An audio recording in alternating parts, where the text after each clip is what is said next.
should have gotten the swish in time.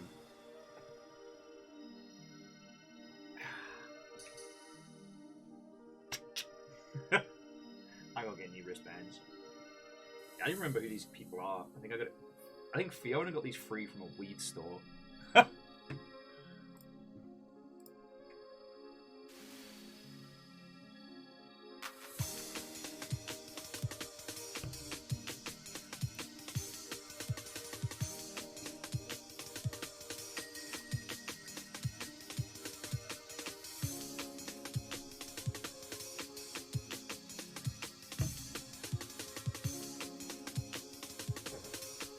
Oh, Mega Boss, Watto and welcome.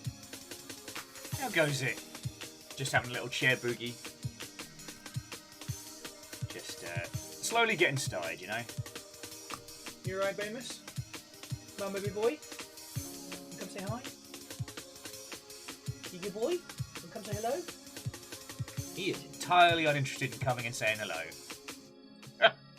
Anyway, Mega Boss, how are you doing? Congrats on sneaking in first.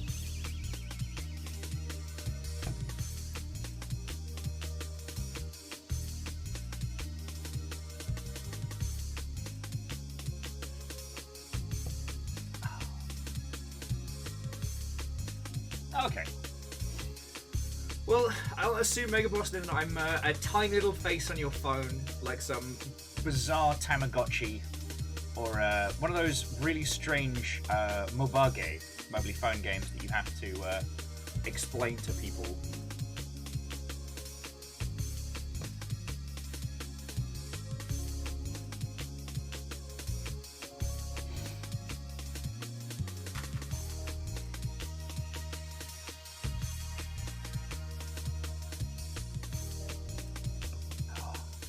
Sorry, I'm still getting a little bit caffeinated, but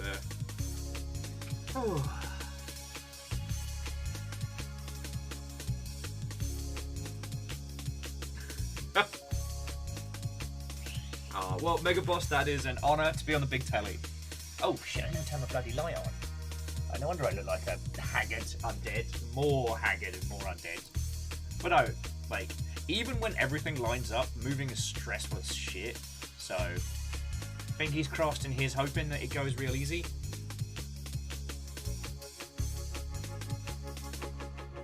Like, I've had smooth moves, I've had nightmare apartment changes, and it doesn't get any less stressful.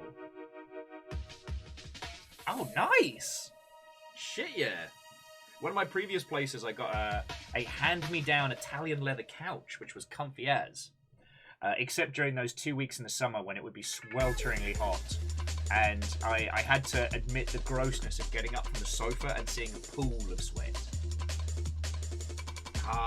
See, Mega Boss, I knew you were a person of culture. No, absolutely. I think it's going to be a while before I try and acquire a GameCube again. Because, honestly, the only games that are GameCube exclusive that I desperately would want... Amos! Hang on!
hello.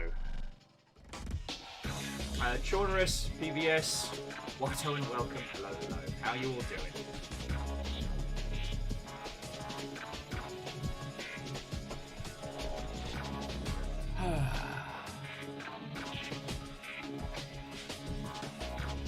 Where in the bloody hell were we?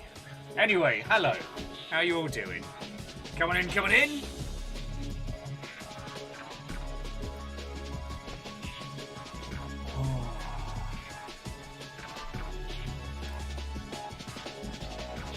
Yeah, Mega Boss, like, Dinobot's just been really slacking. Apparently a large number of, like, Discord bots have been having a terrible fucking time.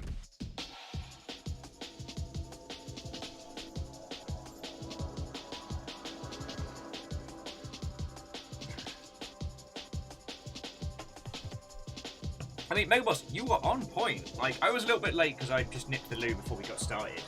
But, like, yeah, soon as. J-Post, Watto and welcome. Hello, hello. Come on in, friends. Come on in. Like, honestly, I'm amazed anybody is here at this point because the new Laxadaisy pilot dropped. And I know about all of the internet has been waiting for that.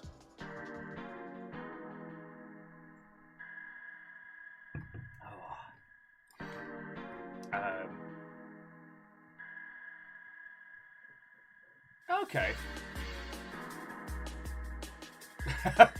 Nah, PVS, that's real fucking cute. Like, spending time with the Weans, and you get to be a coach as well.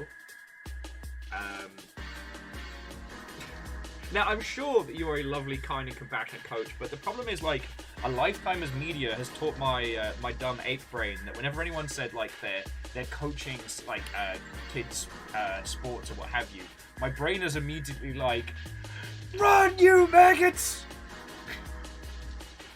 I want to see 50 laps! And if any of you misses a lacrosse shot, I will make you eat your own feet! I don't know why. I don't know why that's always the mental image that pops into my mind. I never really did sports as a kid. I did track and field. Because I was a gangly little bugger. But that's always different. Track and field, there's no camaraderie. Like, you might be part of a team that is competing, but you're all just a bunch of separates, you know? Oh, okay, I can understand that. Dealing with the parents being more like community management. Yeah. Well, anyway, I hope it isn't too stressful. Yeah, unfortunately, I can't tell you the cool stuff that happened yesterday, because fingers crossed, touch wood, it doesn't get changed. I did end up playing Dredge for a lot longer, and I don't think it is necessarily a good stream game, like, any more than you saw, because it absolutely uses kind of like the rhythm of this. It uses the rhythm of kind of like the fishing elements to create this smooth experience that it then subverts. Like, as we all know, like, good horror is all about subversion of expectation, right? And you have to spend time with it to create the expectation point. Oh, bear with me a second.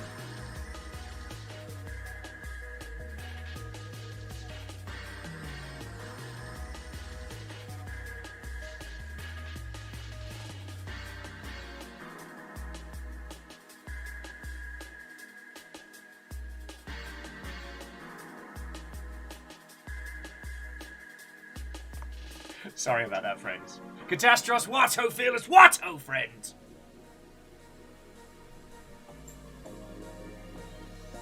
But yeah, I have survived GDC. I'm still working my way through my follow-ups. I think I've only done a little bit of my stack. And I haven't done the big one yet, which I'll probably end up doing.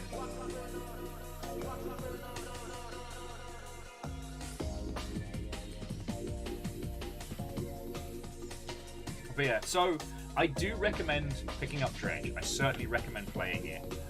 But I won't be streaming anymore of it. Not because I don't think that it is good, but because you need to play it for yourself. I will say mechanically, I've unlocked some interesting things. It turns out the fishing net is like an ambient like fishing over time. So it's not like you go to a place, drop it, and then pull it back up. You're just, as you're moving around, you're just ambiently catching more fish. There is definitely like a fucked up story that I'm starting to like scritch at a little bit. It's very, very good. Yeah, sadly that's the only part I can tell you about. Because things are coming together. Although once again, if any of you has stumbled across a massive chest of uncursed doubloons, or has suddenly become an overnight millionaire, please let me know. That's the only problem I can't seem to solve. But anyway, so for today, I will try and remember some of the GDC stories I didn't tell you all. I will. There hasn't been too much industry going on today. Like, I mean, it's still a lot more stuff on the back and forth about the Microsoft buyout. That's been kind of wild. Oh, and the PC port of The Last of Us is not good. They are having massive technical problems. So, while The Last of Us Part 1 is still a game that I would recommend, do not pick up the PC port of it, because it is bad times bears.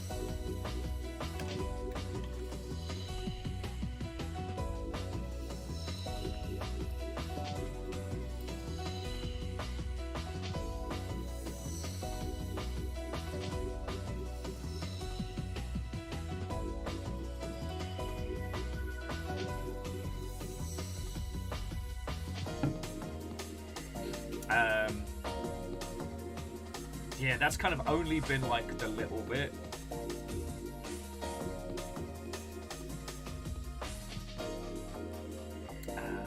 God, yeah, sorry, I'm so brain dead. It's just like, when it comes to cool stuff happening on the Longship, I try not to jinx us, right? So, fingers crossed, touch wood, we have a cool thing happening in a couple of weeks. So it'll be the week after Longship Day. And I have the squad together for the GDC of Thieves. So I have a mix of friendos you know and friendos you don't. Because, I don't know, I wanted to turn this Friday's Sea of Thieves into kind of like a, not a long-form talk show, but as a casual chance to introduce you to some of the lovely people that I met and hung out with at GDC. And there's definitely a whole bunch of stories that I have either forgot or just haven't said yet. So, what else we got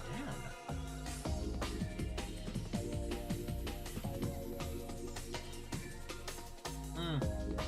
Catastrophes, I can completely understand that. I will say the television adaptation was very good, and it was interesting to see the shift back to a static medium fix a lot of the problems narratively, and still kind of, it felt like something that I could understand and interpret the artistic choices, which was really nice. Unfortunately, because of its massive success, we had to hear the whole, oh, they've broken the video game curse, or finally a good adaptation of a video game, which we've all heard 1,000 times, and I'm so done with as a conversation point, but, you know, yeah.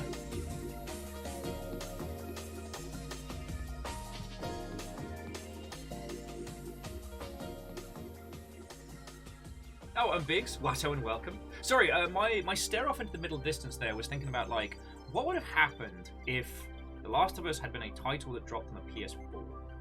And the reason why I think about that is that, like the PS3 was undersubscribed for, like, standalone bangers. And so it meant that it got so much love and attention from Sony in terms of, like, marketing and all sorts. Reaching the point now where Naughty Dog as a developer just gets infinite budget. What are you making next? You know what? Don't even tell us. Just here's all money. Don't worry about it. Sorry, Catastros, you're like, oh, I'm so sick of hearing about The Last of Us. I agree with you, and then proceed to talk about it. God. I'm so tired of hearing about all these fucking Smurfs. Proceeds to talk about Gargamel-related nonsense. And Biggs, I don't know, I liked it. It sounded like you kicked in the door and went, hey! Which feels very you. Yeah, sorry, I don't mean to be Captain Dodgy Dodgerson on conversation-wise. It's just, I'm trying to think, like, what can I talk about right now? It's nice to be able to say cool things are happening. Oh, shit, yeah, and I gotta show you all the new Sanshi stuff.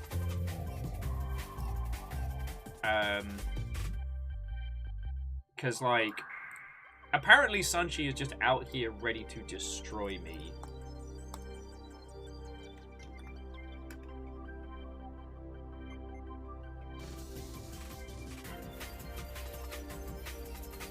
If you haven't seen it already, so the team, Sanshi, the team that did the Rainworld pins and the gorgeous little cuddly slug cats, are doing a new line of slug cats. But they're doing the babies, they're doing cuddly slug pups. And I don't think that's fair. I actually think that is targeted harassment against me. And I will be informing my fictional made-up lawyer.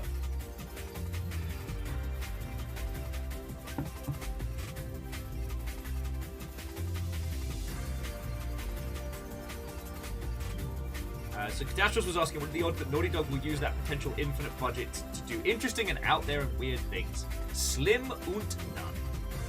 Slim und none.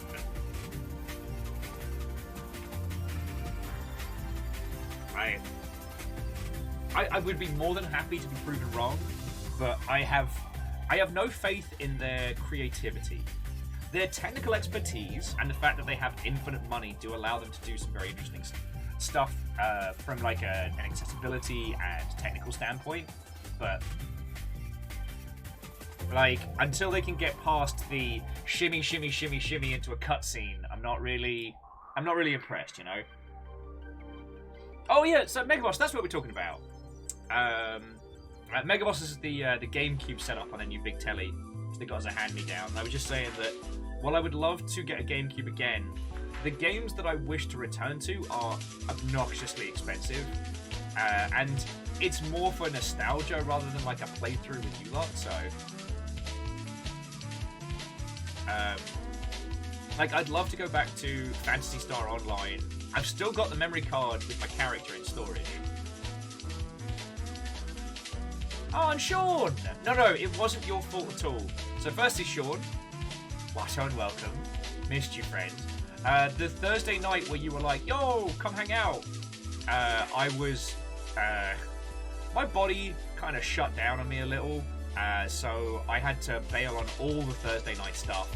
I went back to the room I was staying in, watched Hit Monkey and cried a lot. It was not fun. It was not fun.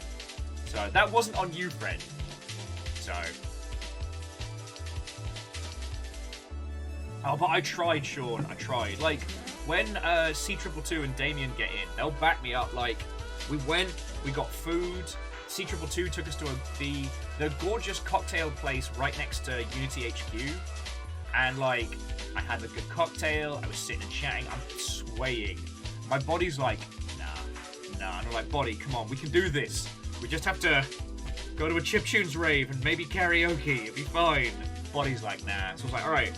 I'll have a cider, nice sugar, nice and light, crisp. That'll level me. I couldn't even finish it. I had to admit defeat. And I don't know. At the time, it was the absolute worst because I felt like I was letting everyone down. I felt like I was letting you lot down and all that. Drive-by support missile. The missile knows exactly where it is. Keldra, fucking thank you. And Keldra, like, I've been nattering at you a lot. I hope you heard my thank yous. Oh shit! Well, and sorry, and Keldra, have a cracking date. Fucking happy anniversary. And thank you again. Oh, Sean, that sounds lovely.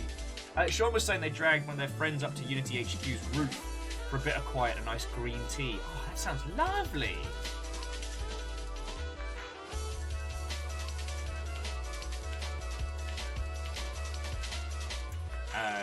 Yeah, C222, you get it. You get it.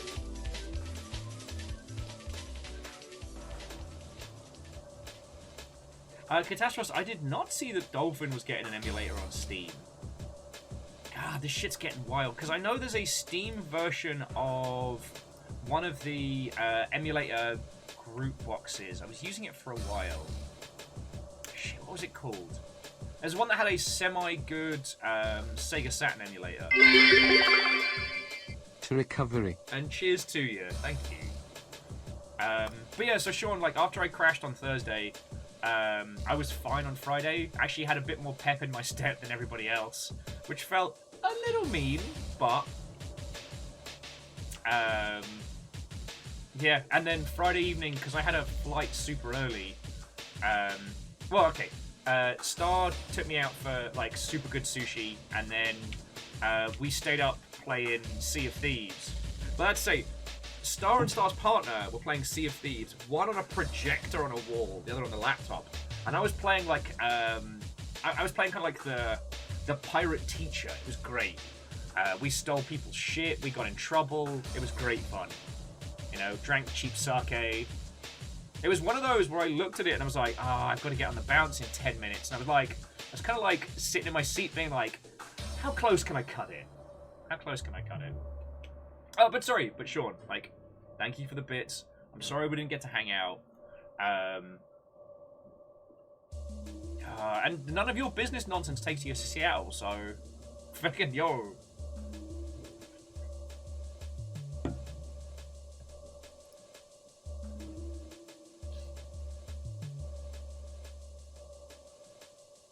Oh, well then Sean, now you're in my turf. I know, I actually know cool places to take you now. Because, like, I still think about, like, the bar hidden inside a bar that used to be, like, I think it was the Epic Unreal, like, Cool Kids group, which was fucking wild being invited to that. Like, thank you again. But I was not hurting for things to do this GDC, you know what I mean? It was just, I got the super sad because I tapped out on Thursday, which is traditionally like, one, my yearly pilgrimage to the Chiptunes rave, and one of the party nights.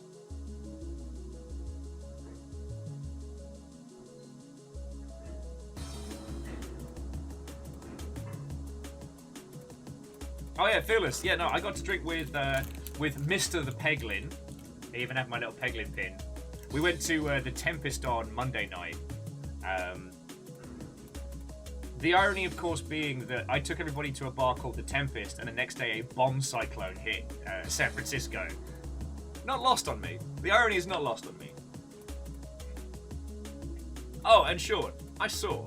My dyslexic ass had to read it 3 times before I got it. But I saw. And Biggs, this season of Sea of Thieves has been mostly like quality of life upgrades, and yet it feels so good. So good.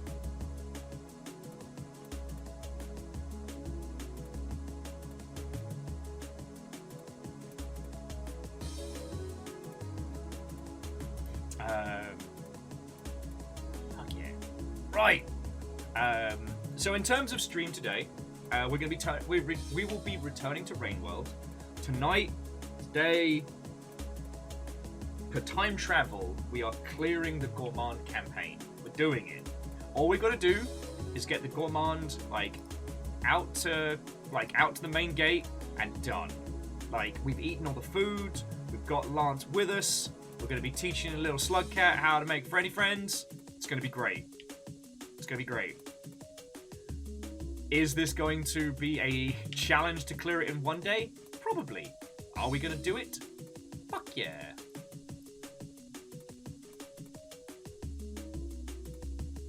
Oh shit. Sorry, so friends, Sean was in a meeting during GDC when the bomb cyclone hit, and is saying that it blew the windows out in the middle of a meeting.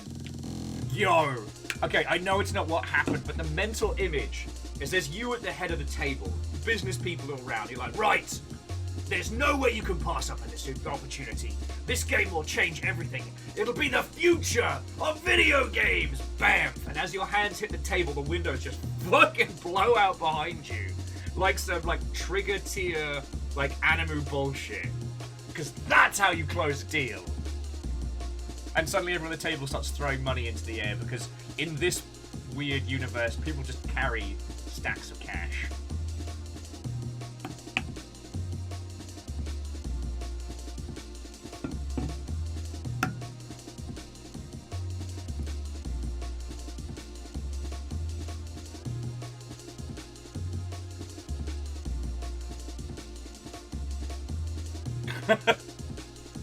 Maybe? Depends how good at Rainbow I am today. Catastros is asking if this is going to be going.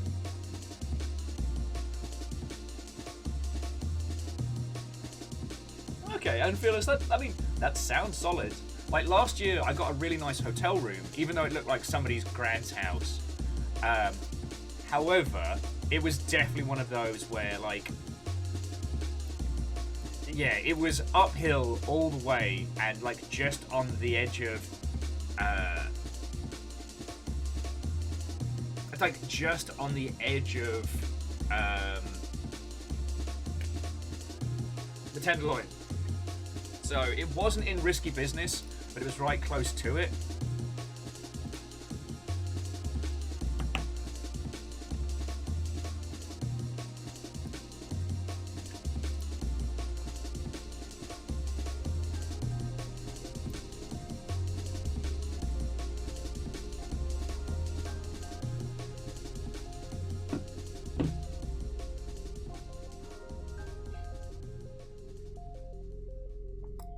Yeah, and Phyllis, I saw that. I thought it was a bit wild that they were still doing the Seattle Indies meet like a handful of days after.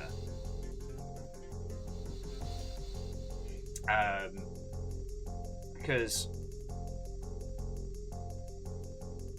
there's a lot of people who procced from GDC, and I can't imagine wanting to go to an indie meet immediately after, you know? Sorry, Phyllis was saying that the Seattle Indies had their meetup yesterday evening, and it's like, you know, I won't know I'm clear for sure until, we're saying like Thursday night, Friday morning.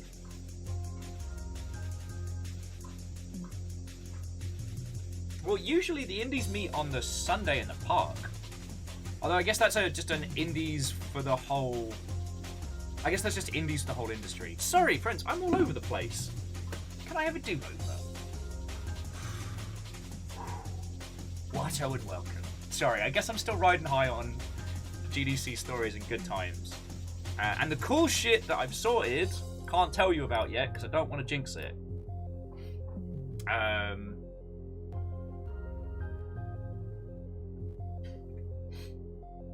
Nearly spat out my coffee there. Sorry, Catastrophe says, were you a handful of Daves, a Baker's Susan, a bunch of Lukes? The list goes on. Hey! How are you doing, friend? So, friendos, if you haven't been there, so a Maple Mystery who jumped into chat is an exceptional game dev friend that I met through the gig and is making a fucking...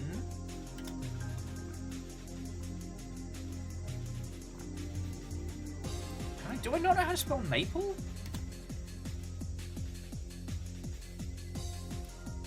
Stop that incessant clicking. Yo! Hey, Fearless, that's really fucking cool of you, thank you. Here we go. Oh, it's Crimson Diamond. Maple Mystery is your studio. Sorry. My apologies. So, friends, this is their game, and you can play the first chapter right the fuck now. It has a gorgeous classic art style, and we've been lucky enough to raid into them a couple of times. We've been working on, like, art stuff for it. It's fucking great. Oh yeah, no, I can add it to library now, can't I?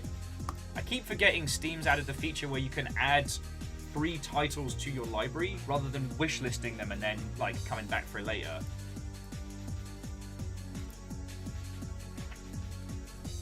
So, Fearless, thank you again. And friendos, please, actually, I'll just do a shout out. I've got the power. For solid good dev streams, I highly recommend. Hey, Catastros, I told you. So, yeah, hello. It's lovely to see you. On the subject of really, really fucking cool games. So the team behind Keyword... Ah!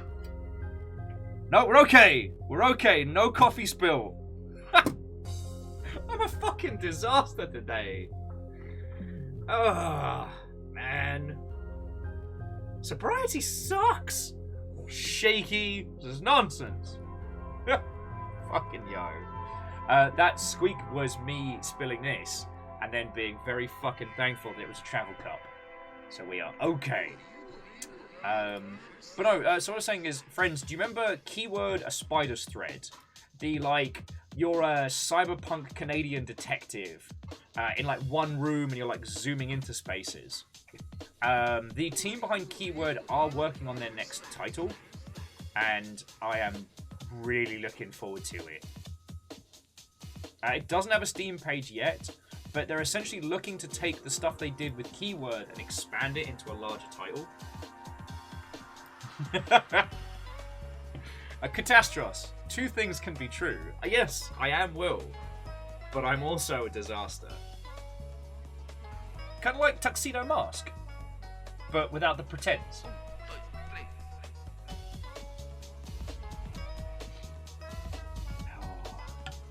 Oh no, and apologies that I'm blanking on your people name, so I do apologise.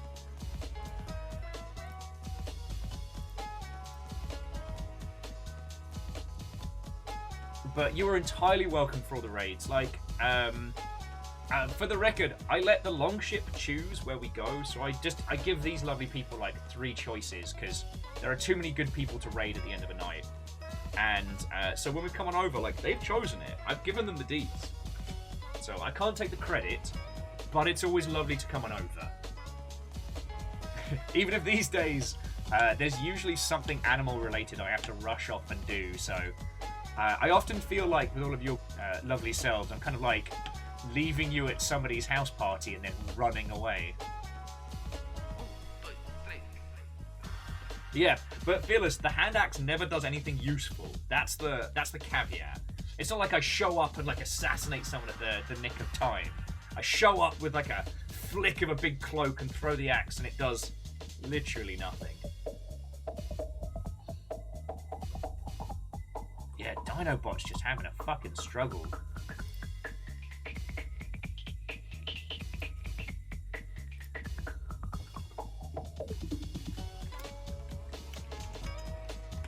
I'll let the Discord know.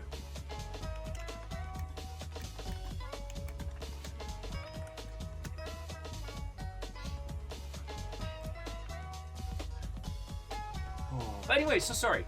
How's it all going with your lovely selves? Gaming news today has been pretty calm, like after everything was kind of popping off yesterday. I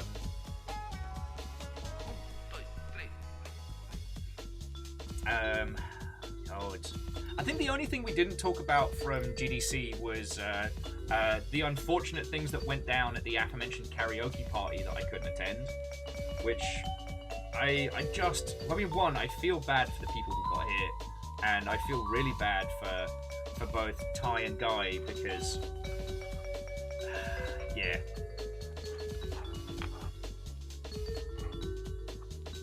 Sorry, if you didn't see the stories, because it did make like the video gaming press, was that Ty and Guy organised for a karaoke event on Thursday night at PAX. Now it wasn't guest listed, but it was friends and friends of friends. And apparently what happened was a few individuals got roofied at that event. Now, so far as I know, everyone got away fine, but if you've ever been roofied, you know, 1, it sucks, and 2, like, it kicks your ass for days after. So, like, even if you don't have a bad time, you have a bad time. So, yeah. I feel bad that you know, guys having to deal with that nonsense. That's kind of been the only one. So there's been a big discussion about the safety, people's safety at GDC and events like that.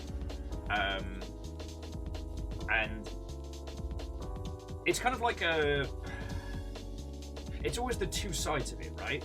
On the one hand, you know, we need to take drastic steps to make it safe for everybody to be in the industry in that space. That's just without question, right? The other is that, you know, San Francisco is a massive major metropolitan area, and that it is entirely possible for bad actors to be in that space who are not part of our industry. You know, there's nothing stopping people from slipping into places. And, you know, unfortunately, one has to be incredibly guarded throughout. And that shouldn't be the case, like, but it's just been... yeah. It's just been fucking wild. It's been... I mean, you'll remember, like, a few years back, Fiona got hit whilst we were at GameWorks, like, in our fucking backyard. You know, when I had a fucking residency there. And it was partially... and this is...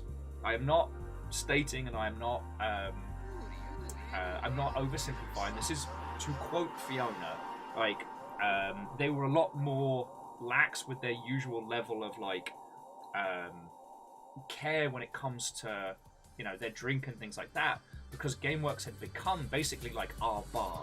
You know, we knew all the staff, we knew all the tenders, we were there like 3-4 nights a week, like after stream. It was, yeah.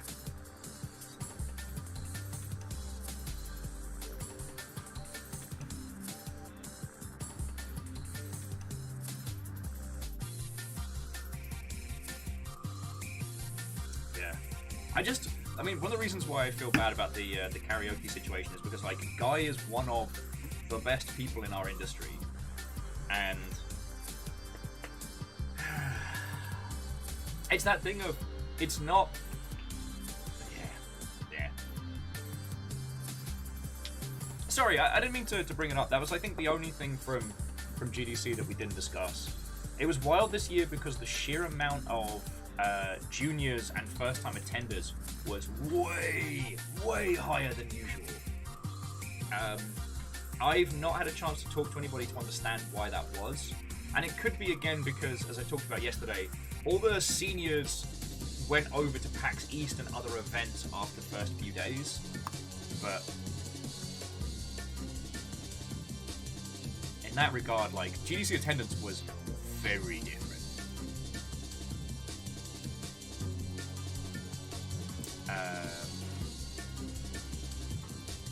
Yeah.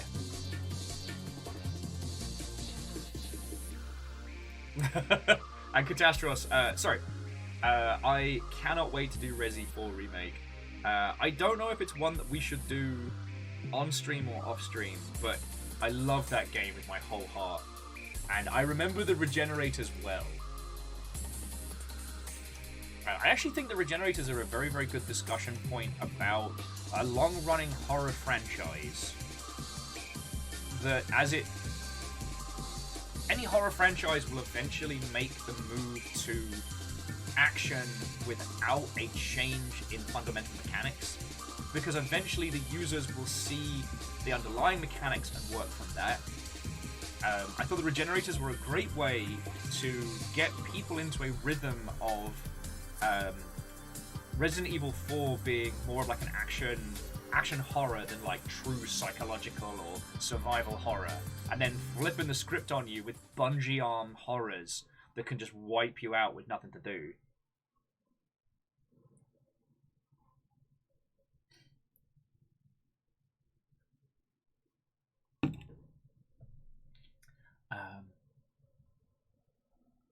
Yeah, so I'm kind of sitting on the sidelines drooling at GTA 4 Remake, but I have more than enough good stuff to keep me going for 1,000 years.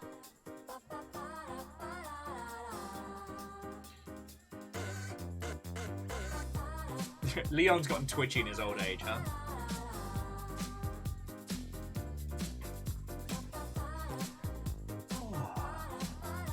Yeah, sorry friends, it's just me getting up to speed. I'm just stoked to be back in Rain World. I'm probably going to get my ass handed to me for at least the first hour tonight, so bear with me. And yes, I am absolutely getting the Rain World.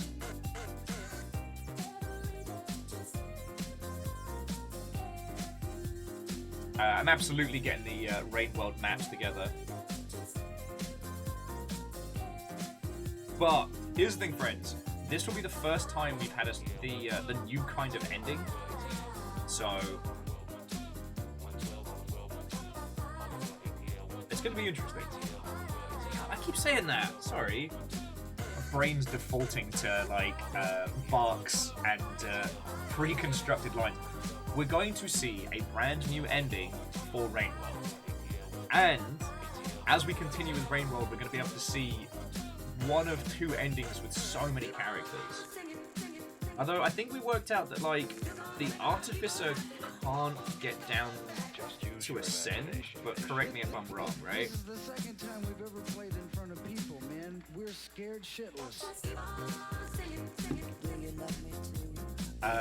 I guess jumping back, so Sean, were there any like highlights for your good self from this GDC coming out? Because I talked exhaustedly yesterday. I had an incredible time, and I know I'm super lucky to go to GDCs and just have good, happy, fun times. The irony that most people's bad night was the night that I couldn't function is not lost on me. But like, I know, friends, there's GDC stories I haven't told you.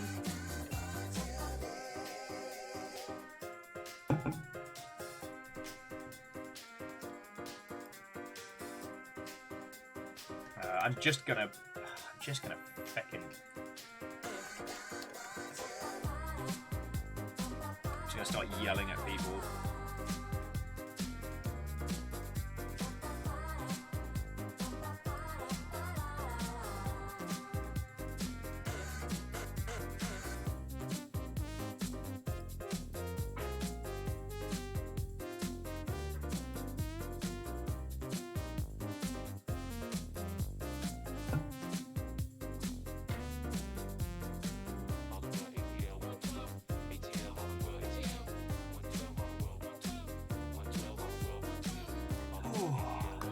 What's going on with me? I was so excited to get back here and talk everyone's ear off, and now day 2 of returning, and I'm just like, moo, moo, moo. I think leaping up to have to clean up piss at the beginning of stream, it's thrown me off my rhythm. That's it. It's dog wee wee related. That's it.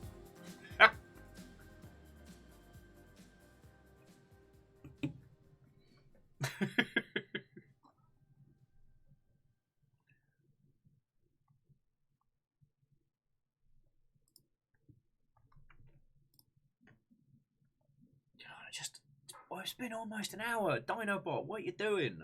And I don't want to write a streams live because, like, yesterday people got pinged twice and I felt very bad about that. Well, I guess you lot just get kind of quiet time with my dumbass. Oh, DX Man, did I say hi when you came in? No, I did. Right. I guess the other game that I'm sitting on the sidelines and kind of salivating for is Terra Nil.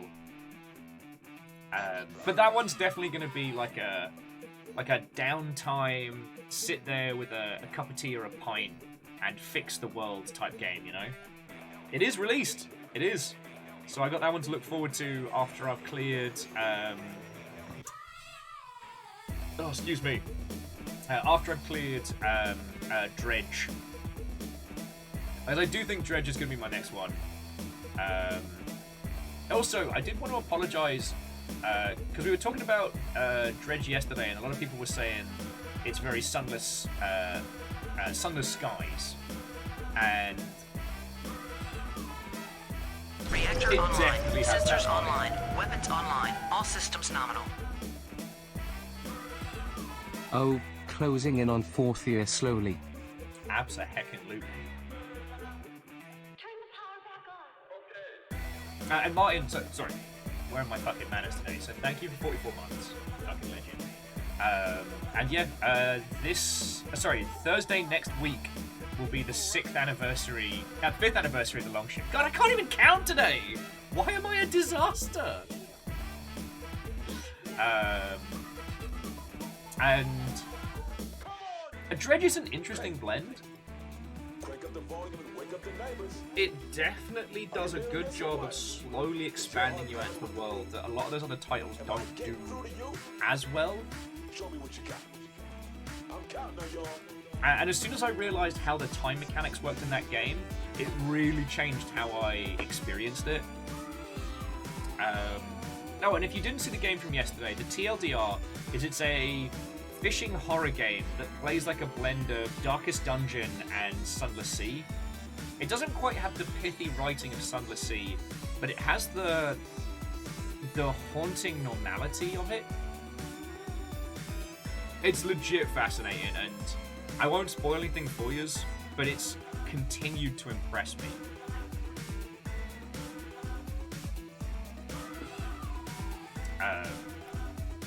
So yeah, in a way, as I was saying earlier in the stream, I'm glad that I didn't stream the whole thing, because if you get the chance, play it. It's brilliant. But it's definitely one of those ones best experienced by yourself. You know, we talk a lot about this, about games that stream well versus games that don't, and I don't know.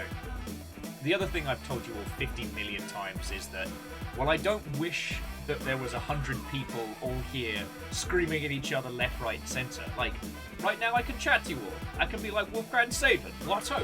You can tell me about your day, and I have time to read it and talk about it, which is fucking cool. However, I really wish I had that, like... I wish I had that Midas touch for indie titles.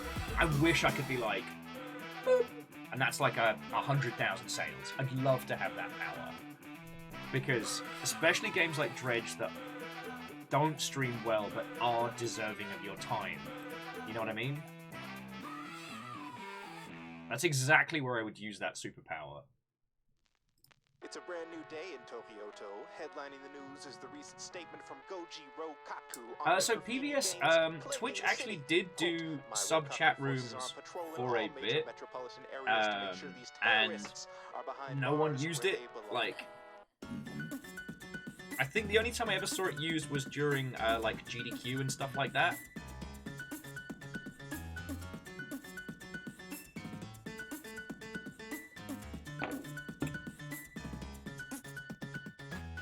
So, it was a feature they trialed. And to an extent I can understand. Because unless something is a spectacle stream, like, you really kind of want to be part of the experience, right? Sorry, if you don't mind me talking about, like, the mechanics of Twitch.television, stop me if I'm getting boring. But there are different kinds of streams, right? This is what I call like a conversational, or like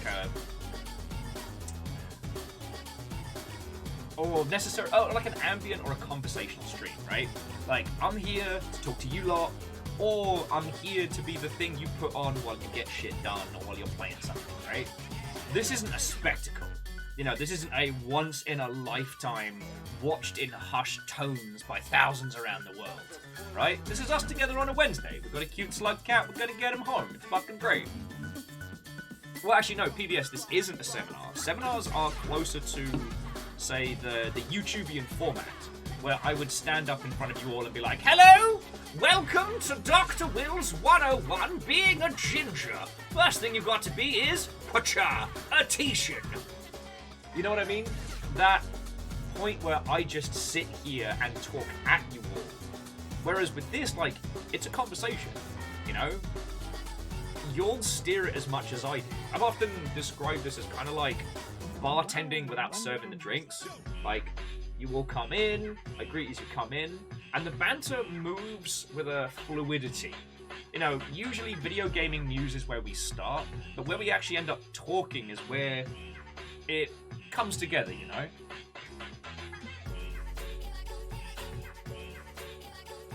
So yeah, that's where we are. You know, like I've said, I kind of visualize this like a bar. I might be the bartender, but I'm chatting with all of you lot. I can't actually pour you a decent bevy. That's what bartender's for. But yeah. But sorry, the reason why I bring up those different streaming styles is that in this regard, like, blocked off chat rooms wouldn't really give anything. Because it's a conversation, it's happening together, right? You know, when we play through games, I'm pretty fast and loose with, like, spoilers and facts and feels and opinions because, one, I love hearing everybody's different understanding and expression of the art, right? But also, if what one wants is a clean playthrough with no spoilers, then perhaps seeking an audience to play it with isn't the best idea. You know, one cannot be mad if one does a stage play and someone yells out, "He's behind you." I guess, Wolfcrowd, I do tell you when it's a good time to get a drink.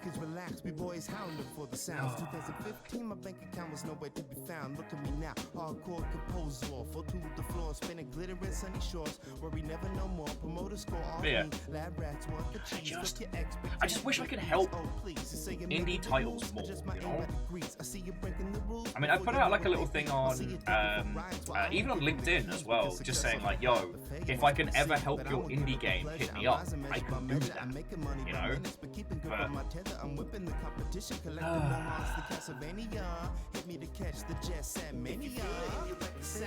oh, did it finally proc? Ah, about bloody time. Only an hour later.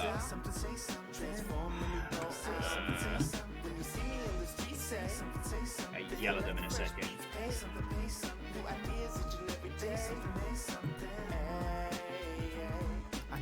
Say something about how I'm rapping again. Most of grab my Lost Flowers, Watto, Ehrman, Watto, friends. They can't get mad at the kid. Just go look at what I did. Put back the grind in your skid. It's just the biz. Money talks. I only listen when I spend just to live. Then I go and make it all back again with millennial friends. Celebrate the last day. Raise hella grab praise to whatever pace. I feel I'm falling, but the music pops me up in ways. And Wolfgrad, if you mean by an hour, then sure. Anyway, how are you all doing, friends? I'll take my time. My entire feed at the moment is, as I was saying, is a combination of new Wes Anderson film and the Laxadaisy pilot, which looks very good. I know a few people were nervous considering how long that's been in production, but it seems to be going good.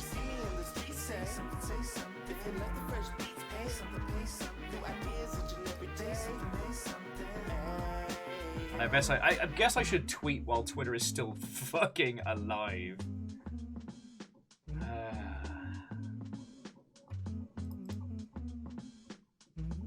Sorry, okay. Most of us are either game development side or at very least like game design fluent. Like, we know enough about the business, construction, and design of video games to understand, like, mechanics and how they can affect, like, the meta and so on and so forth, right?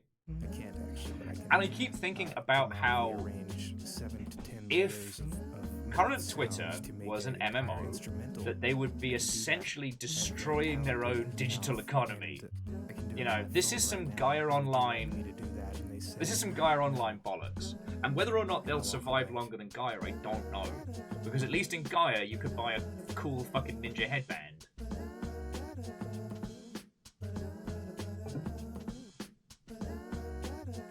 So, it's... That weekend where we all thought Twitter was going to die, Fiona and I actually went off and got a box of wine to watch it go. And I really wish it kind of had. Because that would have been an honourable end. Catastrophe saying if Twitter was an MMO. Well, okay, when you add a disambiguation to Twitter and you start thinking about it like a big group online experience, it makes a little bit more sense. Like, they accidentally changed the meta that made PvP to the most successful part, right? Like, you get more engagement and you get more followers from being combative. Now, there's no, like, red and blue sides, but, like, striking up a battle against someone else over whatever the hot issue is the fastest way of growing a user base, which is, one, it's incredibly dumb because you've essentially made like toxicity the only growth angle. And the new one that's fucking fascinating is how the only way to be verified is to pay for it now. But it's not a paid process, it's simply a service that you buy that is replacing the coveted old system. So rather than allowing users to pay to be part of a streamlined, verified system, it's a new system, and the old one is gone. So it's kind of like removing a prestige system and people's unlocks and customization to sell them a new one that's just, I guess, a season pass? I don't know. The wild one is that it's the organizational setup, that the only way that a traditional individual can be considered verified is if their company buys business and then pays additional amounts for each verified account. Those accounts are verified, but they are verified according to their publication and what have you. So, I mean, Wolfgrad, the blue checkmark of old's just gone. There is no longer a traditional verified. So they're essentially getting rid of what used to be a coveted item. Again, if we look at like Twitter, like MMO design, they're selling basically a nerfed version of what was a hot product. Like,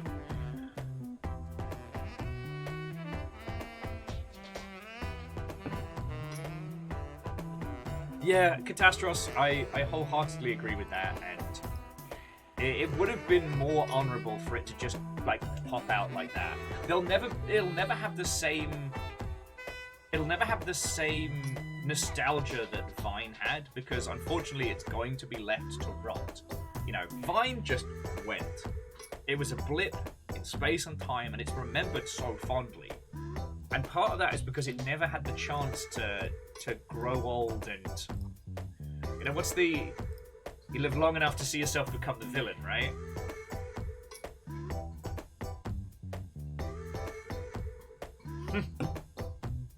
I mean, Martin, you joke, but they did nerf the integration for icons, which was fucking wild. Yeah. So Twitter, it's like Eve. Juice needs lots of money, and it had its source code leaked.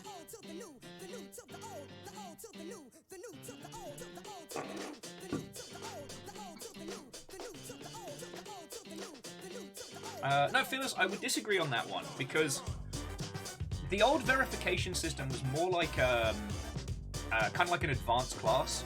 Okay, so, hi, my name's Will, I've been verified for fucking years. Now, I'm sure I've told you this already, but I got verified because I went to a Vine masterclass, which was hosted by Twitter at Sega HQ. It was a disaster, but I did get a really nice fisheye lens that I could clip onto a phone camera. Basically, we all sat around.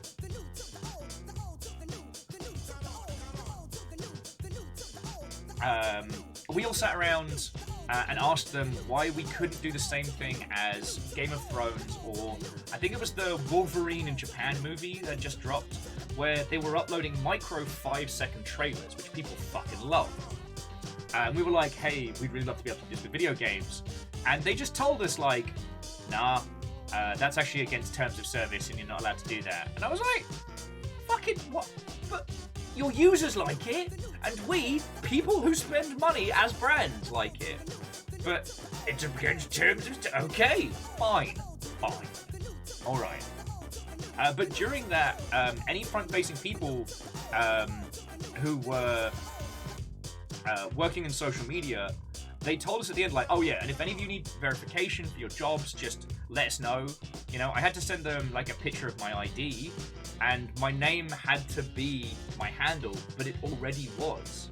So, now what was fascinating is that once you became verified, it added you into this like special extra tab for like notifications and stuff like that. Wolfgrad, I think the fisheye lens is still in storage in the UK. I don't think I got rid of it because it was really useful. But yeah, no, the reason why I describe it as an extra class is that being verified gave you an extra tab in your notifications. So you, instead of all and mentions, you have all verified and mentions. So you can see like if other people who are verified have said stuff at you, which is great in the event of something going viral or having like a storm. You also got a lot more like personalized offers for like advertising on Twitter, which back when I had money I considered, but not for any real reason, like taking a picture of Perun and going, I'm gonna put an ad spend on a picture of Perun for no other reason than I like it. So yeah. That was the extent that it got. For businesses, it was a must-have for a while, and then they closed the gates on that one. Actually, DXman, Twitter already disabled SMS two-factor authentication. Yeah, Maple Mystery also had a legacy check. Legacy check marks. Now, I will say, the checkmark kind of had two useful bonuses. One of them was, and I will admit, it was like a... In terms of like Twitter communications, it gave me some stature. So like, if I DM'd someone and went, oh hey, my name's Will, I'd really love you to come on my show so we can talk about the games industry, it helped set me apart from like a million white podcast owners, you know what I'm saying? And that's been real cool. For that, I'm going to be sad. And the other was the only time it has ever been of any social note. And I was told about this after the fact, but when everything exploded, and I ended up doing this full time, sadly it never got covered, but I talked to some journos about everything that went down. And some of them are also very, very good friends. And I was having a conversation at Sober, and what was it? Some friend said, I don't want to go interrupt those two. They're both verified on Twitter between me and this journo friend, and that has continued to make me smile. But honestly, that is it. All I got was shitloads of spam bots. Shitloads of, like, failed DJs trying to make a music career by doing follow for follows. Lots of... every time the things would change and there was a new porn bot that would come out, lots of porn bots. Good times, you know, good times.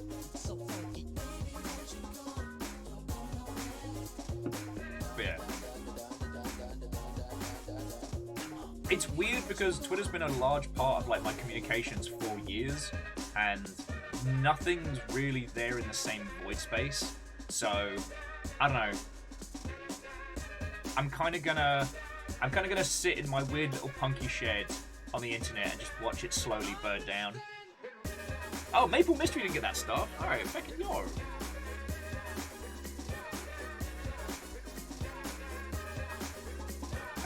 But, again, as anyone who's ever worked on an MMO type project has known, like, it's incredibly hard to pull back once you've had one of those huge pivot moments. Duke saying, well, they never had a checkmark, they got NFT scammers and porn bots on their tail. Yep. Hold your butts. It's time for Jet Set Classic. There's a lot of them. This track ain't seen the light of day in close to 30 years. But it's going to be interesting because... I'm going to let her rip, so listen up. Like, MySpace was superseded by better products, right? Like, if I remember correctly, like, MySpace didn't change their layout drastically until after Facebook had already eaten their lunch, if I remember correctly. Like, think about the timelines. But, like, the downfall of Twitter is the first time we've seen one of these platforms die, not because it's been superseded, but because it's eaten shit. Now, we have other examples that we could possibly go to, but those have higher gamification elements. So, I mentioned Gaia Online, and yes, Gaia Online is funny as fuck. It is, like, the history of Gaia Online is hilarious. Neopets comes in a close second because they were owned by, I think it was Scientologists for a while, but that's another story. But basically, Gaia created its own rampant hyperinflation problems with its economy that essentially killed itself. Which I do find fascinating. You all know I love talking about digital economies and stuff like that. But Twitter doesn't have any formal gamification elements, which, by the way, was a fucking dumb idea. Gamification is great for user loyalty. Sorry, I understand that, like, gamification of platforms can be sinister, but if you'll forgive me for being crass, like, one of the... Actually, no. Let's go for a non-crass example. Tiltify has done gamification, and it is a really good way of showing, like, campaigns that have been running for a whole bunch, users that do a lot of... Yeah, the piggies do have opinions on gamification. Oh, no. So, Megaboss, it's not so much about skin a box. It's about creating a situation where users want to spend more time on a platform because they have an imprint. I'm trying to think of some good examples. Okay, so let's look at video game press websites. Let's look at, you know, your IGNs, your Kotakus, your, you know, gamesindustry.biz, right? There's very, very few incentives for you as a user to sign in, create an account, and comment, unless you are really irate about something or really enthused about something. There's nothing to really bring you into that space, right?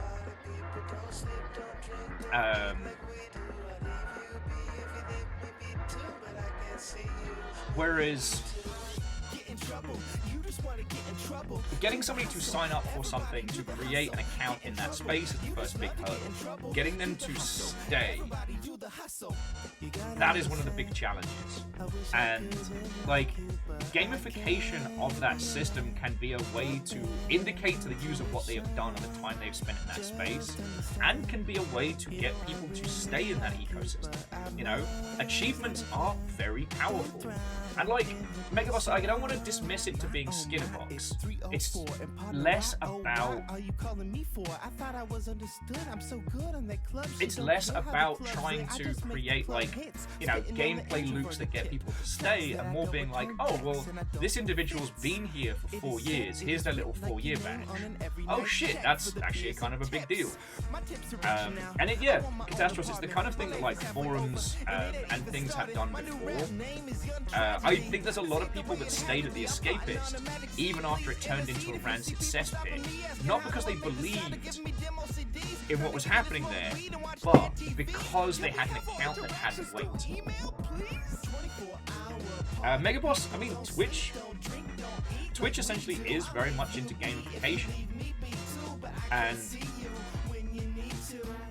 like, again, I'm incredibly lucky to have fuck tons of support from you all. And I do think that rampant gamification of payment systems is something that I would not support of. But because you lot have supported me, I try and make sure that those are recognized in the setup, right? So as you've all seen, like, in chat, everybody has a boat, everybody has a shield. So that, like, 1-2 combo there. But if that is something that I'd been asked to implement into that space, I wouldn't have done. Do you know what I mean?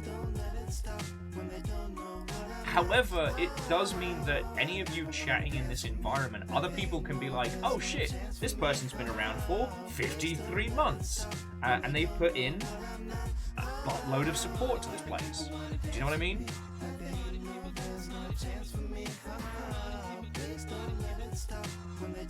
And now, Wolfcrat, you're right, the gamification does have a bad rep because it was the monetization team's, like, go-to buzzword a few years back. But, I mean, we talked about this a lot. Myself and, like, Scotty and, like, other friendos have talked about this a lot, especially when drinking, about how, like, the fact that YouTube doesn't have gamification is fucking nuts. Okay, here's a better example, because I can show you this. So, as a streamer, as someone who streams for a living, let's have a look at it. Sorry, bear with me a sec. Okay, man, are you ready to go? I'm ready to go. Now, come on, now crank this motherfucker up. Here we go. So I don't mind showing you all this in the back end. So this is what I have in the back end. So this is like the gamification of the actual streaming part. Now I've beasted most of these, but this is how they keep track of a large amount of like Twitch progress. So as you can see, we've done a lot of the Chivos, but starting out you have none of these. Now, one, gamification is a great way to get users into good behavior. So here's like, Mr. Roboto, add 5 channels to your suggested list. That increases interconnectivity between channels and allows, it encourages people to start looking out of their own space.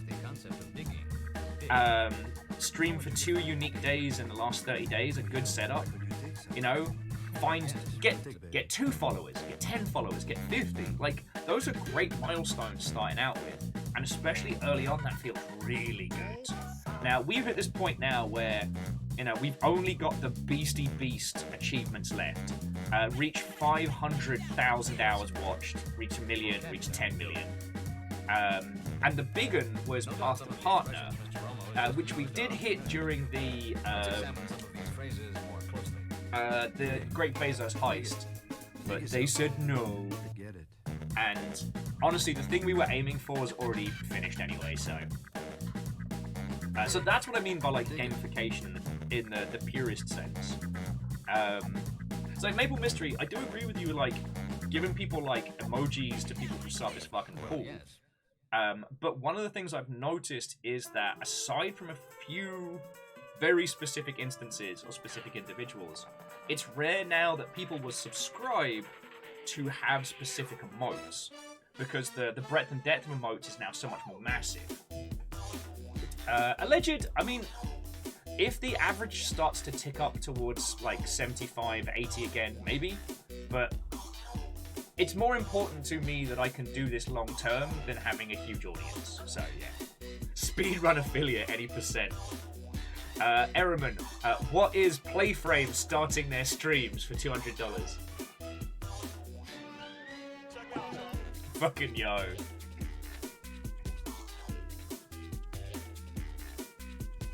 But yeah, the fact that Twitter didn't embrace that kind of gamification, because the thing about verification is that aside from being it, I am who I say I am, and that functionality is now gone. Except for politicians and brands. Like, how does one state who they are or how much weight they have in a space? You know, what's the Twitter gear score? Right now, it's purely followers. Followers to following, right? So you mouse over somebody and you see, right, well, they have 1,600 followers and about 900 people they're following. That's a pretty even split. So that's a person who's active in the space but isn't a known entity. You know, that is someone that is not here casually but also either doesn't represent a brand or isn't trying to play hard. Let's see if I can find another example.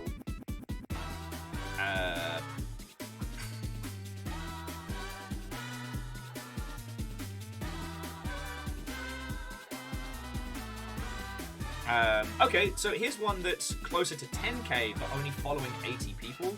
So you can tell that that person is either a content creator or a named person because the ratio is so much different. They have a much larger audience than they are following. And then when you start getting up into the people whose stuff is measured in K, like, that's great. But like, why isn't there a system to say, like, you know, this person has been here for 10 years? You have to check the accounts.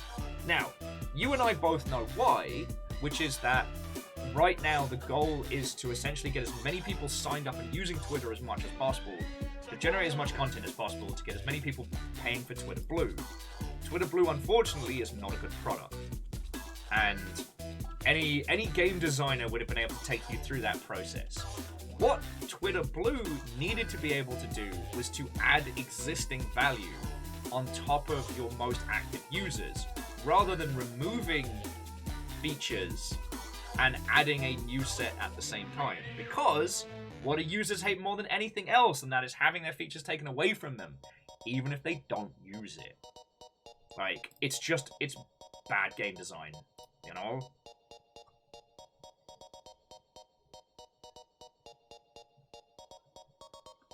Yeah.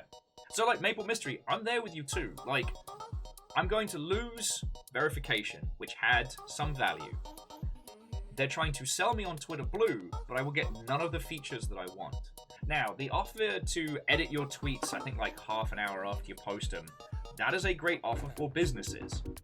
And honestly, the Twitter for Businesses rollout should have been the first one without removing them. Oh yeah, no, Catastros. Yeah, the old muskrat is not a game designer. And the reason why I go through this is because, like, this is an overconfident, you know, midlife crisis man, you know, the personification of Reddit itself, currently fucking up one of the major communication platforms for the English language. Like, and when I say, y'all don't have to feel bad today because you could have done better, you literally could have. Literally could have.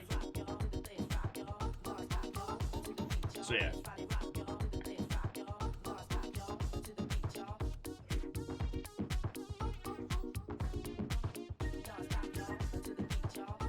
Midlife Crisis Man. Favorite improvised NPC by Frazzled DM. Fucking yo. And yeah, if it seems like I'm just ranting about a teeny tiny topic, it's just the takeaway is that if you stop and apply the skills and knowledge that we all know and understand from being either in the games industry or like enough knowledge about games, board games, etc., to understand user experience, like, we could have done this better. You know? Do you know who made a killing off of all this nonsense? Tumblr.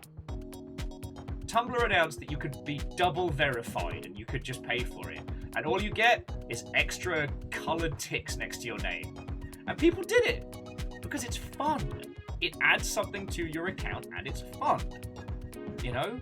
People will buy a stupid hat for their character in TF2. They'll do it. They'll buy multiple hats if they can. Right? Yeah, you can get up to 16 times verified on Tumblr. That's brilliant. Like, I mean, I don't like it, but even like Discord Nitro is a better proposition because you get all the experiential stuff, but it's like the extra bells and whistles. Now, the bit where I get mad at Discord Nitro is that there's no option for me as a server hoster to just pay for server hosting. It has to be done through Nitro, and it requires a minimum of 14 people. Is it 14 or is it 12? It requires X number of people to be boosting a server to give it all the perks. And like, on the one hand, I like the fact that it can be distributed, but some days I just want Discord to be like, look, it's this much a month. Just tell me, alright? But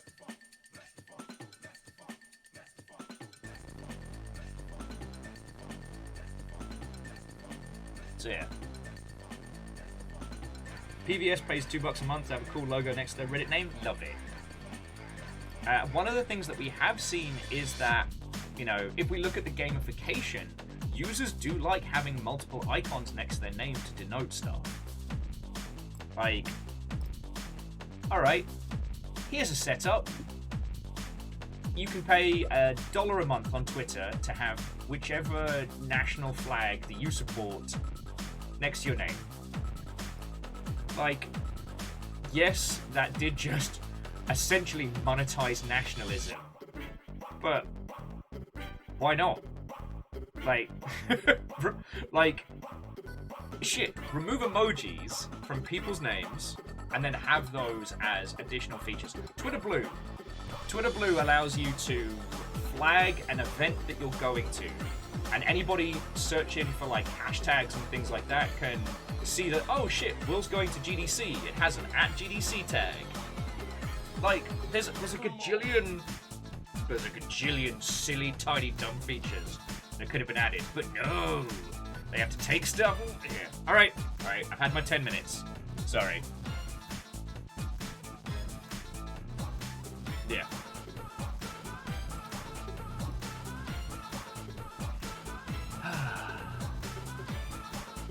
So Wolfcrad says they never answered the boosting, so never got Nitro, but you're saying it's useful for Longship if people boost the Discord. So right now, we're at maximum boostage. To my knowledge, there is nothing else...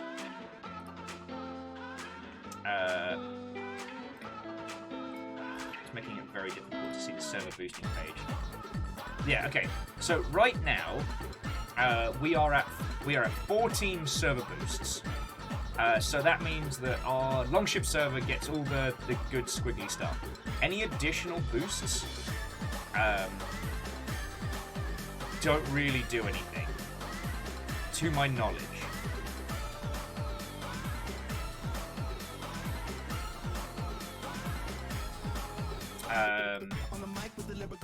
Yeah, so do not worry, but if we...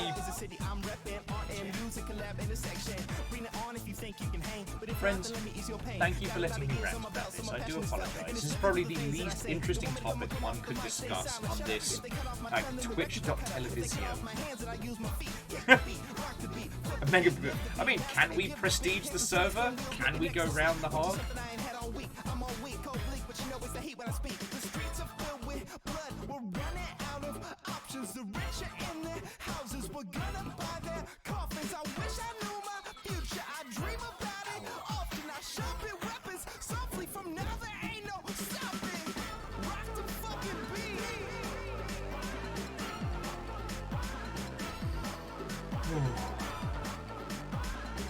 Anyway, friends, thank you for letting me banter on this one. I'm very pro gamification, and I think that's just from being a community manager. I think it's just kind of built into my DNA. Honestly, like as rudimentary and nonsense as Steam has been, the amount of like Steam badges and gamification that they've done of that platform is still one of the best in its little space. Good times, good times. Oh, and Harmonious, Watto, and welcome.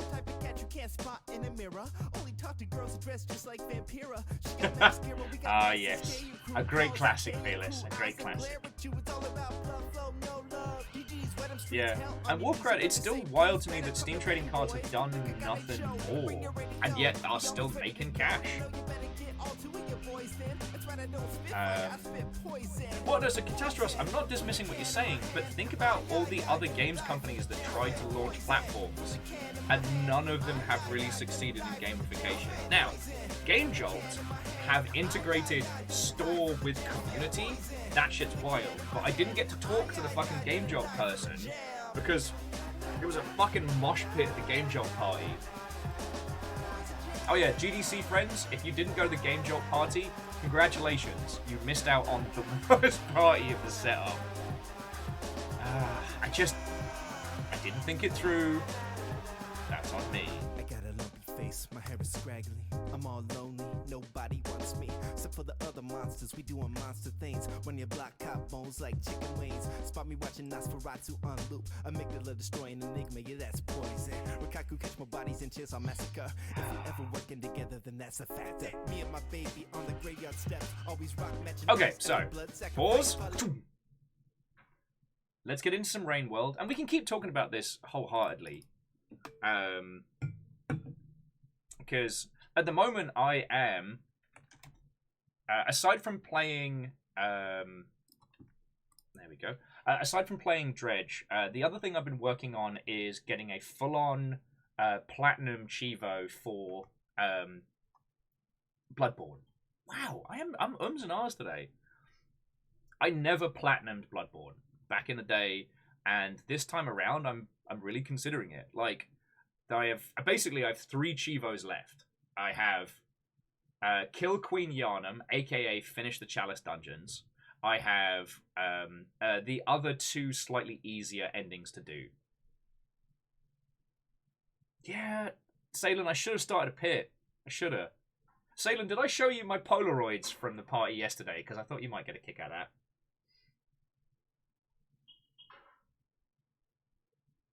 And PBS, Fiona got to hang out with one of the publisher peeps of Rain World. So I was extremely jelly about that. Okay, whilst Rain World's loading up. So check this out. So every table at the Game Drop party had a Polaroid camera on. I got this lovely photo of Nick and Katie with like the golden rainbow chandelier in the background. It's fucking great. But I couldn't work out where the charge the flash button was to get it to work. So I kept tilting it around in my hands like a fucking Resident Evil camera and set it off up my own bloody nose. It was literally one of those like, boosh, bah! So Hans Wolf, that was... excuse me? Yes, you absolutely fucking can sync my Rain World. Nonsense.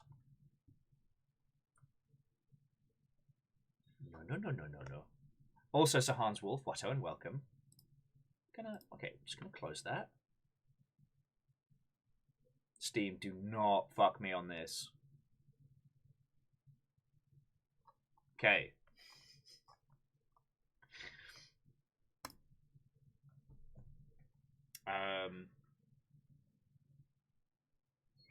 Keep my controller and all while it's booting up.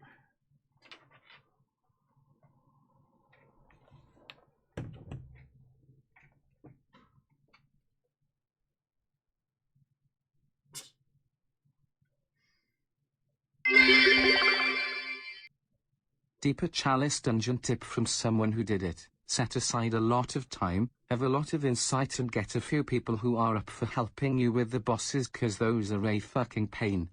They are. Do you know the one that caught me off guard, Catastros? Is the person, the witch hat looking hunter-like person who does like fire mage magic. I was like, oh shit, well I fought this person a bunch of times before, piece of cake. Except I'm at the depth where I'm on half health. You kick the shit out of me. I invented for like a robot which can take pictures and print them on the spot. I'm calling it a polar droid. For some reason, Wolfgrad, my brain went in two ways. One, imagine the Gonk droid, but a Polaroid. Just Gonk. And also, Ego Raptor's character from Rick and Morty of the I am a cyborg photographer. I am not staring at you. I am taking a photo.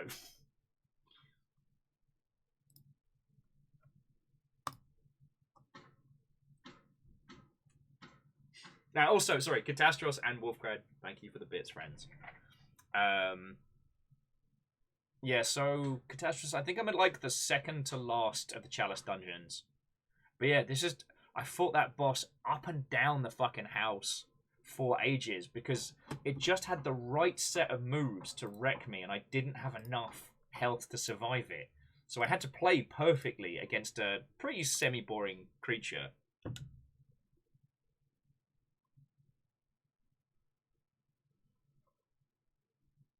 Oh, Catastros, I got jammy with Rom because I had two of the Tomb Hunters with me, and I managed to do it in one run. Like, I was just fucking fingies crossed, cleared it, lucky. Oh yeah, PBS. That was our very own Aaron Hansen.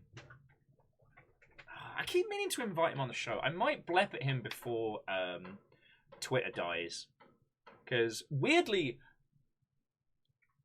I want to bring him on the show to talk about sequelitis, because people still quote sequelitis now in like game design circles, and it's wild to think that Aaron did that video well before like the age of the video essay, and ended up hitting upon a lot of concepts and ideas.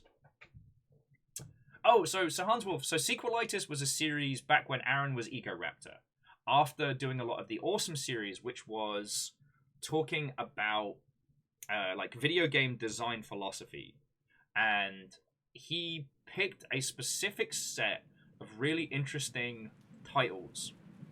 The one that people reference a lot is Mega Man X, and the discussion about learn by play, which, aside from in a few spaces, wasn't really discussed. If you're not familiar with the term learn by play, all right, something has gone weird with my graphics.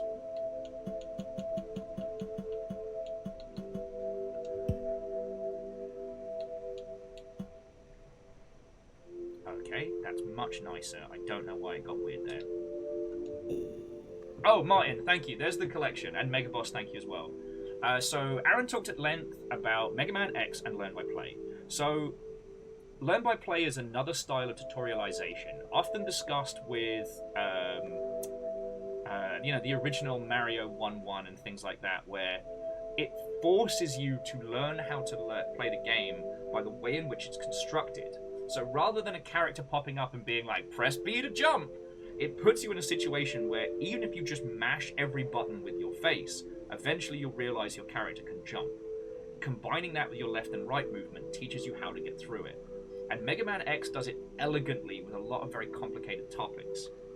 And that Sequelitis video was one that kind of introduced a lot of people to those ideas. But to my knowledge, Aaron's never worked on a commercial video game prior to Dream Daddy, to my knowledge.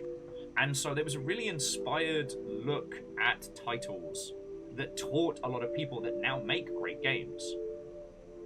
Yeah, Fearless, Valve is great on the Learn by Play philosophy. There's a bunch of teams that are... Now, tutorials have their place, and while I do often get cheesed at them, it's mostly because I dislike situations where the control is taken away from us, the user. Rainworld has tutorialization. You know, we have the little overseer, telling us where to go and what to do, and some pop-ups that's like, yo, let's jump. Martin, it might have been involved in the Newground days.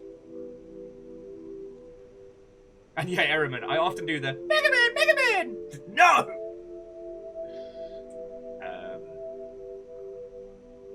But yeah, for me, that was a seminal video because it made me finally able to vocalize why certain titles had ground my gears.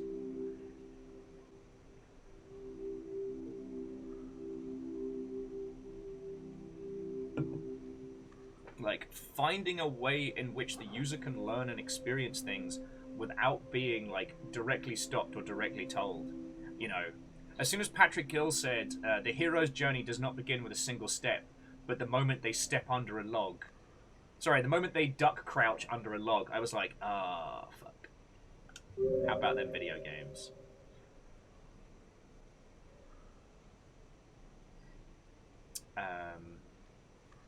But yeah, so I might see if I can get him on the show at some point.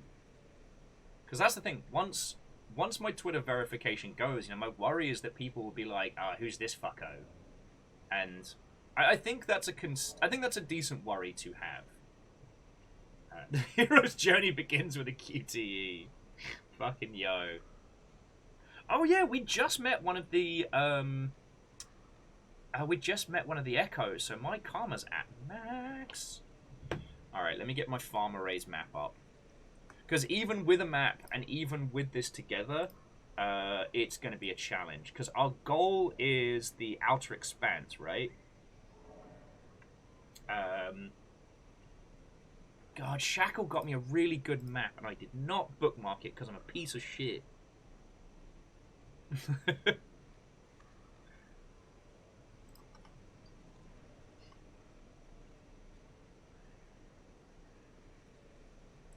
Alleged Ragnar, I don't really know Danny that well. And honestly, I don't know Aaron super well. I've met him a couple times, chatted with him a bit.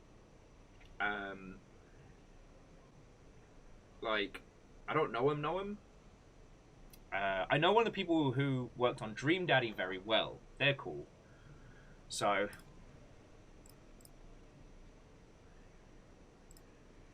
Sorry, not that, Danny and Aaron aren't fucking cool.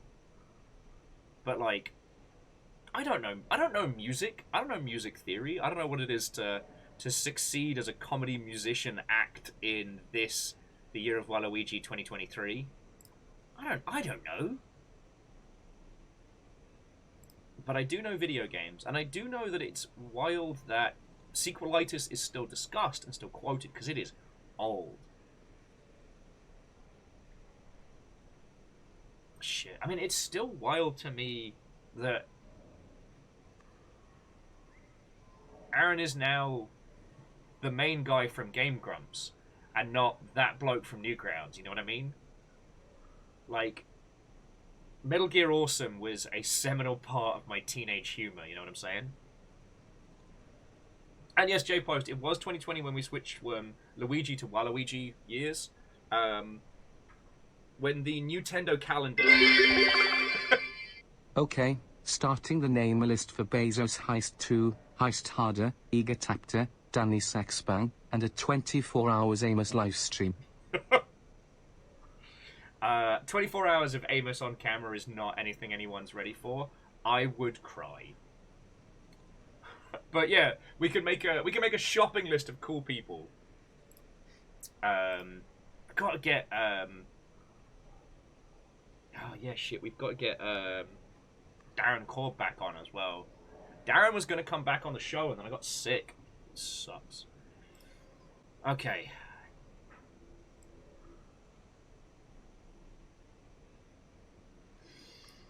Now I've got to remember where in the bloody hell we've got to go. So we've got to take the... We've got to take the Striders across, but not down into the depth. Right?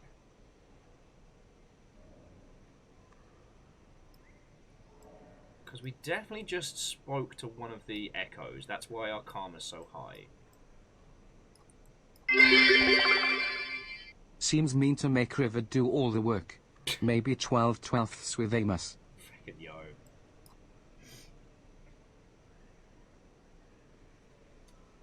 Oh, sorry, and Ehrman and PBS. Seriously. Thank you so much for the fucking bits, alright? And so Hans Wolf, more games than not are actually, right now, being made genuinely out of love. Most of the monetization choices made by games companies right now are made out of the need to be able to eat and pay the bills. They're concessions made to allow these companies to continue, like Arthur. You know, I will absolutely give EA and Ubisoft shit all day, day, because it's very obvious when those choices are being made. But honestly, like, for the most part, there's... like, most of the games that you love, even the ones that have aggressive monetization, like, they're not actually putting them together purely to make cash. Like, right now, everyone in the games industry is very scared. We don't know what this year is going to be like, and the overall sentiment is, how do we survive? No, and so, Hans Wolf, I hope you don't think that I'm picking on you, or that I'm trying to say that you're wrong by any means. It's more like...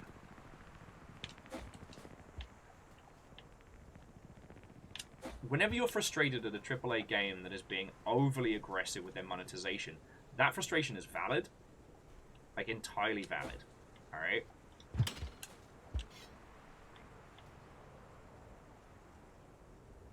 But with most indie teams, like right now, they're just trying to work out how to make it work, you know? Oh, that did not go as planned.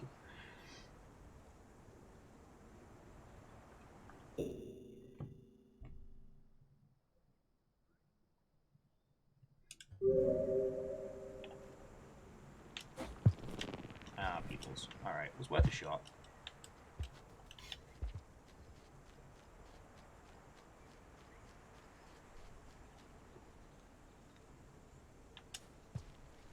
That climb is too big. Okay. How about fuck you? Alright, that's cool. He's in the area above, but still.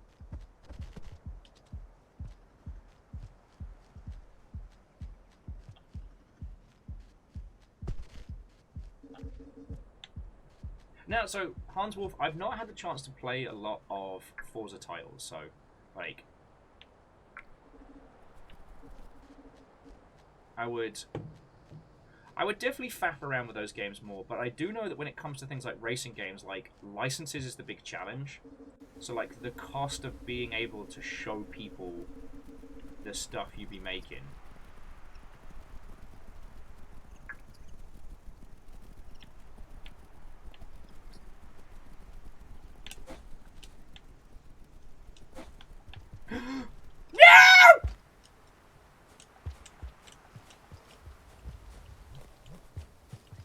fuck sticks.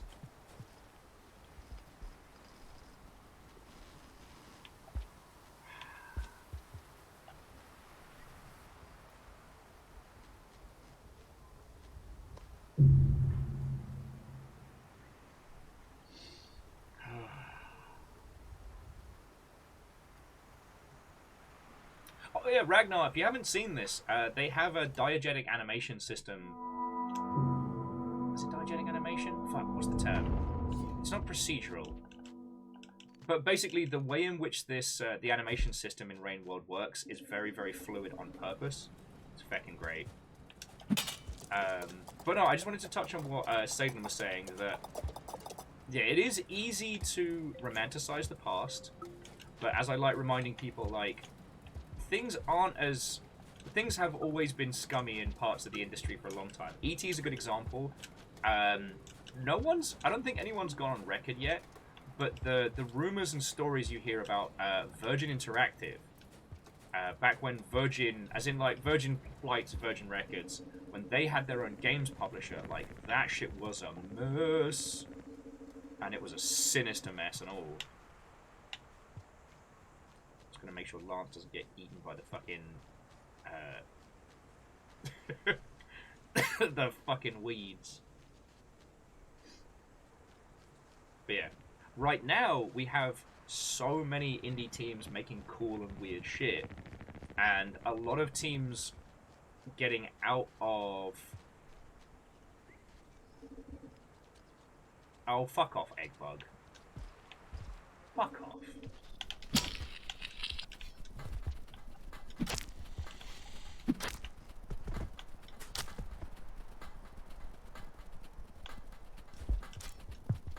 You dead? No. But you are now, Mother Hubbard. I didn't even need to do that. That was just spite.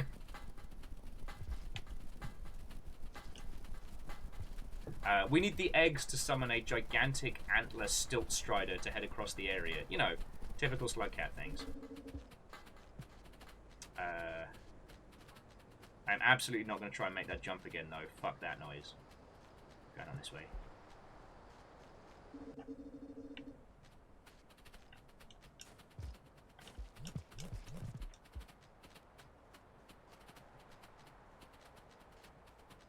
He's with Lost Flowers. Lance is here. He's okay. Look, there's his little perky face. All right.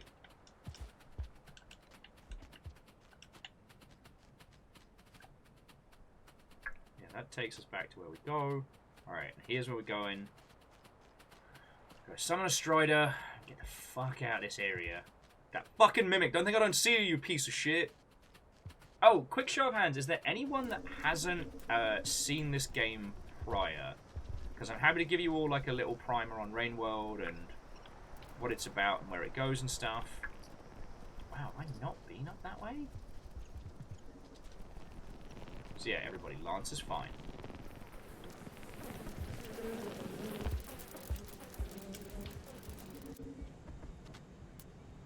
Well, this is bad and it sucks.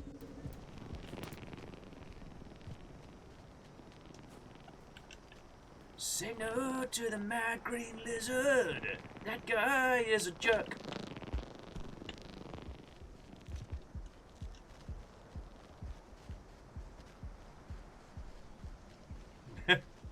Oh, alleged, thank you.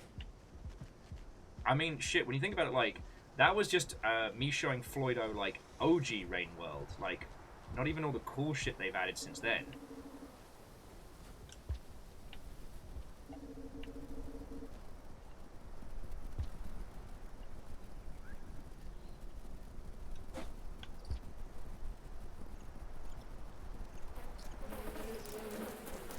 Don't worry, we're okay. We're okay.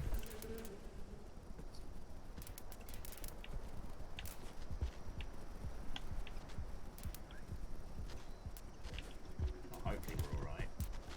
These fucking bees just stop doing bee shit.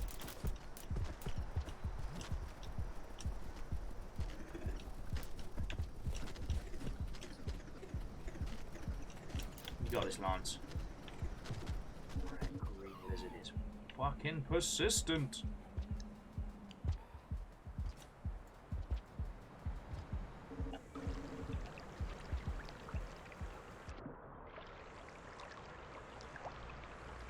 And yeah, like, when you think about it, like that video with Floydo, the game has so much more to it since then. Like, it is drastically different. Alright, so I'm going to put you there. Hopefully, keep the spear for now, but we will get rid of it if... Actually, put it there. I'll just grab it again.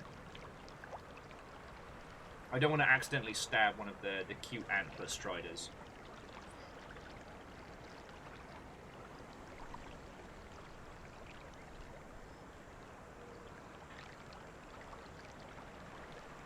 Actually, Ragnar, you know what?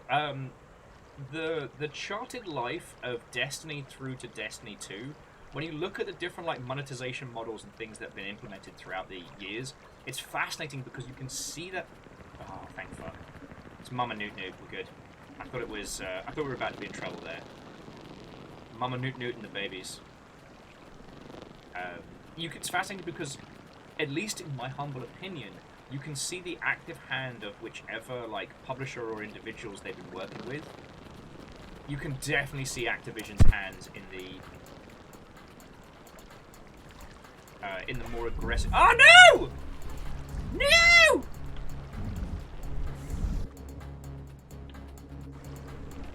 No, that's my fucking ride.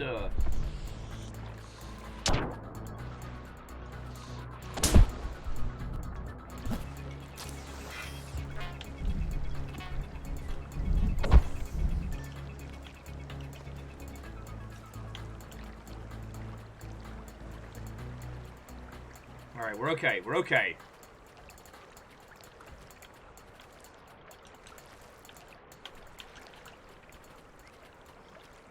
Are you okay?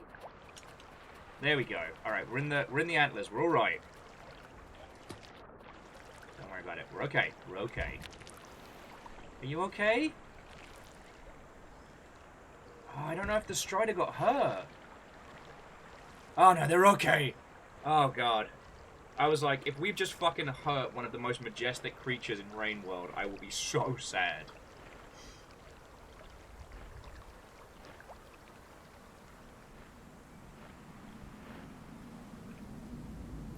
Now this is Rain World. Giving our little son Lance a tour of this area.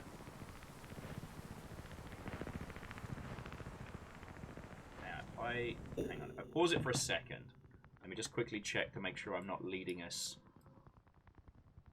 down some fucking hellhole. So we went through there, so we went through that, got to one of the water sections.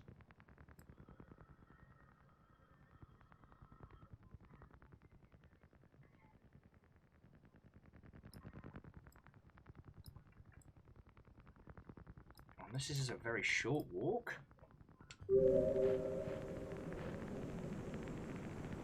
Oh, we might just be going this far. Okay.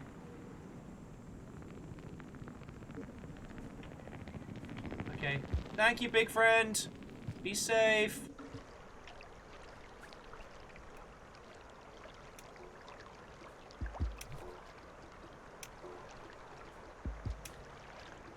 I guess because we're not going to the... I guess we're not going to the outer wild, so... Okay, my calculations are correct. We are here.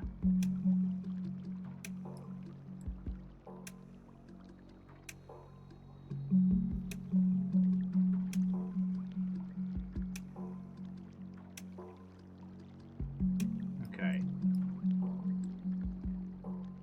Which means we need to go to the upper one, and then across. Roger, roger. Sorry. My gin-addled brain, I'm gonna fucking remember how to do all this stuff, you know. Gone are the days where I could navigate Rain World by memory. Also...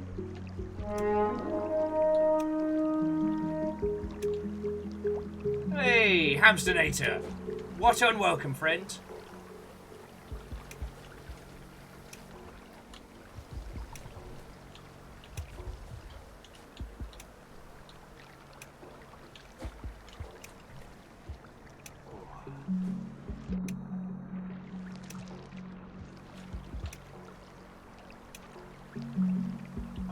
shit.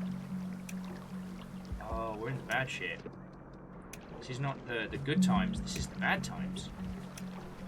We're in the bad place. Sorry. So with the grass here, the blue stuff isn't as strong as the red. The red will just straight up kill us. So I guess we got to go down, get a snooze in, because there's no way we're making it across without a strider.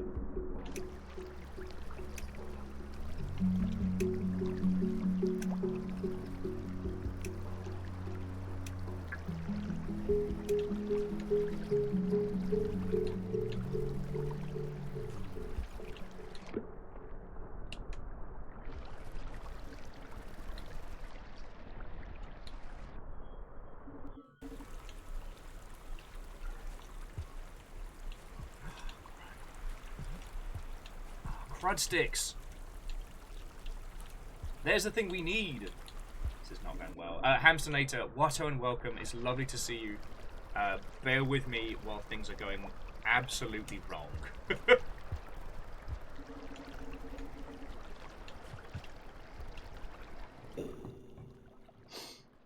And Soldans, Watto and welcome. Oh, and Hamsternator, happy birthday, friend.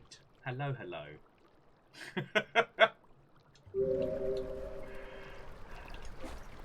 How is it feckin' going? Today's been an odd day. It's been pretty quiet. Like, we're just chatting about... I guess I kind of talked everybody's ear off about like social media and stuff like that.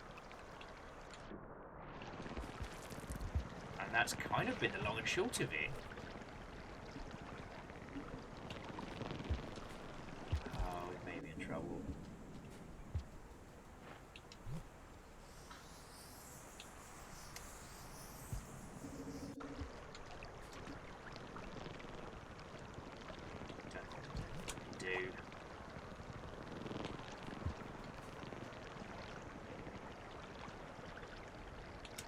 Hamsternator, you're right. Lance has yet to gain a sister, but I think being a single dad of one is enough.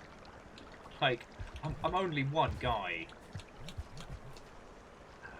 Maybe the rain will cause the grass to fuck off.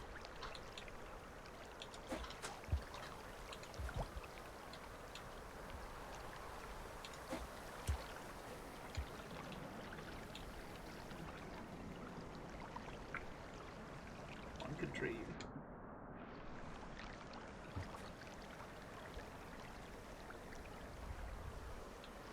There's no way we're making it through that. See how tall that fucking... Oh well.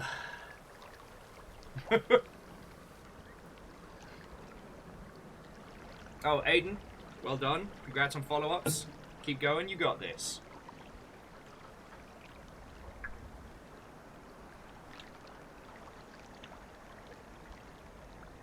What is Mythic Quest? It is a painfully accurate depiction of AAA game development. Modeled, so far as I understand it, off of mostly one of the Ubisoft studios. Alright, yeah, the grass isn't going to give a fuck.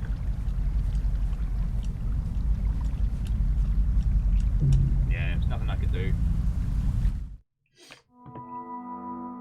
And get to the boat. Watto and welcome. Hello, hello.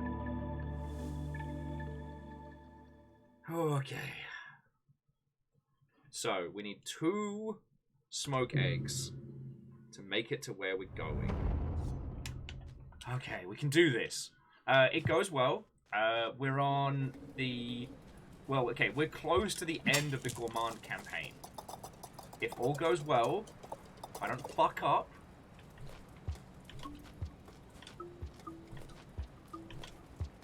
then we should be able to make it to the grand outer world. We should be able to clear the Gourmand campaign today. That's the goal. But so far, as you can tell, it has not been going according to plan.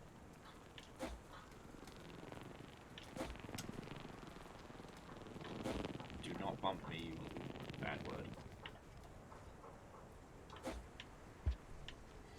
How's it been going with your good self?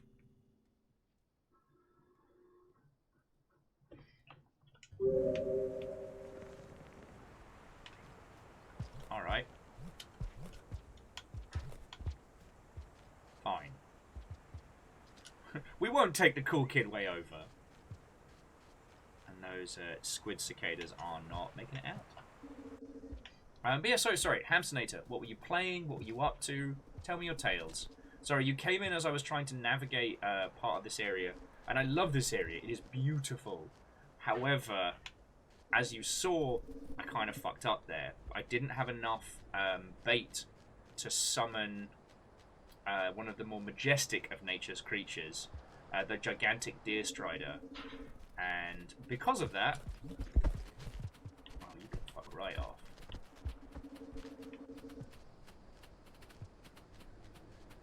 Don't follow me, you piece of shit. Don't you do it. Oh, a Hamsternator, well done. Last time we played King of the Castle, I managed to come out of it as a cabbage farmer, which seemed like a very, very relaxing life.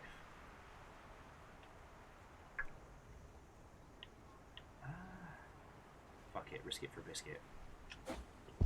Ah, the biscuit was not worth it! Not now! Piss.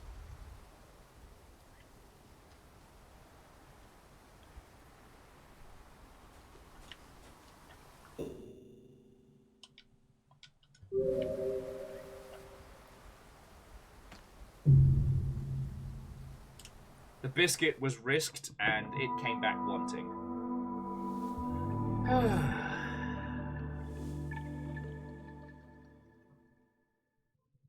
Oh no! Get the Boat was saying they've been having problems with Sekiro not recognizing their controller. Oh no! We were promised more Sekiro DLC, and I'm still waiting. I don't know if I'd still have the memory to return, but God, I have a real love of Sekiro because like it was one of the games we played back in the GameWorks era. And trying to beat the final boss with a crowd will remain one of my happiest memories. I didn't do it, so there is a tinge of regret. But, like, I've never had a situation with that many people, like, cheering me on IRL to do a thing. And honestly, if I hadn't been so nervous, I would have cleared it.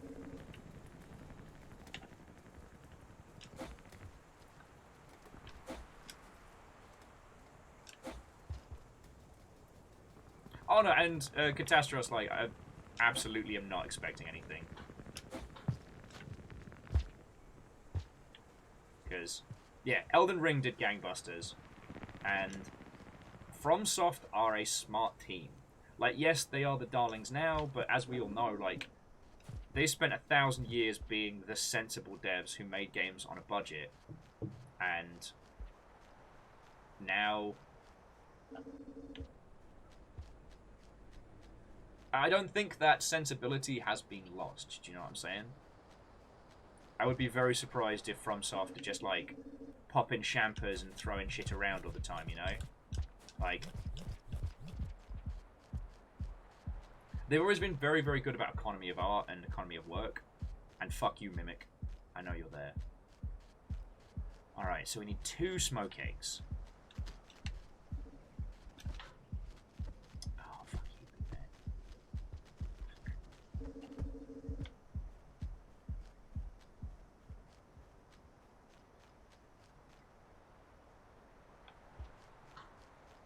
Shit.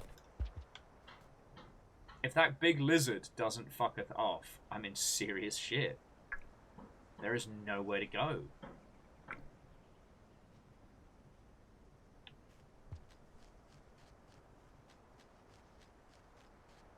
Risk it for a biscuit!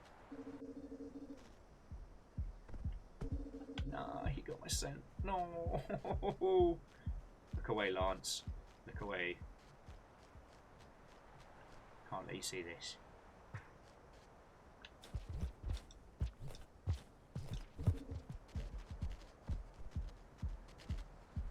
Alright.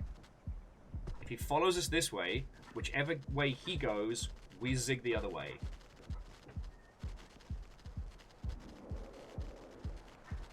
Oh, I just forgot. Bloody stuck in the pipe!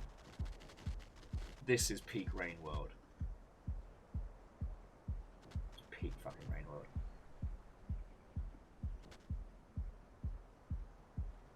Get to the boat. I have played ROM hacks that are old enough to drink.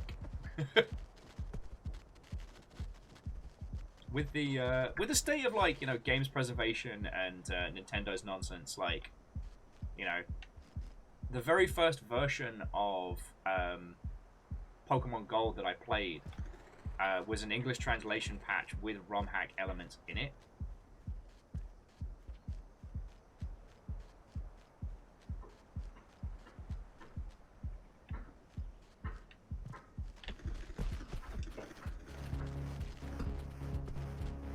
Don't worry, got a plan.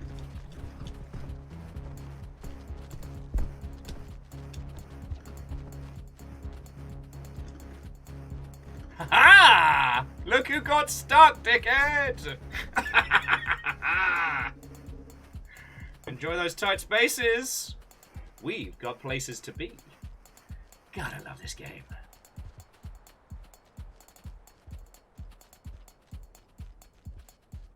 I do think the next game from Yacht Club, Mina, is very... Skibbity. Skibbity wop ba ba!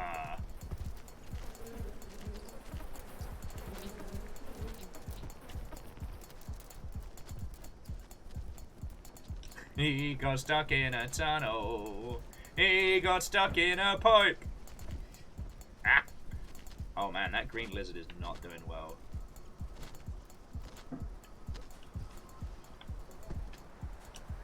Alright, time for some more biscuit risking. Oh. Alright, we're playing upstairs, downstairs with this lizard, but okay.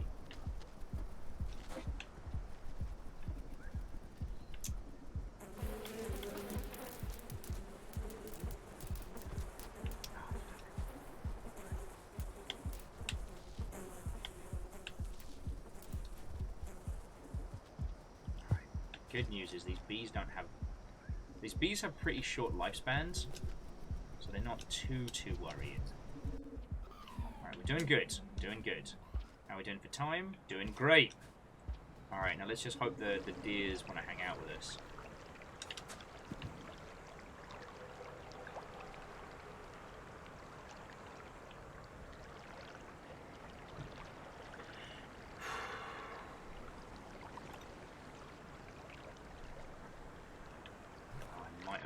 So I might need to leap on its back from... Yeah, I might need to leap on it from up here. Oh no! Oh no, I fucked up! Throw it from the wrong side. Well, it's been fun. Also, Vanderbeest, thank you kindly. How are you all doing?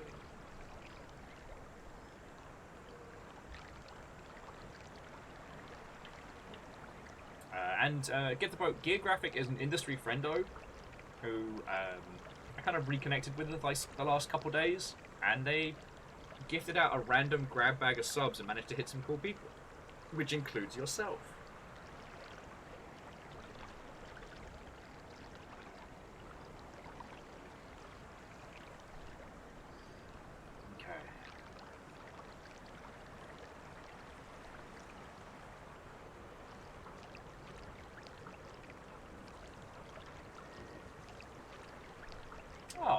Vanderbeest, thank you for the pint glass. Shit. Okay, please wait for me. Please wait for me, I'm little.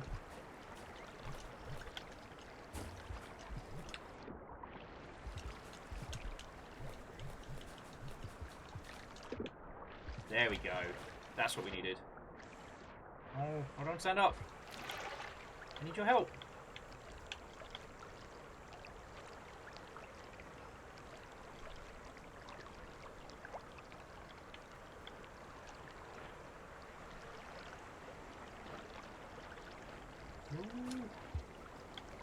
There we go. Hang on. Okay. No, please! No! Don't leave without me! Damn it.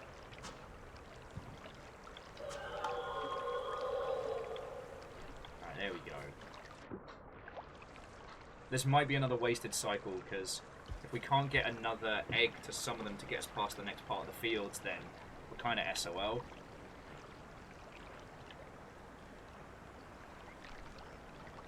No, you gotta come closer! Look, I know where I threw it. There we go. There we go. Alright. Why do I play games that No!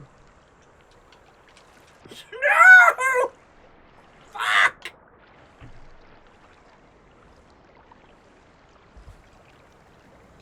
It's alright. I guess I'll just die.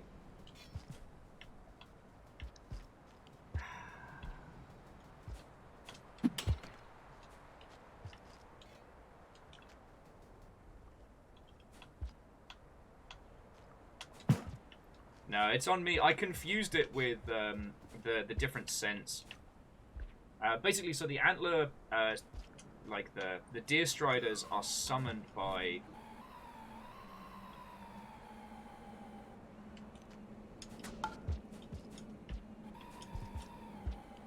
the deer striders are summoned by the scent from those weird little egg sacs or fungi or whatever they are.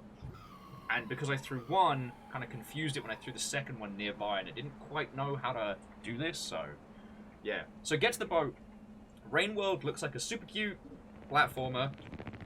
Fuck it. Cool.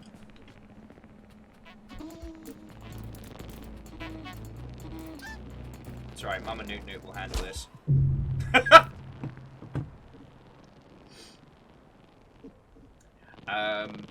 It looks like a super cute puzzle platformer. It is actually one of the most brutal ecology simulations and one of the most fascinating, like, post-humanity stories yet. And I fucking love it.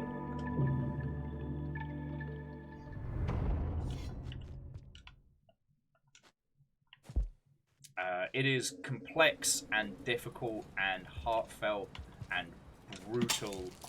And there's nothing else really like it. So me and my adopted son Lance are trying to get basically out of Rain World. One of the many gigantic AI of this world, Five Pebbles, has opened the way for us because Pebs is fucking sick to the back teeth of these slug cats showing up, all up in his fucking business, and making things far more difficult than they need to be.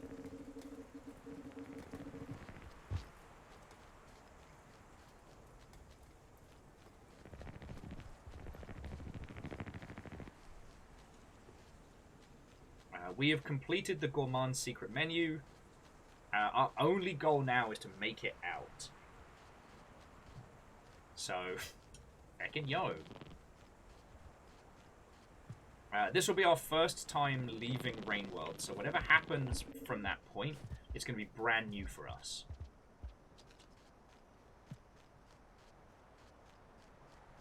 Our current challenge is basically we've got to take 2 different Strider rides.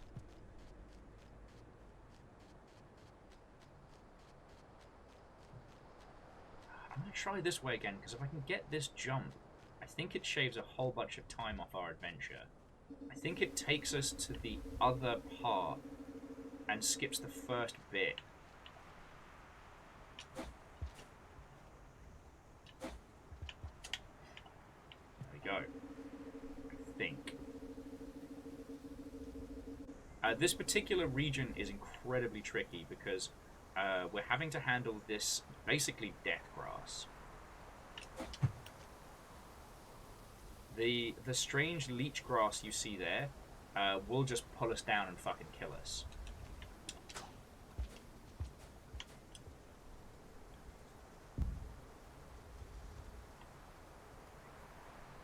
Except we don't have a fucking spear. There's nothing I can do!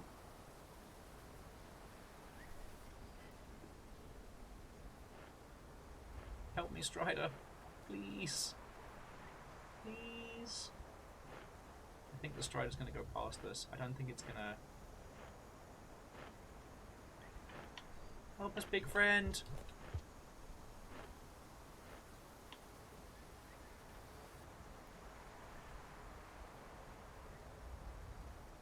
I have fucked up now. The deer striders there are immune to the weird leech grass, which is what makes... Why are you standing up there? You look like a cat what got spooked.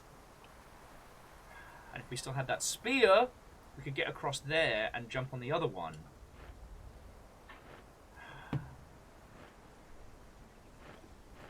Nah, it's all good. It's fine. I'm cool here. Don't worry about me, big buddy.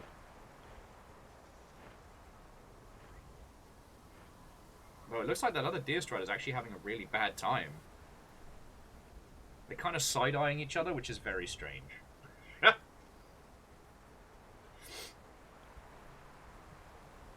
If only I had a bloody spare.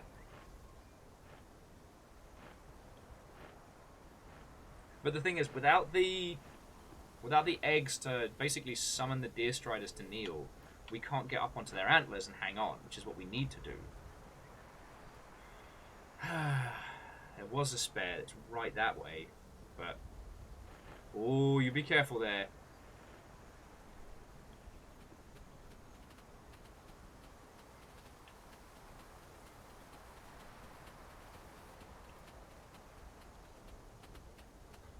Hang on, what does it sound? I need to put... Ah, yes.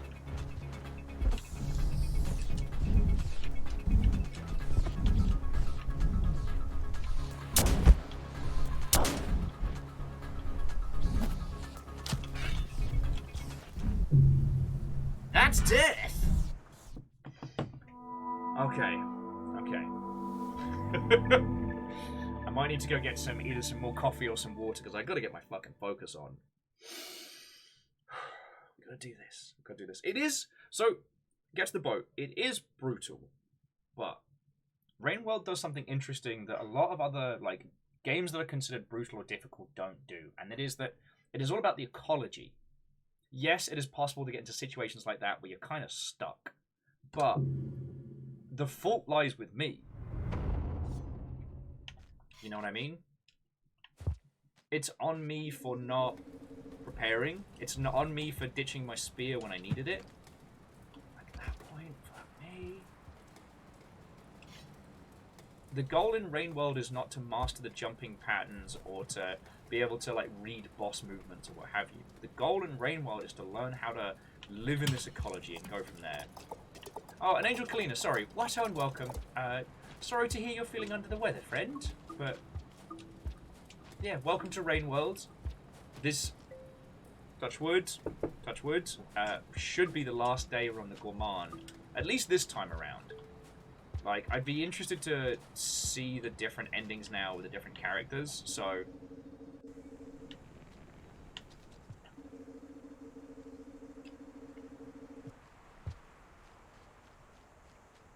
Oh, well, Angel Cleaner, that's no fun. But I'm hopefully able to be a little source of banter and nonsense in the background.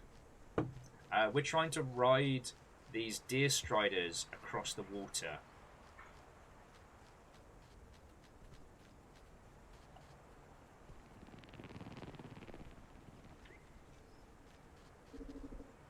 Oh, it's an egg bug. Thought it might be a lizard.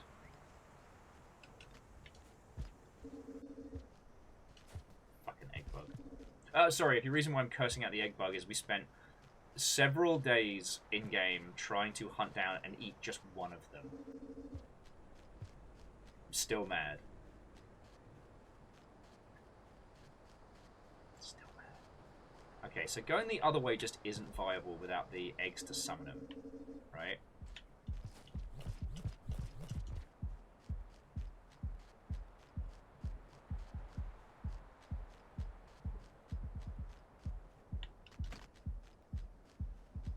I don't see you there. Piece of shit.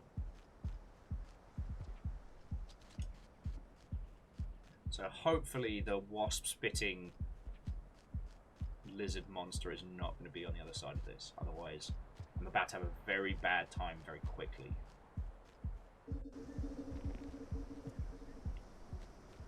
No, he ain't here. Alright, good to know. Good to know. So... yeah, so get to the boat, like, reading... okay, so I'll pause it for a second. Like, reading this environment is really how you learn to traverse this world. So, you'll see there are those strange pods that have, like, a couple of bugs flying around them. They're like beehives, but the bees sting you and then attach you to a nearby surface. They're not fatal, but they stop you from moving. And If there are things trying to eat you, that's a death sentence. The leech grass around here, it's blue.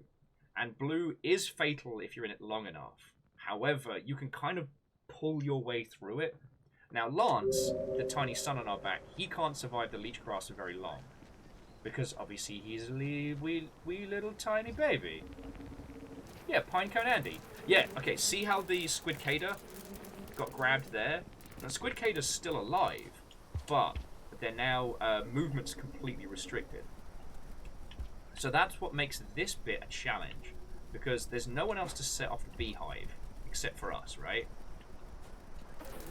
So we need to set it off, but we need to set it off in a way that's safe. See, here it's kind of like, you know, Spider-Man 3'd us. But then as the bugs die, we're then safe, so...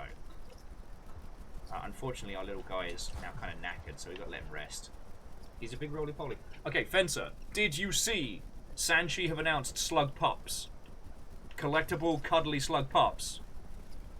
Like, I am not a rich man, and I will not survive it, but... like... I may have to explain to government agencies that they will not be getting their money because of slug pups.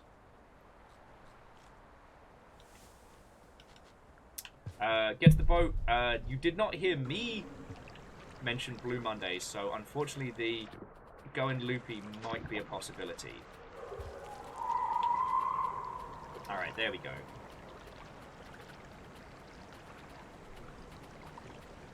Oh, piss. Looks like Itty Bitty Baby wants to play. Oh, there are no spears.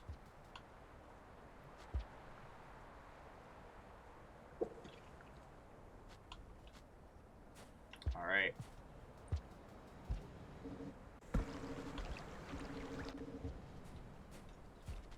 Hadouken!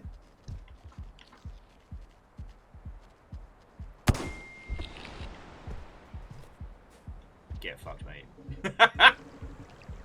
Alright. I don't think we've missed our deer.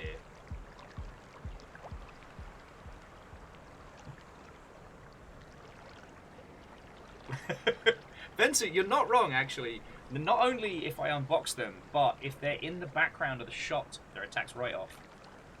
So, fucking wee.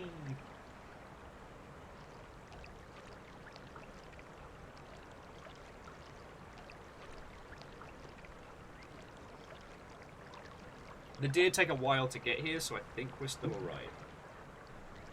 Yeah, I'm going to try and catch the 9 o'clock deer, but they are as reliable as the London to Gatwick service. So, they show up when shrug. Oh.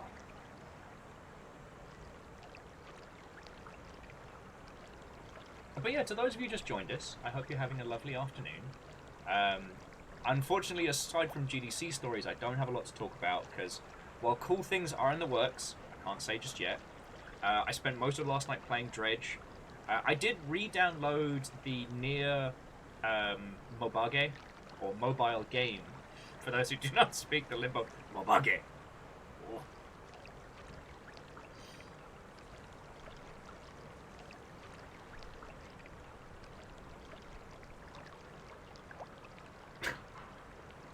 Fencer, I've never killed a deer, and I don't plan on starting now. Just need a fucking ride.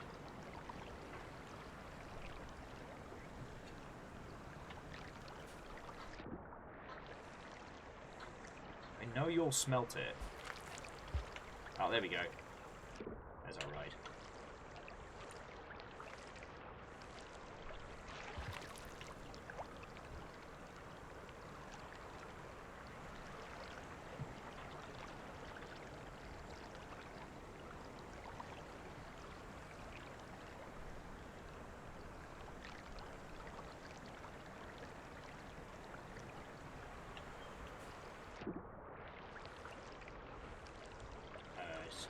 There we go.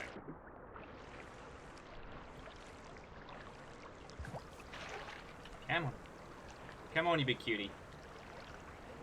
Come on, closer. Alright, that'll do. There we go. Alright. We're gripped. We're ready to go. And hey! Humble store purchase made for year 64,98. Alright, whichever of you lovely Mother Hubbards that was, fucking thank you. That's a lot to... What video game did you acquire? Tell me your tales!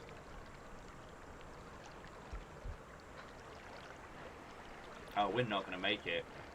We have pissed around too much, and we are running out of time.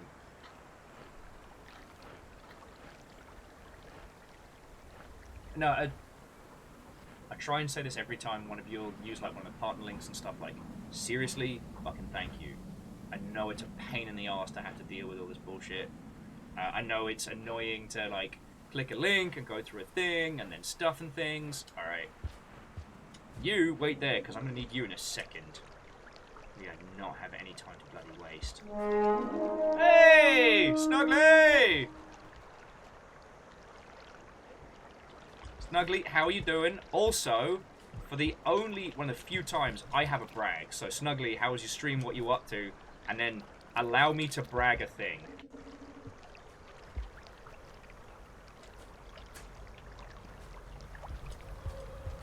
Reactor online. Sensors online. Weapons online. All systems nominal.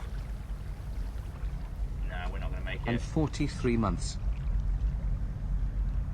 Stream's good. Lovely to hear. So, Snuggly, here's my brag. As the fucking rain's coming! Storm's gonna give me a fucking ulcer. Why do I love this so much? Wait, what?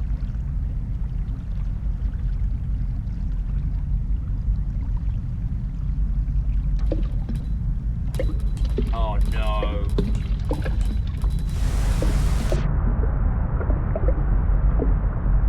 I was like, the rain stopped? Yeah, that's where there are fucking vampires in Africa. That's the fucking rainstorm. Okay. But no, Snuggly, that's lovely to hear. So my one brag is I finally got to meet Null in the flesh and have a little chat with him, and it was fucking cool. I kind of didn't know what to say, so I ended up sort of basically explaining their game to people, but it was real good. It was real fucking good, and it was lovely to get the chance to actually like hang out proper, you know. So that was one of my like big moments from GDC.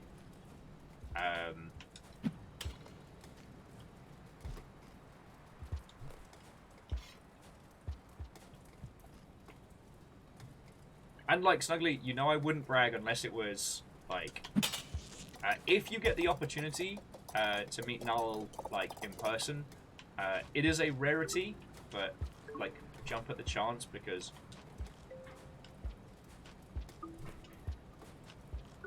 yeah, they're fucking cool. They're incredibly humble about it.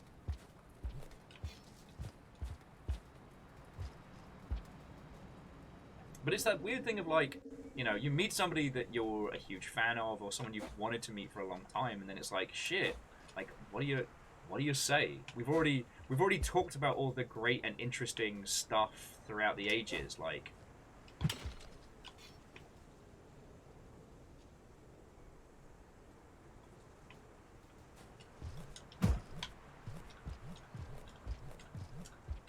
Ah, darn it. Oh well, it's worth a shot.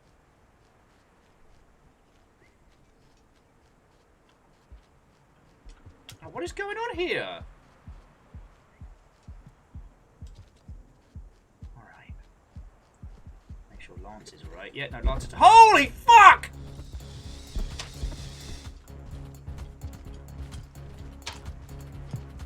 Lance, no!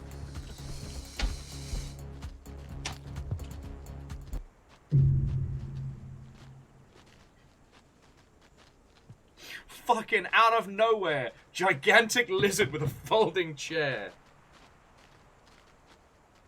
Alright, friends, I'm gonna take a little break.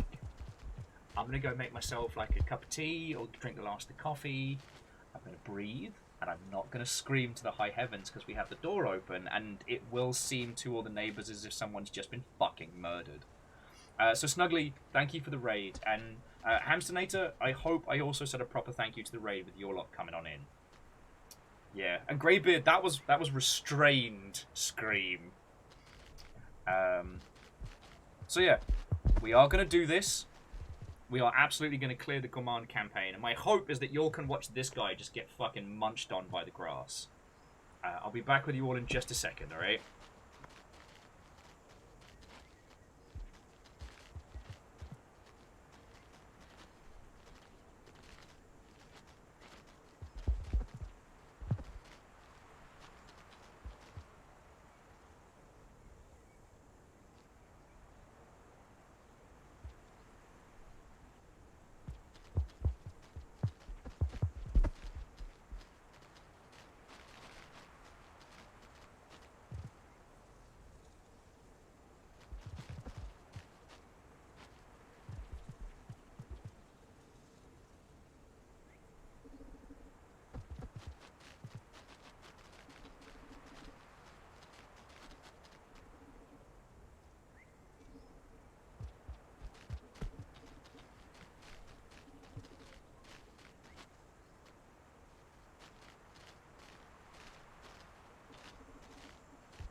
Thank you all for waiting.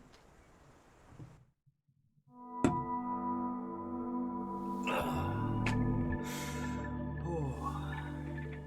said to Fiona, it's like, I can't understand why I'm struggling to get going today. Fiona's like, oh, it can't possibly be due to the unhinged guy who was screaming at 4 a.m. And I was like, oh yeah, I forgot about that. When I was going to bed, he was in party mode, and then he woke us up in, like, unhinged mode at 4. So, bless him. Bless him.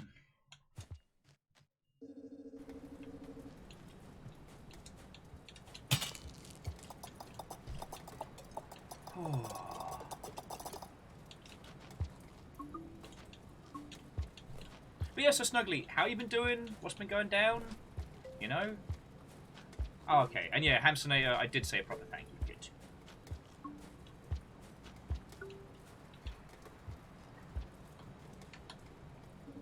Someone was asking me how Dredge was yesterday. I think it was Elven? I think so.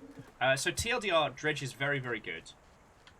Story-wise, it's kind of Sunless Seas light. Gameplay-wise, it's very evocative of Darkest Dungeon, but with fishing instead of turn-based combat. And I've been having a great time with it.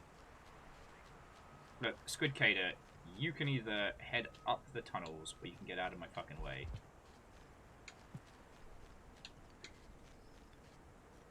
Alright, we'll just stand here.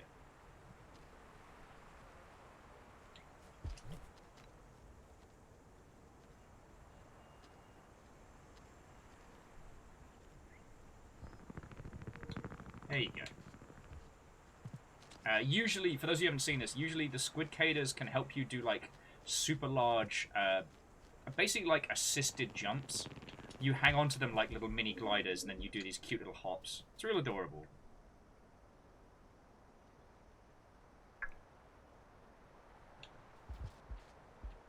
But because the Gourmand is extremely heavy, because, you know, they eat a lot, kind of like Anya, our chubbiest guinea pig, it means that they have more kind of weight and heft to them, making it a lot more difficult to do those assisted jumps unless you're starving.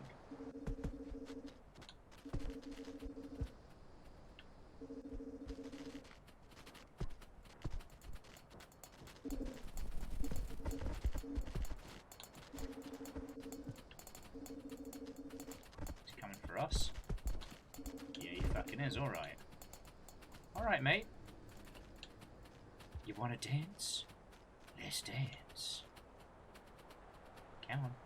Come on. Oh, chase me.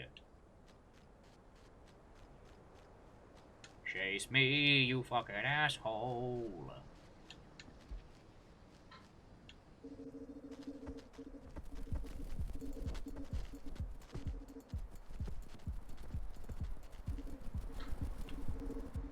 Alright. Though what's interesting is in that last pattern, he fell on us, right?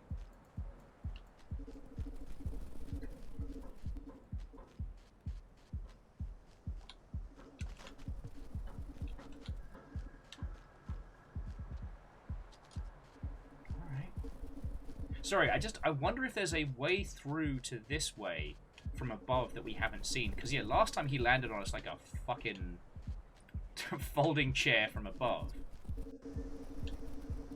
It does make me wonder. Also, why are the moths freaking out? Oh, Mama Newt Newt's here. Yeah, I think the Newt Newts all eat moth bats. Sorry, it must sound like I'm speaking complete and utter nonsense. But yeah, that big flying thing, that's Mama Newt Newt. The Newt Newts are cute little, like, flying bugs. However, if you harm any of the babies, Mama Newt Newt is gonna fucking ruin your day. No more than usual. Actually, Sadlin, I did want to ask your opinion on something. You know the team behind Monster Train? They've done a title that's coming up. I don't know if you've seen anything on that, and if you have, would you mind giving me your opinion? Because of reasons. Sorry, I don't mean to be cagey, but I can't say too much more.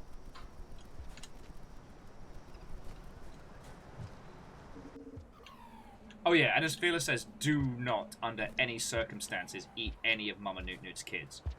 You even so much as harm one of them, Mama Newt Newt's actually going to make it her personal fucking mission to ruin your day.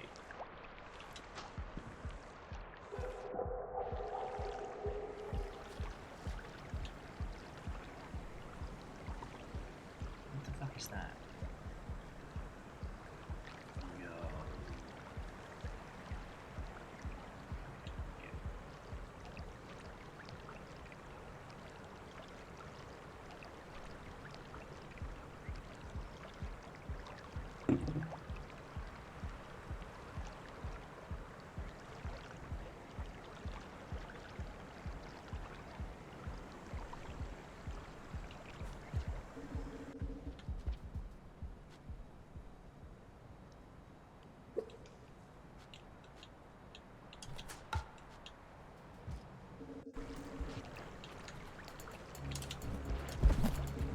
Oh, I stuck the bomb!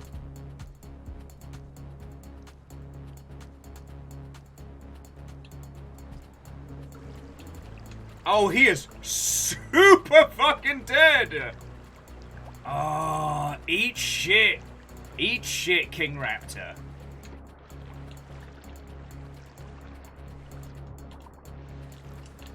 How was that for a fucking job?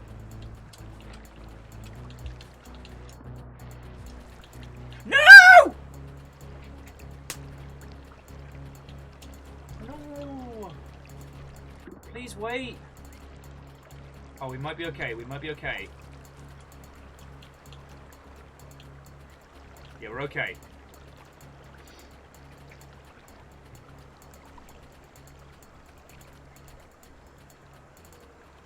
Thank you for waiting. Oh, I was about to lose my nonsense. Oh, you know what it is? Get to the boat, because the ambient soundtrack in this, sorry, the dynamic soundtrack in this, that little like tick tick tick tick, that's the Predators Becoming.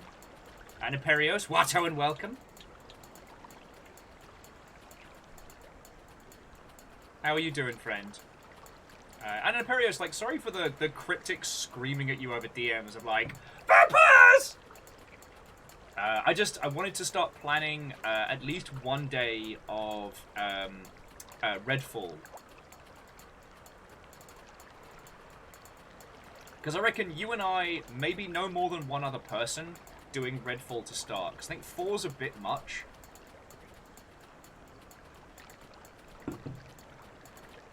Yo, buddy. We going? No!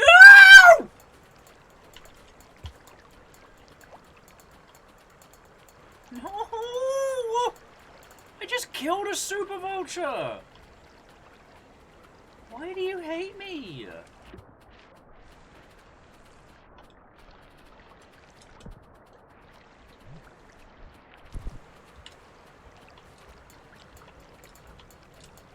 There we go. Okay, please. We're gonna run out of time. This deer seriously is not my friend.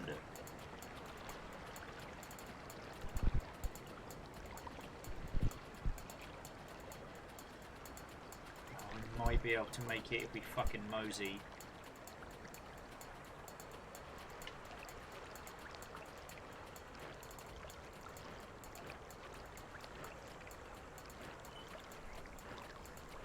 This is the thing. You can't control the majestic creatures of this world. Stop that incessant clicking. No!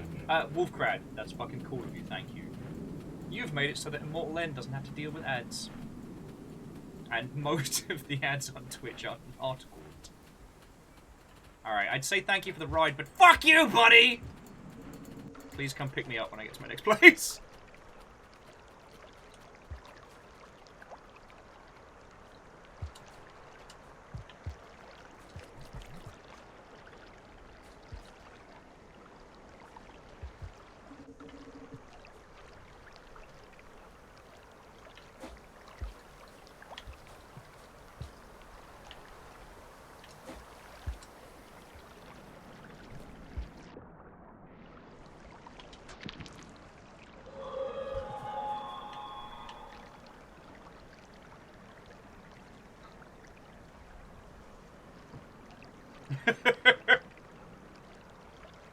Sorry, get the boat saying, what do you mean Twitch ads are bad?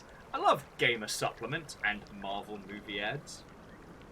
That sound was one of the Strider deer. When you throw those eggs, that's what summons them. It's like, I don't know if it's specifically like a pheromone, or if it's the... like, whatever the fungi is. No, we're too late in the cycle. The Strider was like, yeah, nah, you're not gonna make it. So I'm just gonna dive into the grass. There we go. Grass, take me.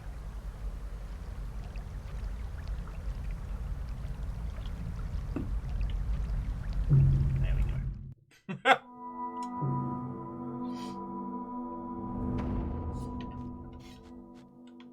Oh yeah, the deer just find them tasty. Okay, I like that idea.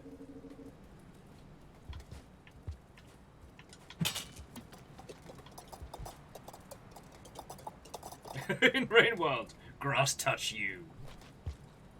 When they say go out and touch grass, it's not advice, it's a threat. I've never been so in love with a game that hurts me so much.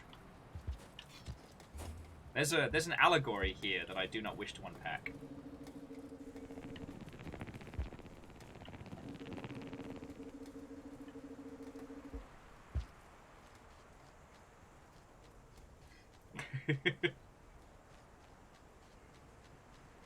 Oh god. Wait, no, wasn't the grass from Aeon Flux, wasn't that like mechanical or metallic, or am I misremembering? But yeah, so Sadlin, not a thing right now. I'll follow up with you on DMs, but yeah, I'd be really interested to know your thoughts on, was it Inkbound? Inkplot? Yeah, Inkbound. And I may have to steal your knowledge skills in the future. Okay, so it was metallic knife sharp, but it followed your movements. Okay, thank you, Magi. It's been so long since I've seen Aeon Flux, and there's large swaths of the film that are now blended in my psyche with that same animation team doing the Animatrix. Because I used to watch and rewatch the Animatrix fucking religiously.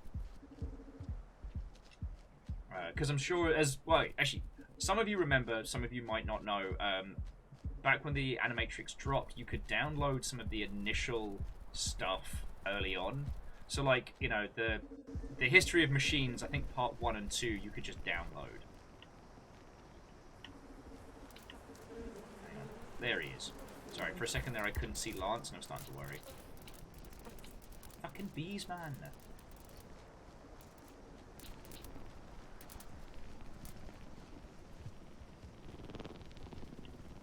And obviously, we're talking about the animated film based on the...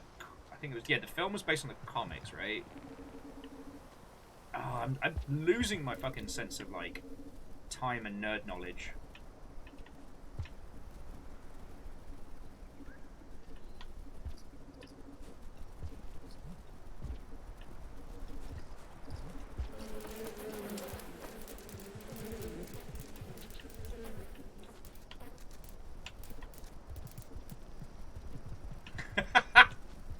Sorry, Perius is like, the comics were based on reality, dude.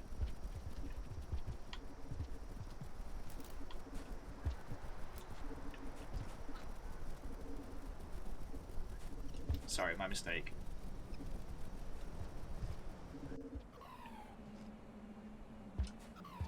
In some ways, I'm kind of disappointed that we didn't get the cyberpunk future that we were promised. We got this lame cyberpunk future. On the flip side, though, I don't look good in... I do not look good in latex or spandex. So I'm grateful in that regard that we're in this particular cyberpunk dystopia.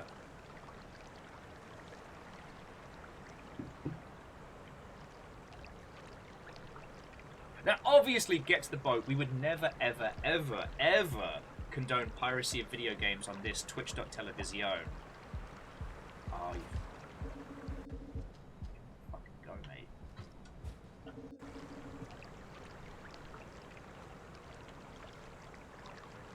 I don't think I've got the bulk for the leather, but I don't know.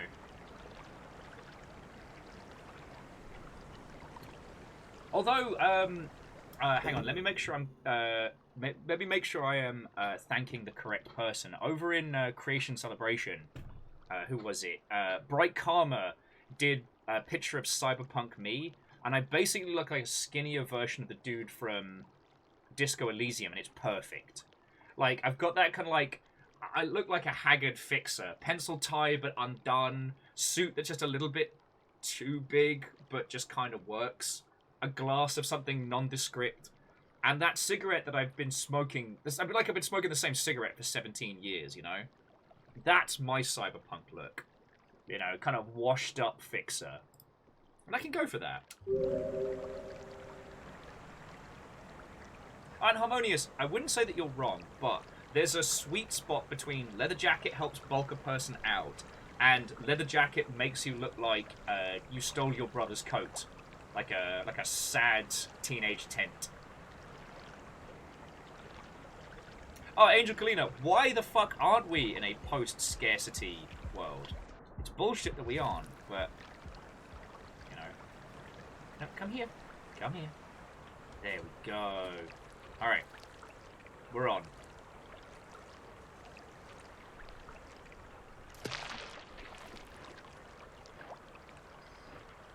Alright.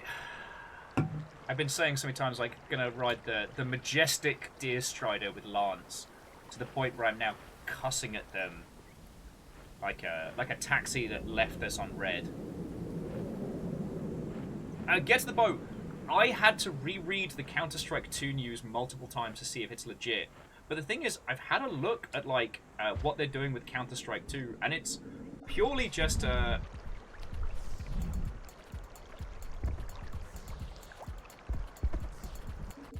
I'm gonna need the big man to fuck off for a second. It's purely like engine and technical improvements.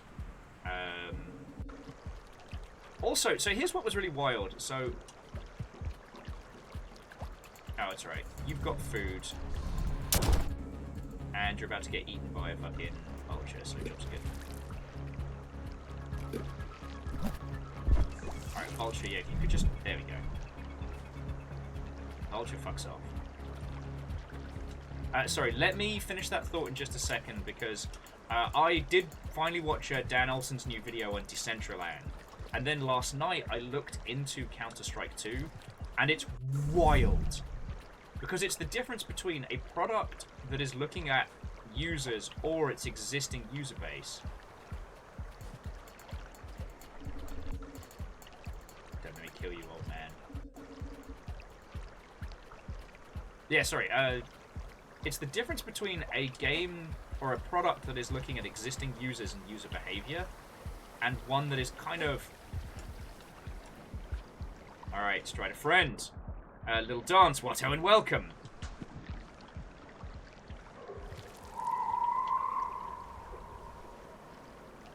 Just hold that thought. If I can get on this Strider... No, don't be cute there. I need you to be over here. Come on. Come on. Come on. Keep going. Come on, please. No! Fuck! Fucking Striders keep leaving me on red. It has been a hot second. How are you? Watto, and welcome.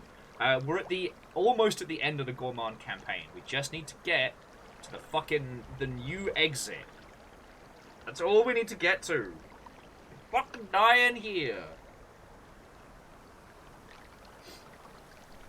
Okay, but no, sorry. So Dan Olsen, who's been on the show, who's done a bunch of incredible videos like The Line Goes Up, did a video about Decentraland, which is like the poster child for what the metaverse currently and commercially is. Alright, I've just got to try and get up there. Come on, flip. Please? Please? Please wait for me? Please? Come on, I desperately need a ride, mate. Come on. Look, I'm a little slug cat. Look how fucking cute I am. Look how cute I am! You piece of shit!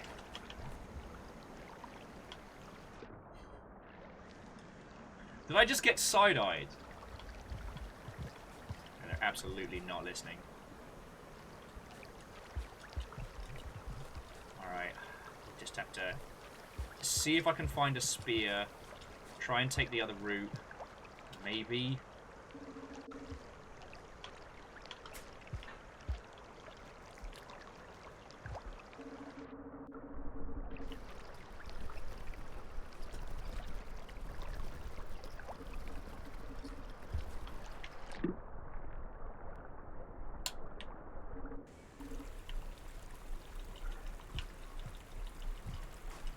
See, there's no spears here, so I can't get to those, which would be fucking perfect.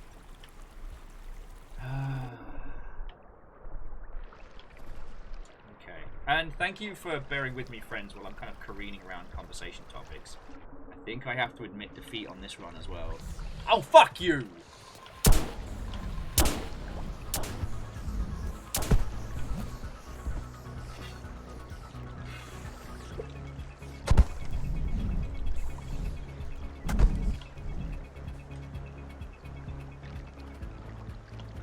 Vultures aren't even staying around long enough for me to blow their faces up with a bomb. Find me! Oh. And they did. Okay. Okay, yeah, 2 king vultures just to fucking teabag me from the sky. Okay. So, you were asking about Counter-Strike 2. I am fascinated by it. I think it is going to be one of the ones to watch. And the reason why I bring up the Decentraland video is that with Counter-Strike 2, they have already announced that everything that you already have and have unlocked in Counter-Strike Go will be carried over to Counter-Strike 2. Now, I don't know whether or not things will still be unlockable in Go and brought over or what have you, but all of the people that have just spent their entire lives living out of Counter-Strike, everything they've done, like, cosmetic progression-wise, is carrying over. That is a massive deal. That is not a small feat.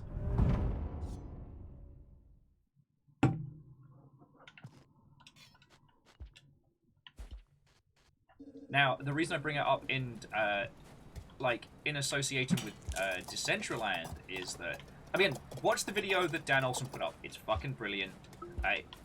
Despite it being like 2 hours long, it's very good and it's very funny. But what struck me about it was that it's a large number of people looking at a gaming environment as nothing more than an investment portfolio space, right?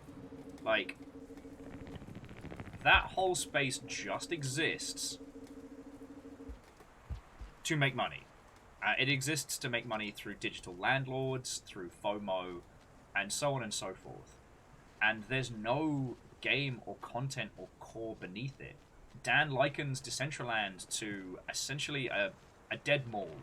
A place which was designed purely for commerce with no people in it. And that analogy, it hurts. It is very accurate.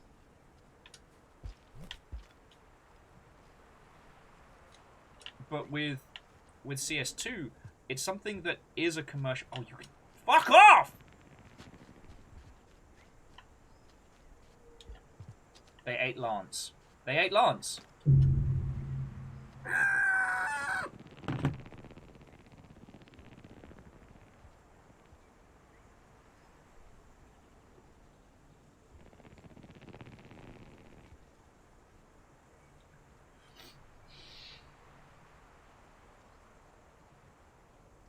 Quick question. So, Fencer, you might know this, or any of the Rain World community friends.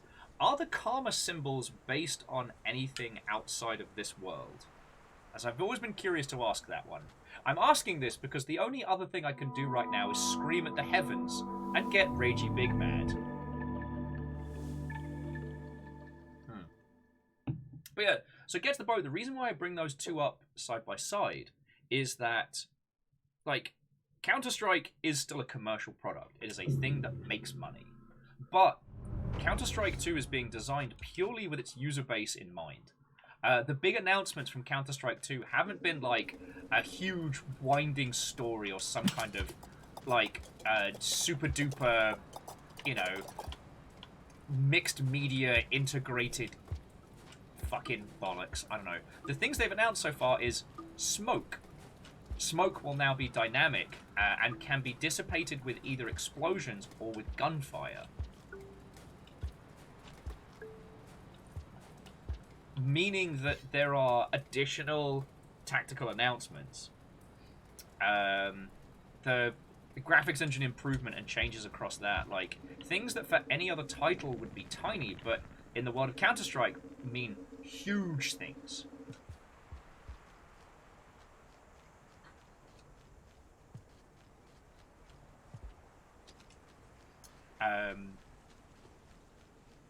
Yeah, if the smoke is still going, it will fill up... It'll refill the area in a volumetric manner. And when you think about, like, you know, the pixel precision of Counter-Strike and how it goes through, that's fucking wild.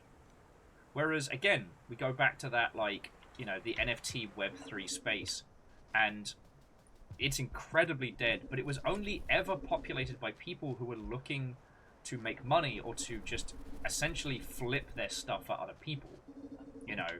Decentraland sums it up so wonderfully that there is no creativity in the Web3 space. No one is looking to create.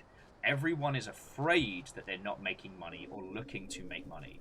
You know, it's speculative investment personified in the most awful way. And I find that fascinating. Now, if you weren't in yesterday, I'm happy to talk about the state of nufters in video games, having seen GDC. The TLDR is lol Rufflemau.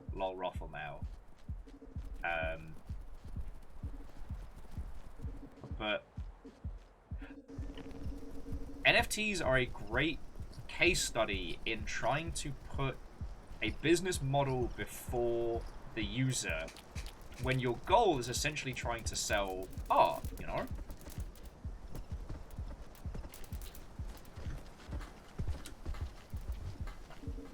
You know, video games, like a lot of other trades, sit in that that gap between, you know, art and business.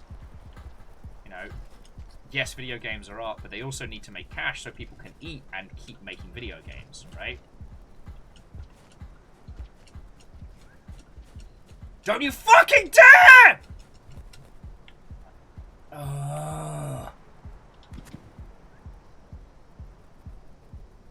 The grass got me.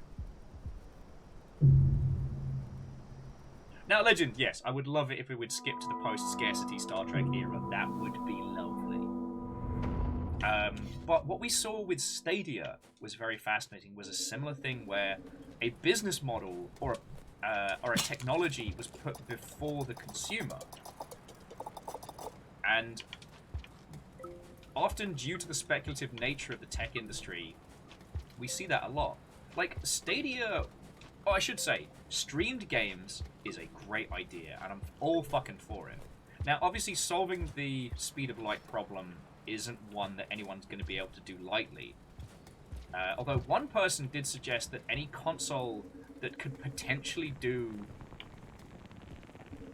rollback netcode would be fucking wild, but how one would go about that, I have no fucking clue.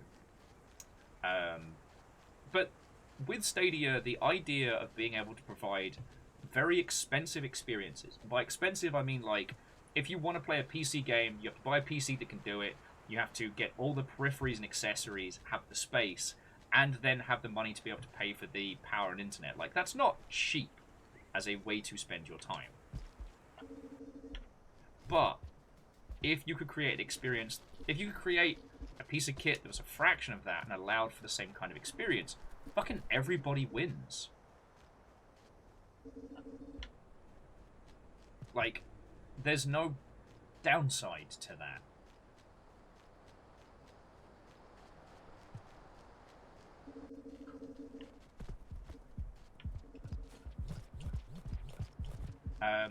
The problem I found when encountering, like, Stadia's business model and philosophies was that there was no consideration for the kinds of people that would use it.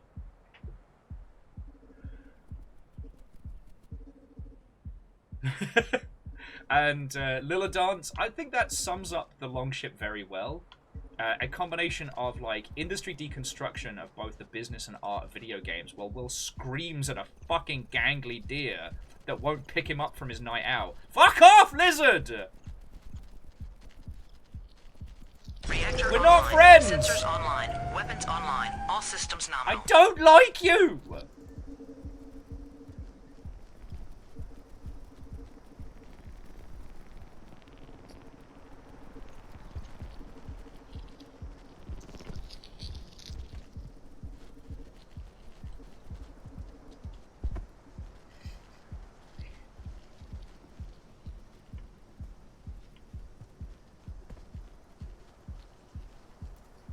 But now, so Magi, you do make a very good point that something like that, yeah, if it doesn't reach that profitable biting point, then unfortunately, yeah, you're left with a brick.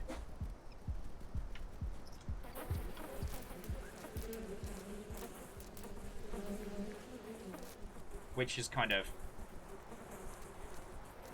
Harmonious is here for the gamer yells at lizard content. Love to see it. Love to see it.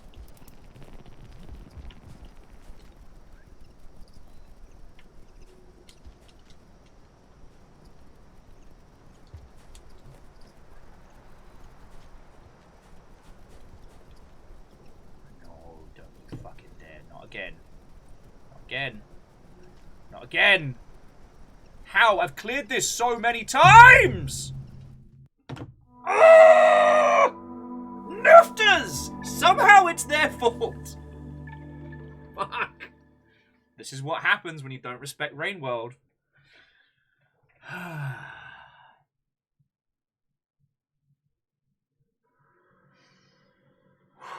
Sorry, so jumping back in. So let's go to the comments.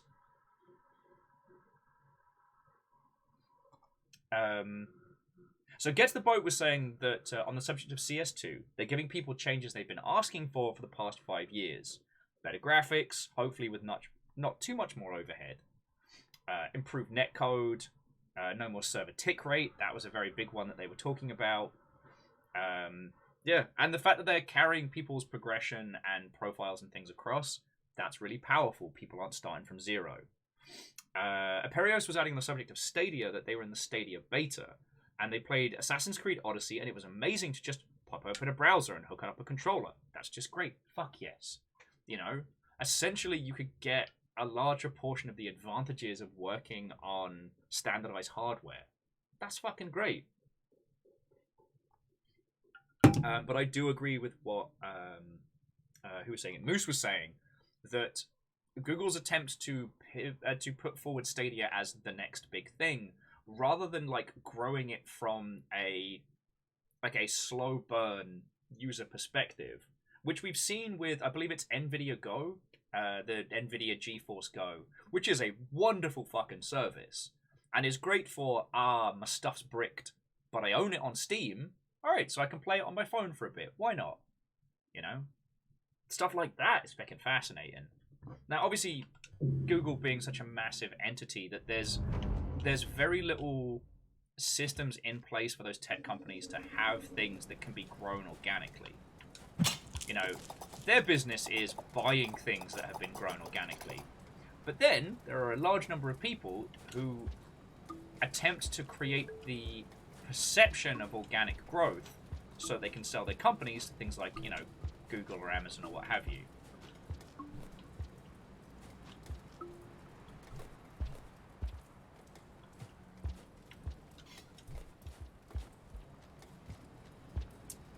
And Get to the Boat. I mean, cheating in multiplayer games is unfortunately always going to be a thing in some way or capacity. You know, for as long as we have titles where users can only progress through direct victory, unfortunately we'll often see situations where users will find some way to cheat through it.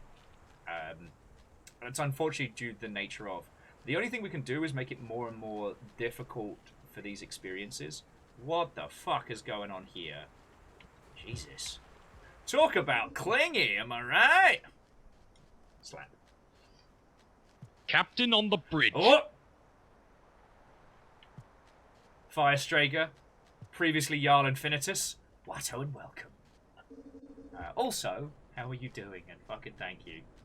We're talking about tech companies not having the ability to slow grow technologies like Stadia, or not able to understand use cases. I finally got to watch the Decentraland video that good old Mr. The Olsen has put forward, and it's fucking brilliant, shocking no one. But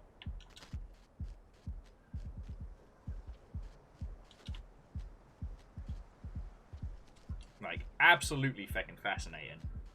Well, I won't spoil any of it because despite it being a documentary about a thing we know, it's constructed in a wonderful way and is worth your time.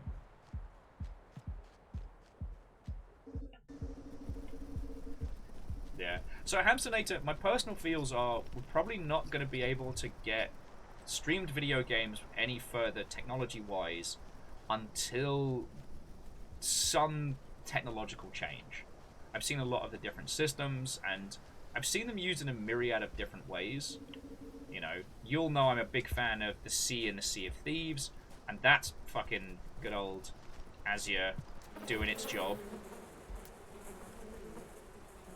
Fucking bees!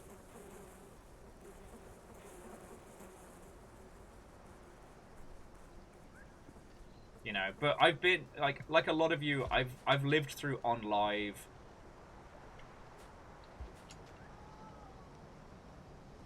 You know, I've lived through a lot of these potential systems, and very few of them have been.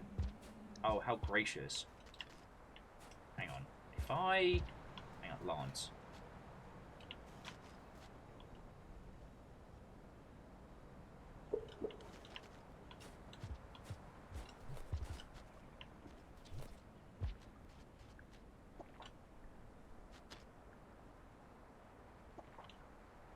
That's a void bomb.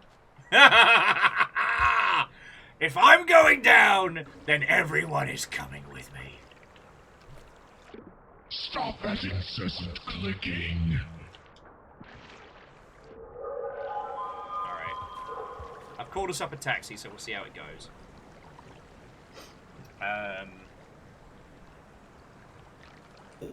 Actually, let me just pause that one.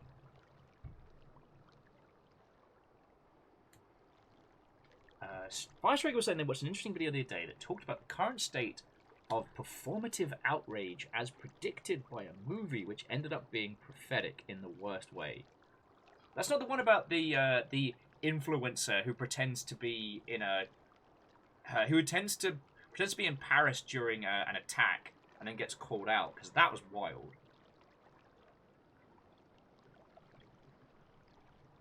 I mean, Magi, at this point, it's out of my wheel well to work it out. See, that's one of the things where Stadia fell down on, was that Stadia was developed in San Francisco, which has, for the most part, rampantly good internet. It is impossible for that team to really conceive of the varying qualities of internet across. We're just going to look at the United States, but like, dependent on which state you're in, you can basically have access to slightly better than 56k and fuck you. And that's your only option. There are whole swaths of the country where you have one internet service provider as your choice, and that is it. And even us here in Seattle, like, we occasionally have internet blips and stuff because in our current, you know, block and area, we have the best internet that we can pay for. There is no better. Like, so, like, infrastructure-wise, outside of major metropolitan areas with good infrastructure, it wasn't a viable product. And so at that point, it limits the scope of people who would use it so much, you know? The streaming thing for the Xbox app, I think, is very good. Because it is built into an existing platform. It's a good backup if your system's being a grumpy crumbum. Like, it's not something that is the be-all and end-all of its success. Also, doing a fucking MatPat announce at a GDC is not that's not how you do GDC announcements. Like, Tilt's head. Come on now. Alright, now let's see if we can get a fucking Strider to take us where we need to go. Watch me go through all of this only to find out we're in the wrong bloody place. That would be my luck. Did you fucking just?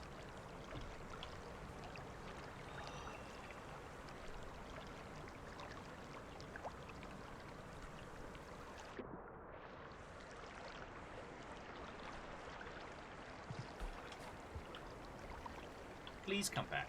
I'm sorry I screamed at you. Please come back. I'm a little slug cat. I need.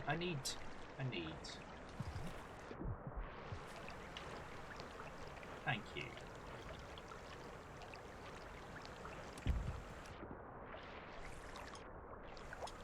Okay, there we go. Alright, we're attached. Hey, no, and Firestriker, I'll be more than happy to bance with you. That sounds like a lot to deal with in a day. We're doing good over here. One of our neighbours was screaming at 4 o'clock in the morning.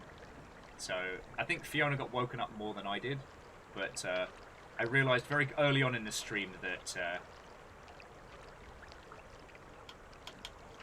okay, we can go now. I realised very early on in the stream that I was a bit squibbly.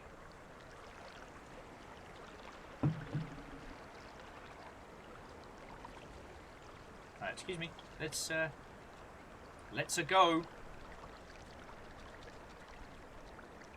I understand you're having spa time here, and I appreciate it, but I just... Please. Please.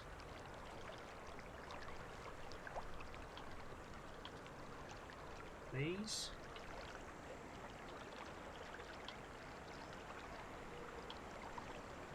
Alright, we'll just wait for this one to continue.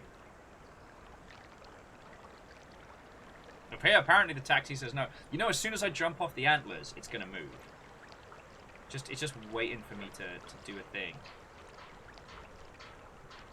Please! I don't want to die again!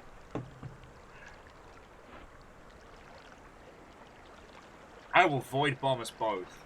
I have nothing to lose.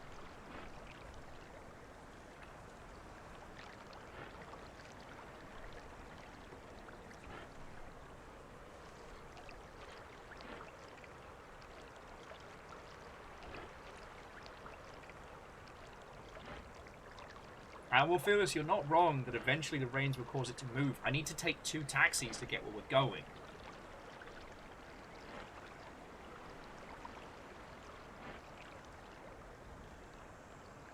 I'm pissed to have the fucking hiccups! Alright.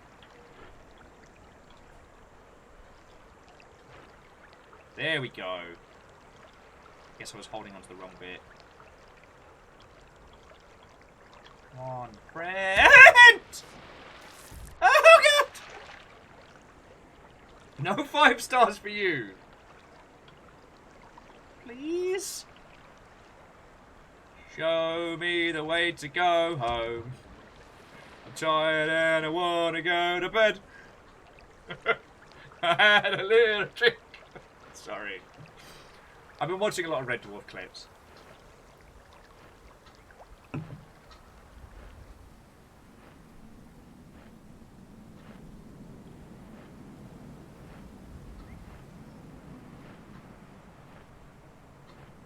Actually, Legend, I hadn't considered it, but yeah, for the big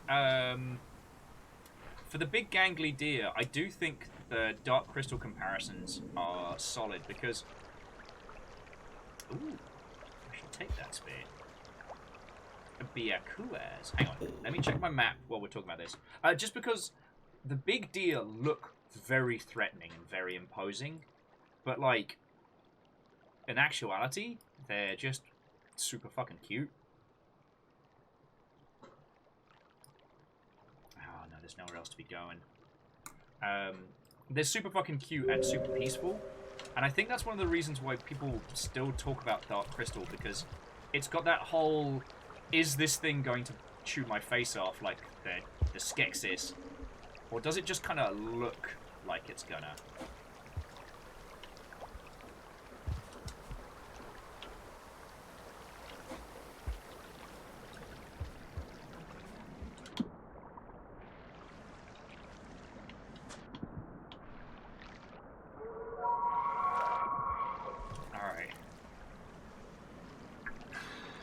We might make it. We might make it. If the Strider's nearby, we might be okay. But we do not have a lot of time because our last little fucking taxi was fucking around. Considering how apeshit the leech weeds are going, the fuck you grass. No, this is not looking good for us.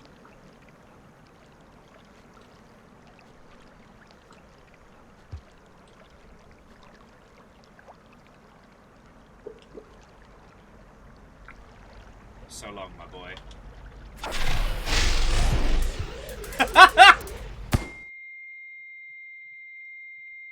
And that, dear friends, is a void bomb. The surprising alternative to having to do shit.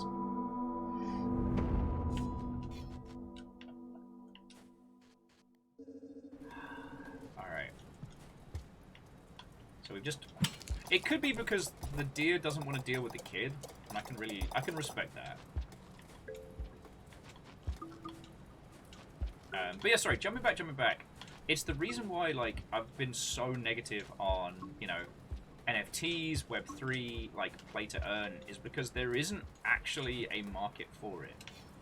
It's all speculative. It's all trying to...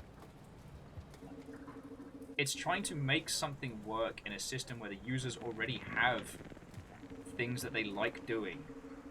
And, like, yo, business models for video games change year in, year out. Like, season passes are now very common, but those mean a very different thing than what they used to.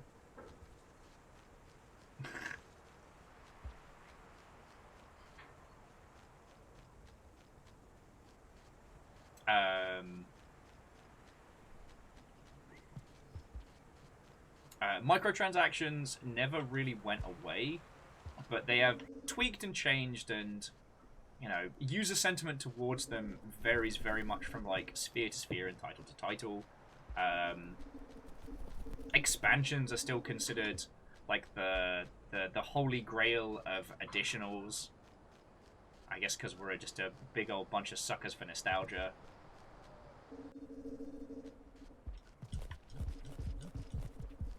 And,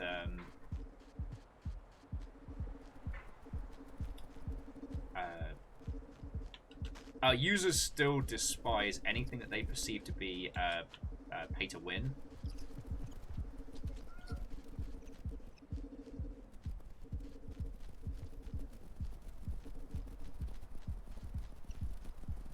Well, I guess the boat. That was the thing that there was one particular title which I think until it ate shit due to, you know, being hacked to hell and not being very good. There was one particular title. Oh man, I think Baby Newt just killed a lizard.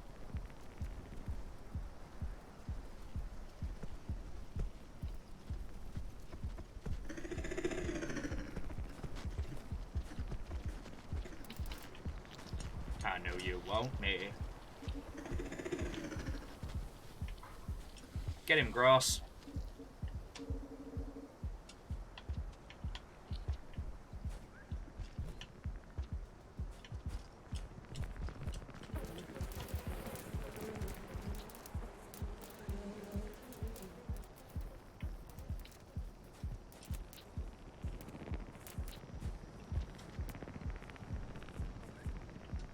So covered in bees.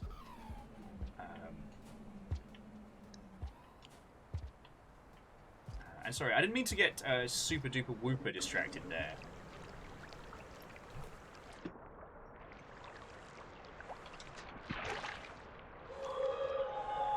But no, sorry, get to the point. Basically, I was long form agreeing with you that the mentality behind play to earn is one that I really wholeheartedly disagree with. It's just this idea that every facet of our lives should be monetized. The idea that even in play we should be looking to earn. Whereas what we know from the gaming side is that when you create that kind of setup, it only incentivizes idlers or people creating essentially bot farms to maximize profit. It doesn't create an environment where making money off your things is enjoyable. You know?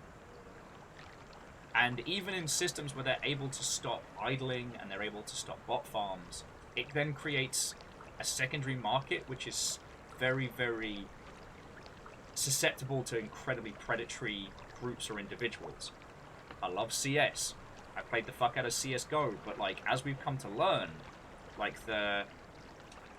Oh, hello friend. Oh, you're gonna come a little closer? That's cool too. The CSGO gambling spaces around it have become incredibly aggressive. And yet, no, Salem, you're correct. Like, for every market, a sub-market grows. It's just with a lot of those... Okay. Come on. Let's go. Come on.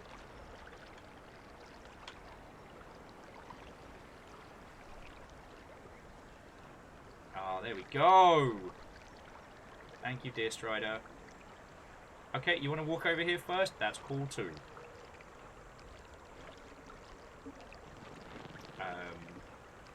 But no, as we've seen with CSGO, like, you know, the kinds of sub-markets that it's enabled hasn't been so much like a trading market between friends or like a secondary setup as much as a like side gambling and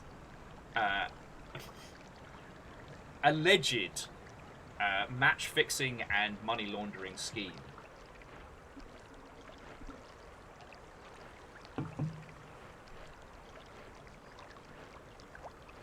There we go. Hey, all we had to do was just treat the deer with respect, and the deer will look after us. Hey, Mama Newt Newt. Hard day, right? Sorry, it's a... You wouldn't understand, friends. It's a single parent thing. You know, we recognize each other.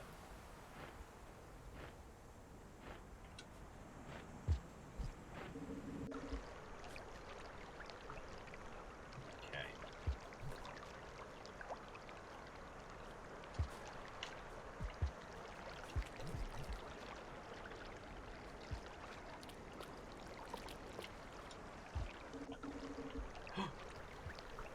No!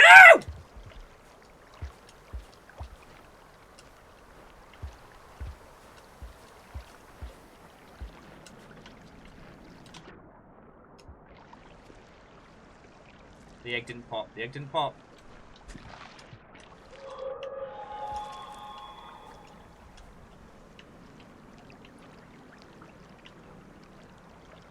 Take me home, leggy friend, to a place I belong.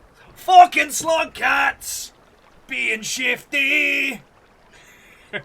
Fuck your grass. Fuck your grass. Ah! Oh! I might cry. I might cry, you magnificent strider. You beautiful bastard. That has taken us many hours. Alright. 5 stars. 5 stars. I'll tip you as soon as I get in.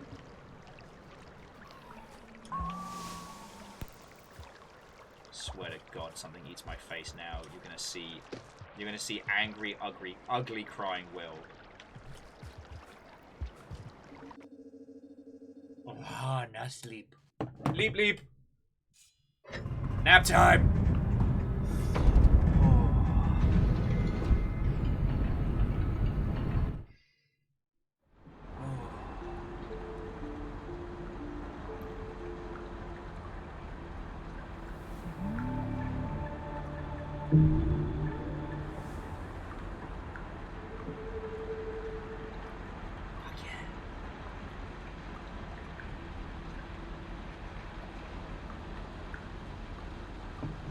Yeah, running into the burrows, touching the home plate and yelling, "Safe!"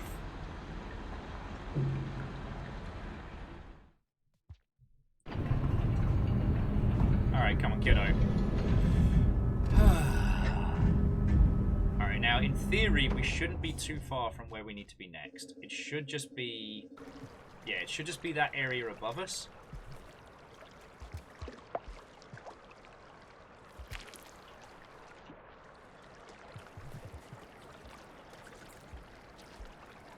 Just make sure Lance has some breakfast first. Because Lance can't eat the lightning bugs like we can. In fact, they'll fucking kill him.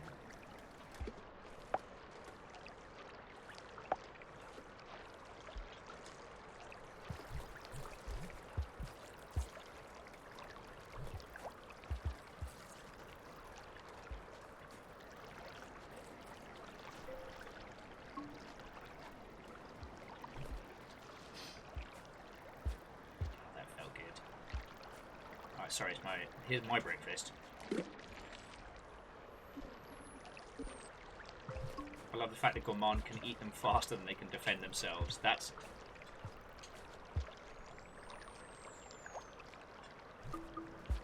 That sound you hear that sounds like a camera battery charging up. That's their kind of like their little cheeky defense mechanism.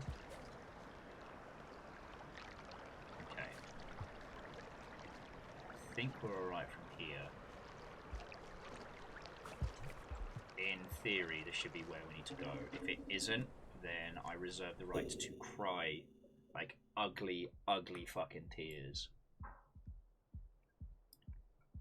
Okay.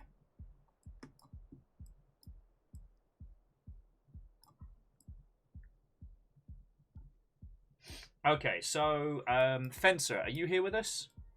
Because we're in Farmer Rays right now, right? And we need to head to Outer Expanse. Or does someone have the sketch map of where we need to go from here?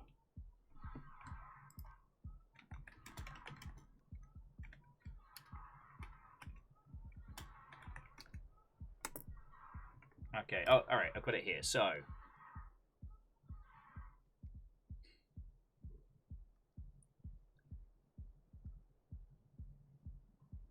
we need to head to the Outer Expanse, yeah? Not the outskirts. Because we came from outskirts. So we need to head down to Subterranea and then head up.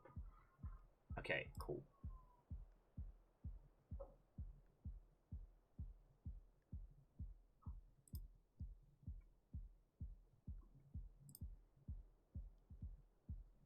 Yeah? Yeah. Okay, cool. Sorry, friends, I realize I'm not even actually asking you all a question. I'm just freaking out. Okay, so that means we head from... Because we're now in Farmer Rays. So we head from Farmer Rays to Subterranea. I love the idea that the grass that's been trying to fucking kill us was something that the previous people grew as a food source. With the idea of, like, you know, creating some kind of, like... here's a food type that could survive, like, you know, pesticides and stuff like that. And then since humanity is all up and left, it's just grown into this, like, you know, super reactive leechweed. Oh, Aperios, if you wanted to... if you wanted to go ham... oh, no...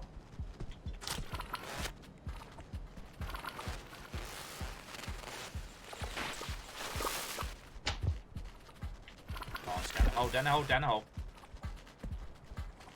Oh, crap sticks. Oh, triple crap! Oh, this is the end. I should have fucking known! Alright. So if you're new to Rain World, here's what just happened. So, those are French fries. Yellow lizards. The yellow lizards have a special feature that so long as their pack leader is alive, they can communicate.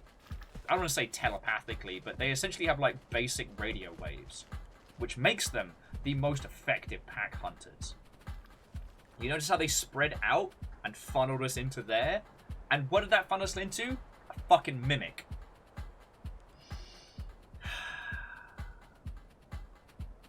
This game's gonna be the fucking death of me. So what I was gonna say, Aperios, is there is absolutely enough footage of Will interviewing Will. You could do that.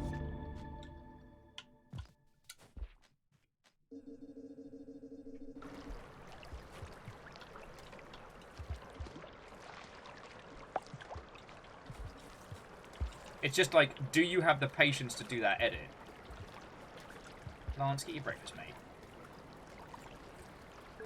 Yeah, at that point, I was the most doomed Slugcat to ever Slugcat.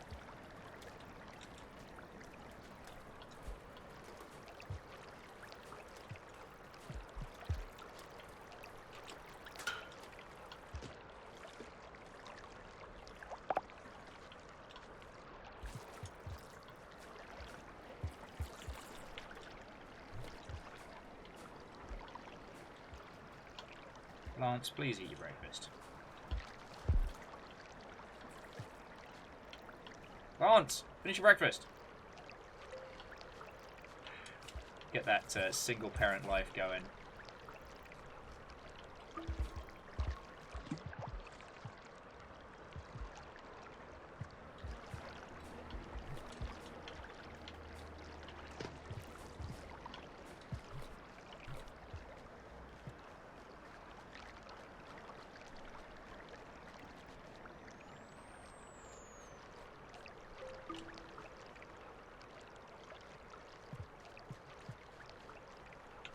sorry, I'm going the wrong way. Just stopping for a quick snack. And gets the bow. I do think that Aperios meant, like, you know, editing existing footage to make one rather than, you know, like training an AI voice model. The AI voice models are very sinister. And... oh, shit, alright, slow and low. Slow and low.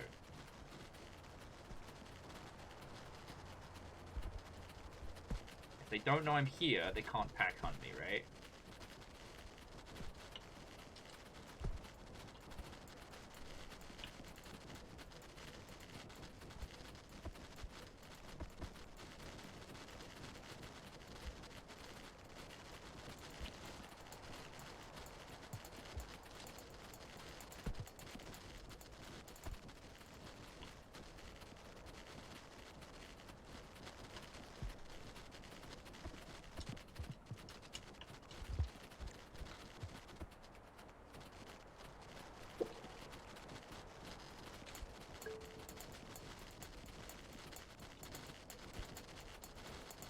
The Gourmand just ate our explosives.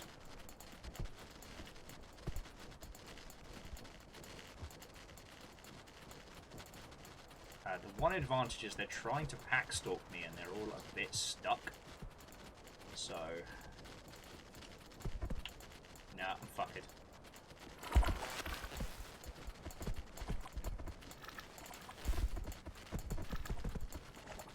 That was fucking weird. Alright.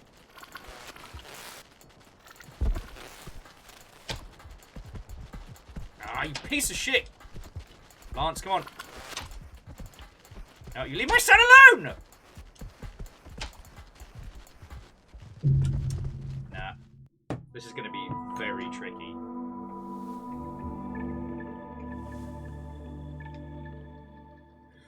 Okay, okay. Let's take a moment to have a breath and a little conversation before we try this again. Because this is gonna be tricky. I have to get past this section, right? We do have a sticky bomb, so long as my dumbass doesn't eat it again. But honestly, this is a perfect pack hunting environment. There aren't many ways that I can go. So I'm very limited in my options, right?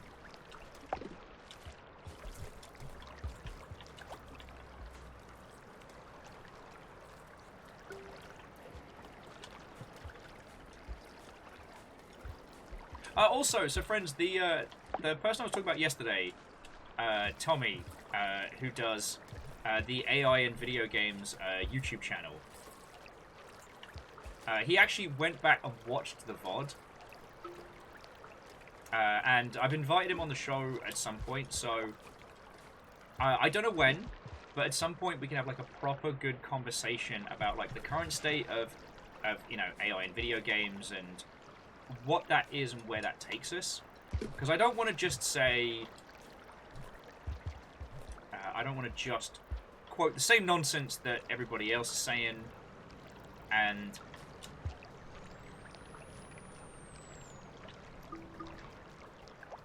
what is being described in AI and video games is actually about 3 or 4 different things simultaneously.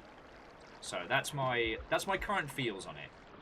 I would rather bring on somebody who really knows their shit. Now, the person I was staying with, Star, has worked with AI machine learning stuff in the past, and they've been the person who's been keeping me informed, but like, I'm way out of my depth when it comes to those discussions. I only bring this up because when we're talking about, like, you know, voice algorithms and stuff like that, like, it's a very strange world. And I don't want to speak with authority on shit I don't know about.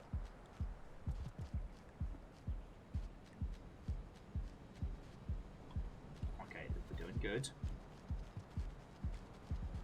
Alright. Ebbs is trying to help us?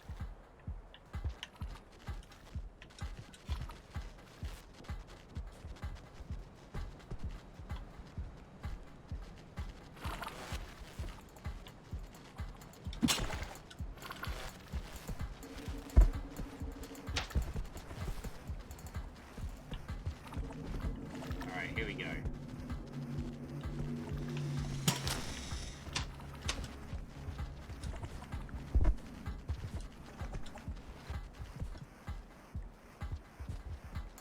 that's not good. Oh no, they're regrouping, alright. It's not actually good for us if they pull back, because for as long as the French fries are a group, they're smart.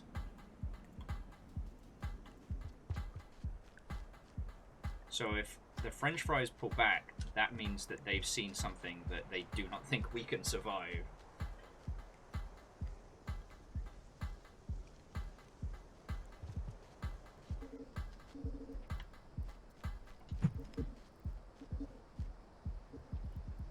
Alright, I'm just going to pause it to see where we've got to go next.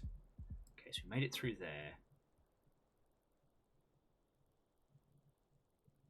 Okay, we go up, and no, we've got to back it up. Because we do not have the facilities to cross that. Sorry, if we continue going on our current path, we're going to hit some huge fields of that red death grass. So we need to go back.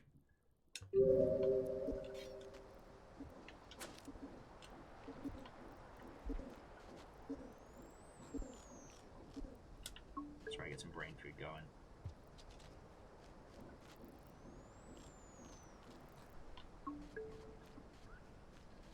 Alright, get the rock for the old one too.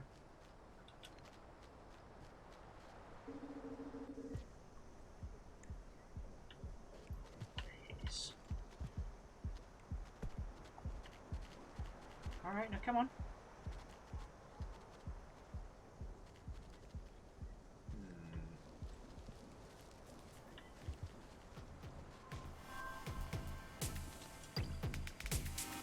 There's that good old soundtrack.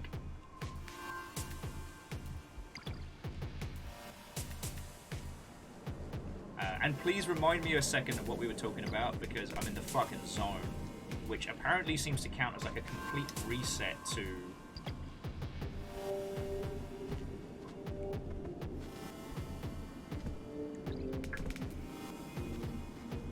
What's there? How the fuck are we gonna get there?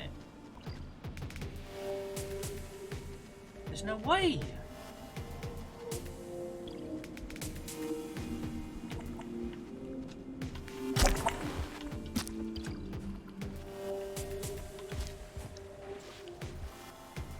Oh, that wasn't the alpha. Oh, I'm in trouble.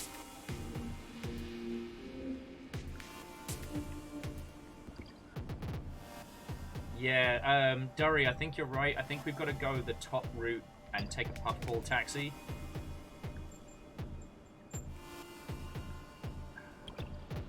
Well, let's go explore it. If we're gonna keel over again, at least we can learn a little something, you know.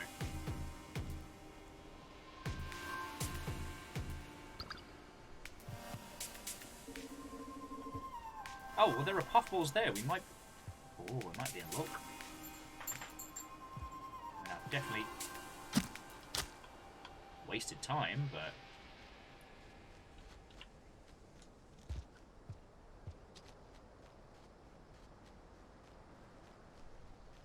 Okay.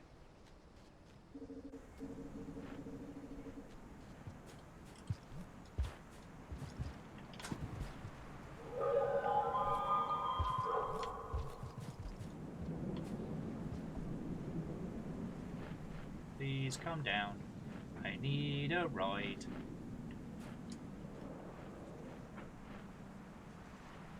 Yeah, I'm here.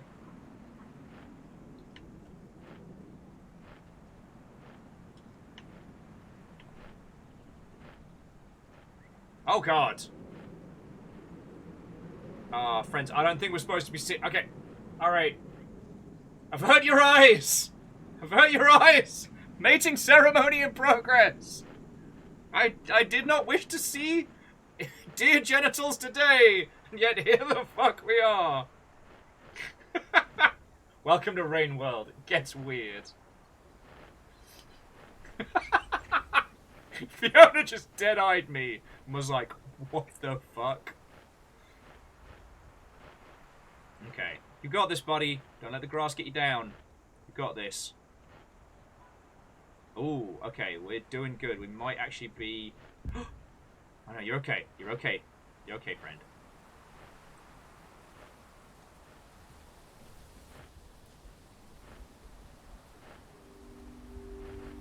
I remember this being one of the parts in our first playthrough that really made me stop and think. Like, that graffiti is so clearly from a culture.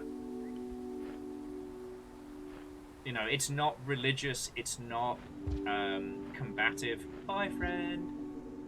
I'll always remember you. It's not combative, it's not symbolic of government or religion or otherwise. It's clearly subculture and expression. And that was one of the things that hit me in terms of like, oh no, this is...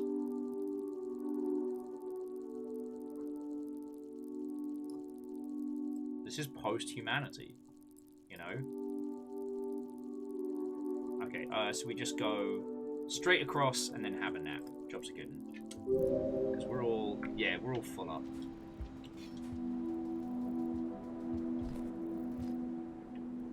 Don't worry, you're all good, friends. I have eaten. I am full. Yeah, and I don't...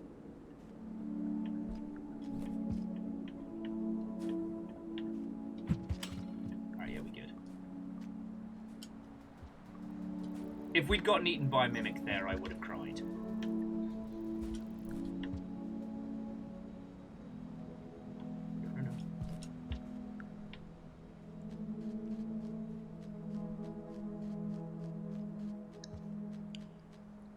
Rainworld is known to do.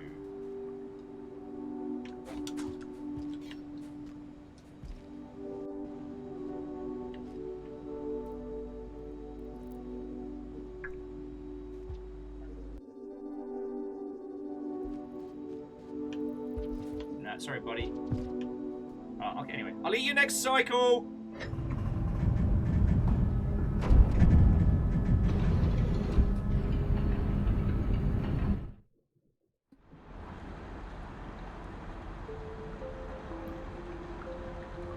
So we've got to hunt and eat for a few cycles here before we can go through the gate. At least 2 more cycles. Okay. So we'll eat the bugs, and then we'll eat popcorn. I guess popcorn, then bugs? Yeah.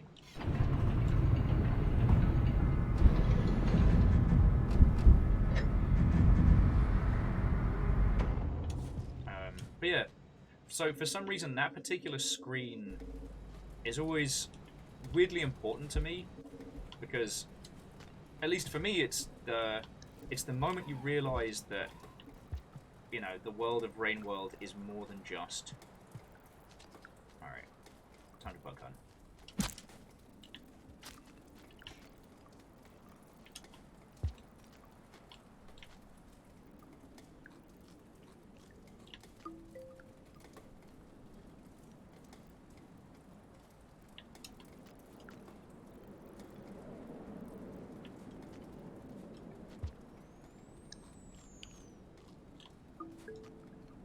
So that's me fine. Now how do we get food for Lance? I don't know if Lance can eat those if they've been killed for him. So let's have a look.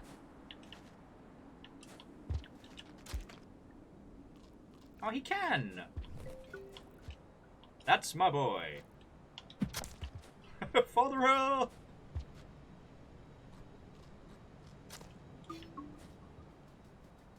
Alright, let's go for another nap. Okay, so jumping back, Fearless says they use some machine learning for the AI in Age of Empires 3. That makes smart sense. It's bespoke behavior tree stuff.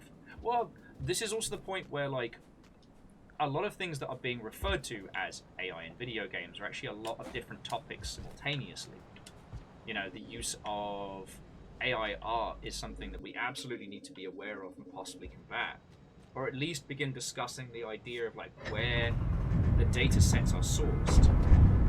Because in those instances, there are only a handful of companies that have enough data to do AI imaging software without stealing people's work. And none of those are particularly good companies, but that's another thing.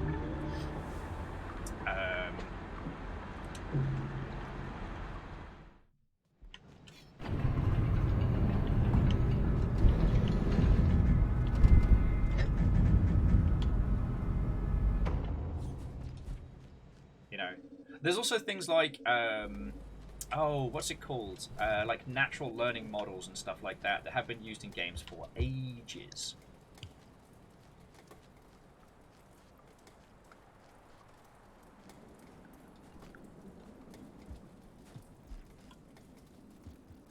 Are there enough bugs to feed the family?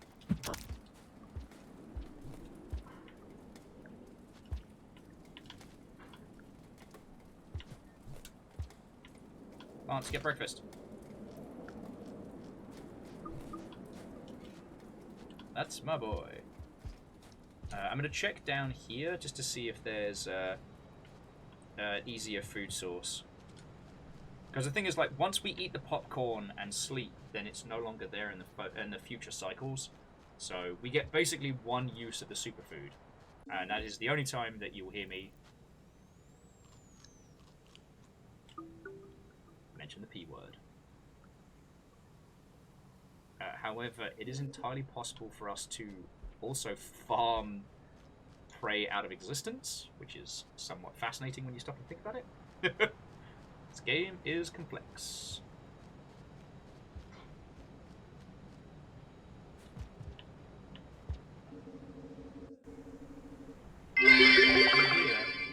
Easy food source? Isn't that called Lance? Oh my Flour. word! I mean, Bacon, thank you for the 200 bits. Also, who hurt you? Don't listen to him, Lance. You're a cutie patootie and you have no flaws.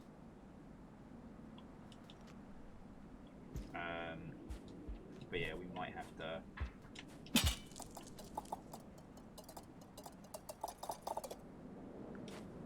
Yeah, it's the only way we're going to get another good night's sleep in this.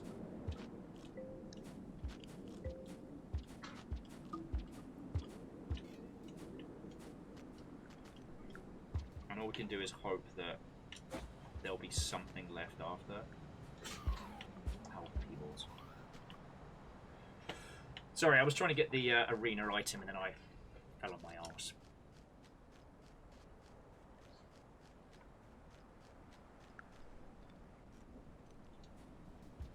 Okay, so aside from AI stuff, what were we talking about before I actually started making some good headway in this game and then got distracted?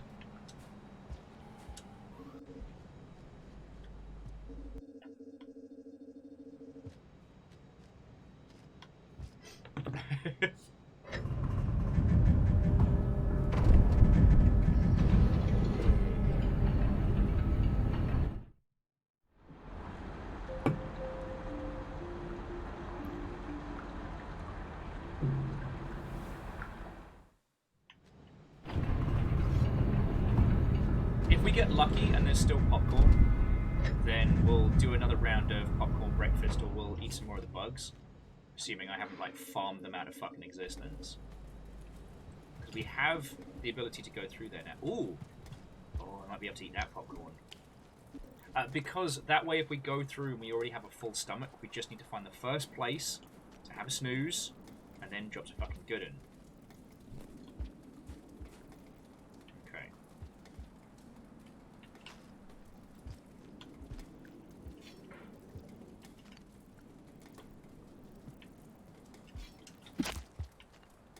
Right, well there's breakfast for Lance.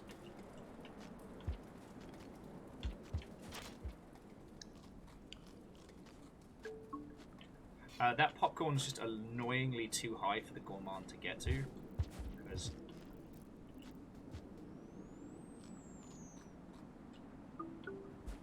I'll get one more snacky snack. One more tasty bug. Oh, and there it is. Breakfast is served. Slug gets dead. Oh, I think you were clever, did you?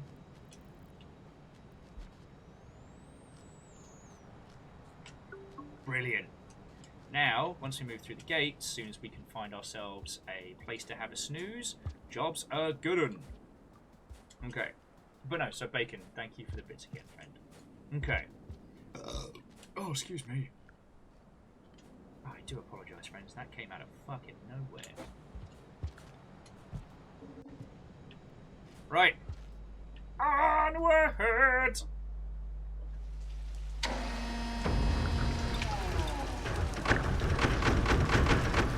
Oh, ow, ow. That's the bits.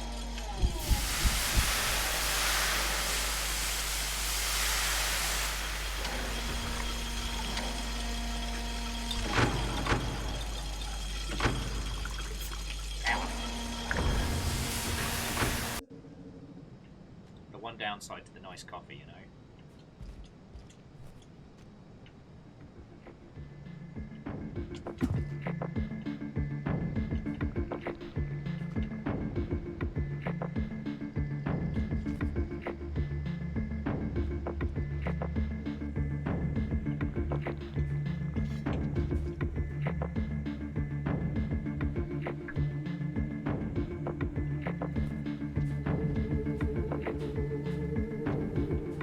That, I believe, is what came before. I'll hang out here for a bit, because these tunes are great.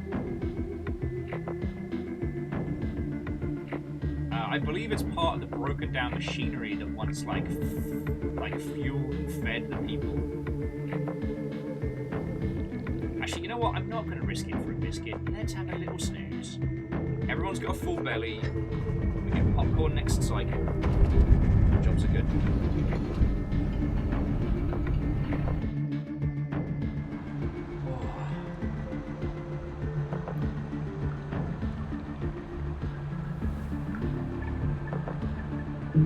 This feels like we're doing well, which is usually the start of some accursed times. So we are now in Subterranea.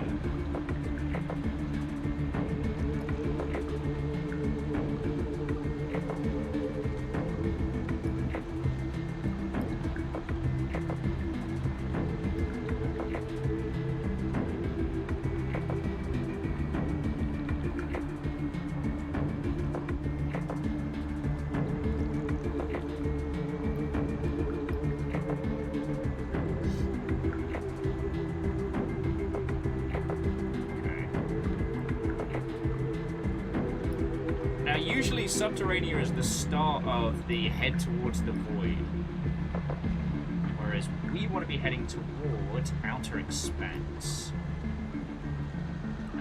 Okay, Outer Expanse is just, we hit the train yard and we keep heading left. I can do that. I can do that.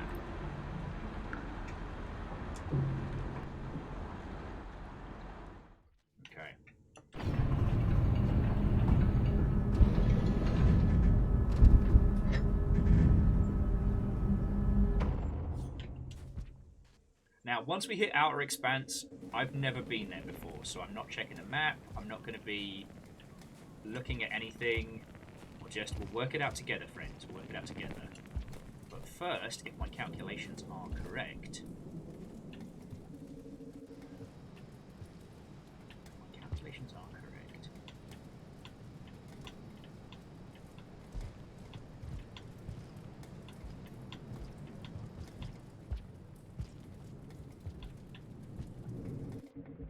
Here we go. It's another friend. A little beast, says the echo. But not as dim as the rest, perhaps? So down into the depths you go, as many others before you, drawn into the void again and again, an endless drip, drip, drip.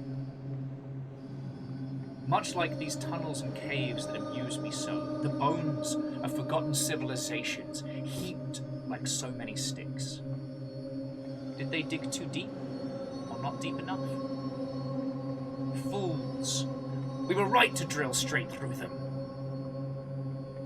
Ah, that, my friend, sounds like a wee bit of pride.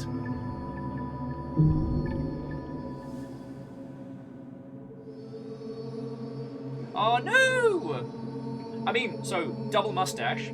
That was very good of you to save a slug pup in distress. I'm sorry you lost yours in the process. I can't imagine trying to raise 2 slug pups on a fucking trip. That just sounds like an exercise in agony and futility.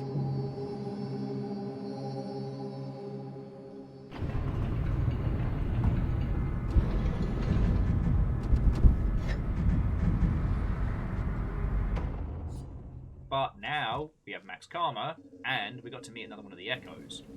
Because I don't think I have the achievement for meeting, like, every single one. So, friends, as we're hitting the 4-hour mark, I have to pee.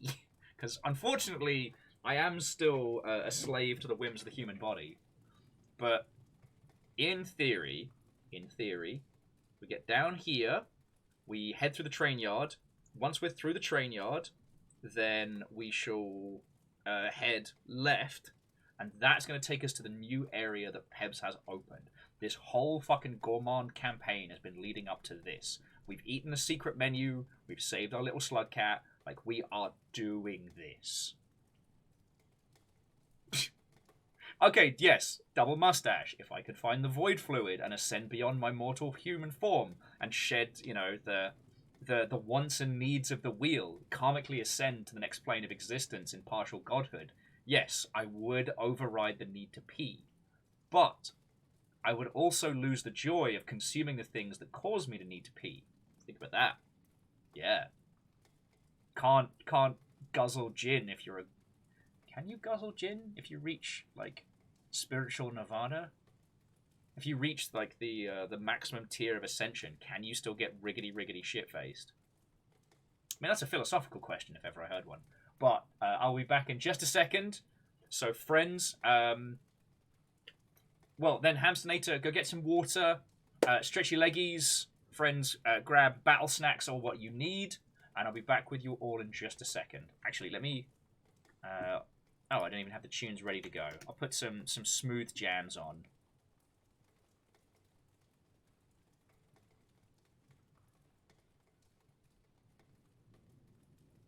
Put some smooth jams on.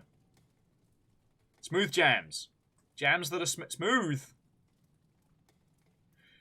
Oh, you're killing me, Smalls.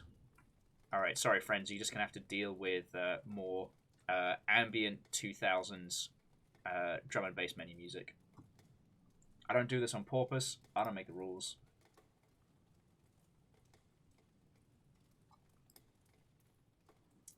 I'll be back with you all in just a second.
Hello, hello.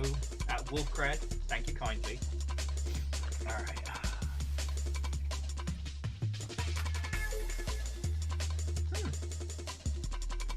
Fearless, that's fascinating and does bear a lot in common with the actual philosophy of Dionysian believers. So, yeah. I also like the fact that the original Greek god of drinking and partying was an anti-establishment god. I like that a lot. We haven't talked about, we haven't talked about the Greek pantheon in ages because, we finished Hades 1.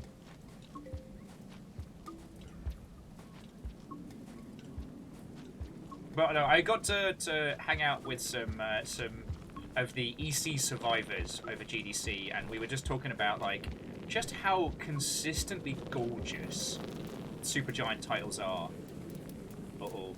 Those bees better not hurt the little babies, because Mama Newt Newt's pretty unforgiving.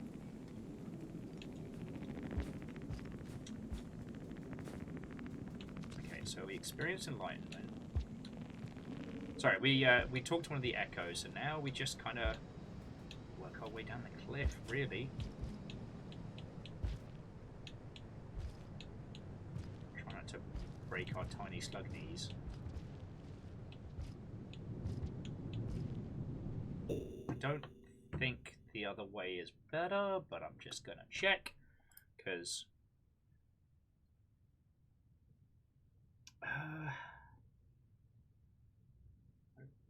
Oh, sorry.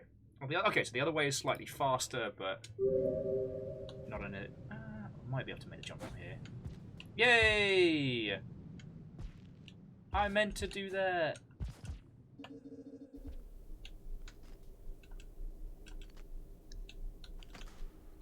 Ooh, this place is full of goodies.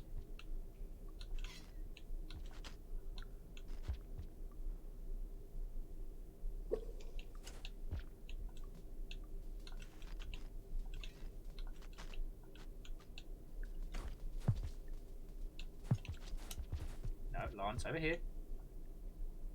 Look who just made a void bomb. It's me! I just made a void bomb. Who wants to fuck with me now? Fuckenst with at thine own peril, for we enter subterranea.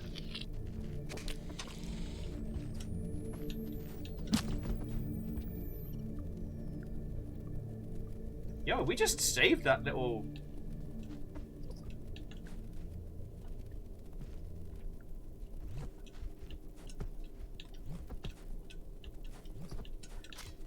We just saved that little bug's life. And also, did you see that giant spider just kind of unfurl from the side there? Let's just never discuss that again. Durry's just saying, new Rain World goal. Give a slug pup a void bomb and just let him go loose. Is we gonna void bomb Lance? No. But as a last chance... Ooh.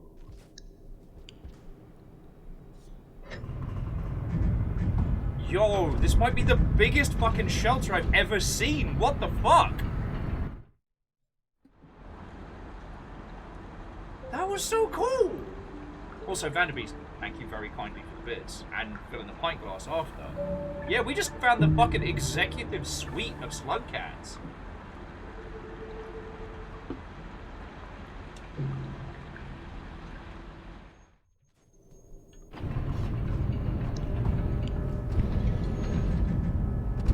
It's weird, it's not glowing anymore.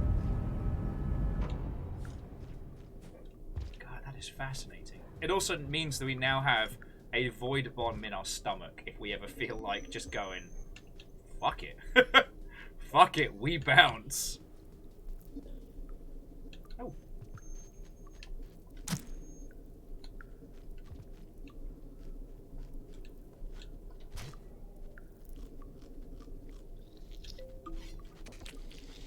So eat your breakfast a little faster, mate. Oh, that little pop that you heard in your ears was somebody having a very bad time.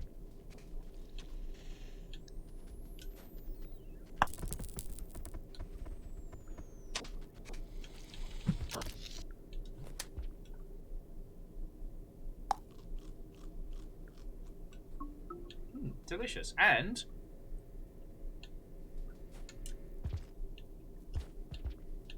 we're not going to be defeaty because we're eating meaty. No, I can definitely come up with a better catchphrase than that.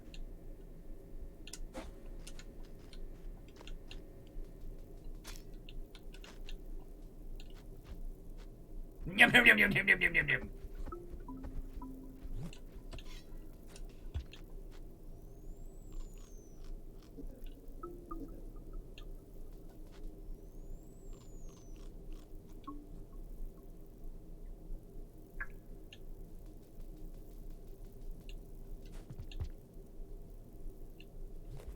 Sorry, Bugs.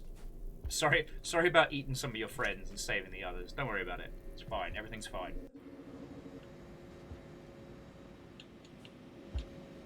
Alright, so let's fucking go.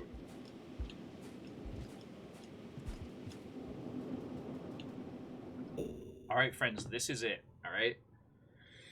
This is a new gate. I've never been here. Everything from here is brand new for me as for you. This might be the ending. This might be a brand new area that I've got to be fucking scared of. I don't know. So, also, as a complete, and this is a complete left field topic change, because we haven't been able to see a friendo for whomst we were supposed to be getting Canadian snacks for, which is sad, but we just checked the date and they went off like yesterday. So we're going to risk it for a biscuit, but that does mean, guess who's got ketchup chips that may or may not be fatal to eat later? They're not, okay, they're not going to be fatal. So, new game, and new area, and cool snacks. Let's go.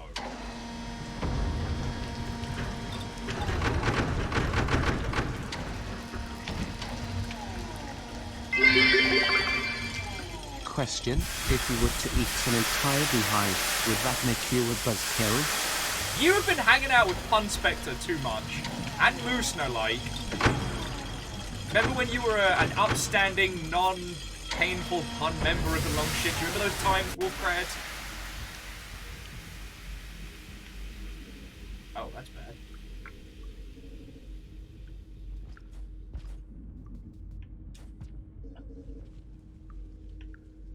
Alright, well there's a place to rest.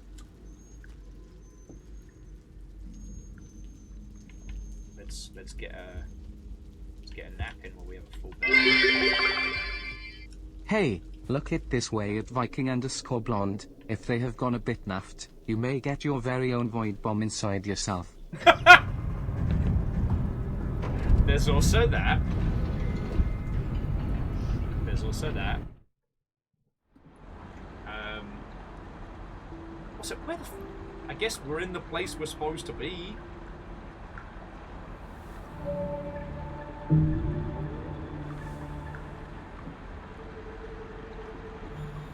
Oh shit!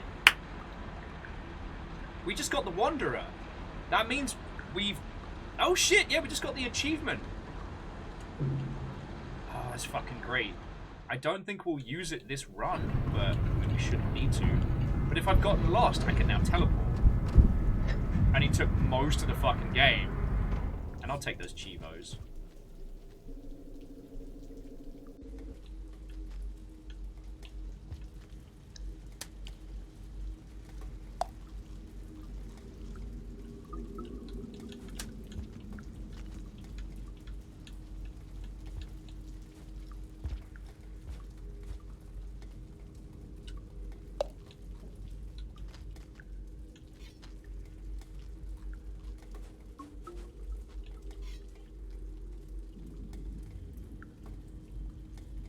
Let's check up first.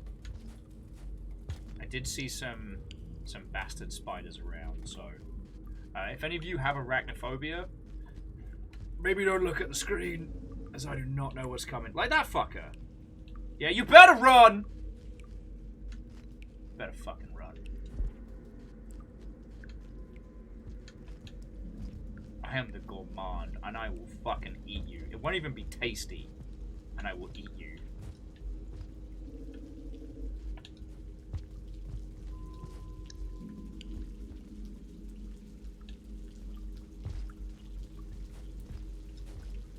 God, so after all that crafting to get some of these little, like, glowing snacks...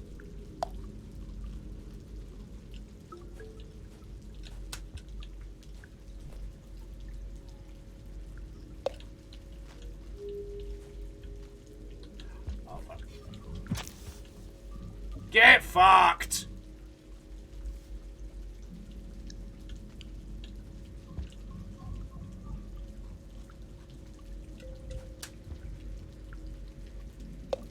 I'm a goddamn spider slayer.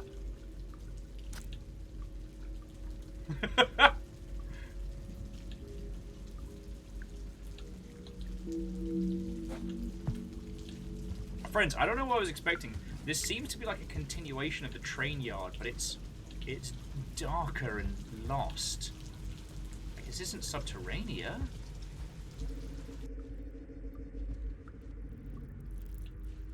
There's a lot of those bastard spiders. Alright. I guess let's continue exploring the train yard.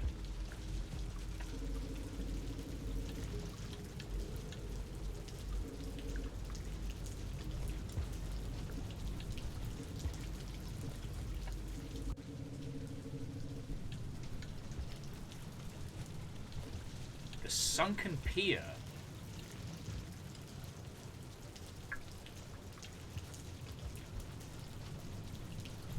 Right, so we've got to go up to get across.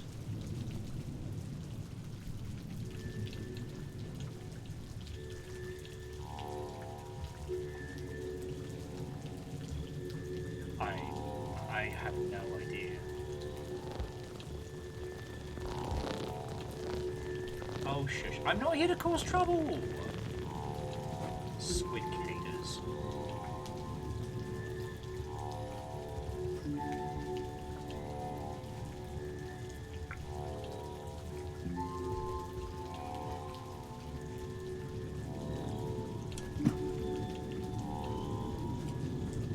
Silly squid caters. I'm not here to be fighty. Friend, not food and all that.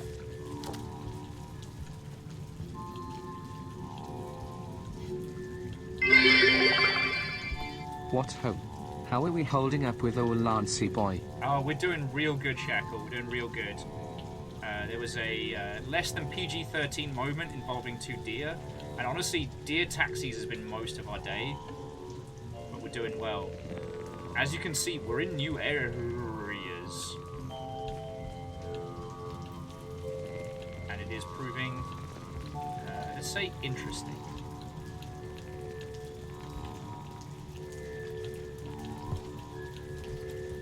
I do not trust whatever is beneath us. Oh, okay.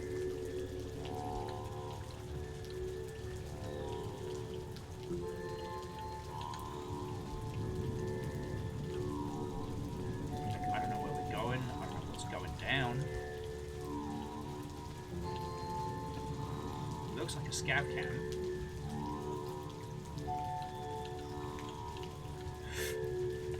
Okay. Okay, so it is a scav camp. Okay.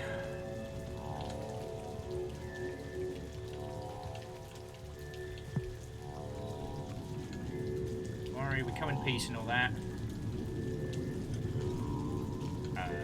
But also, if they fuck with us, we have a bomb. So Shackle, Watto and welcome. Hello, hello.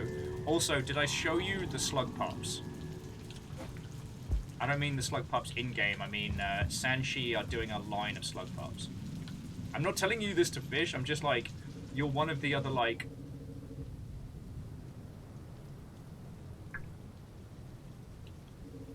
Let's explore up.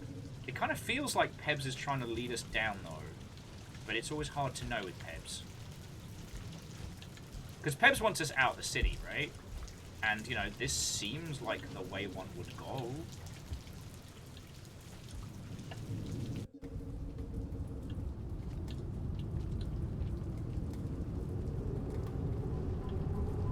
Oh, cute. That's a purple pearl.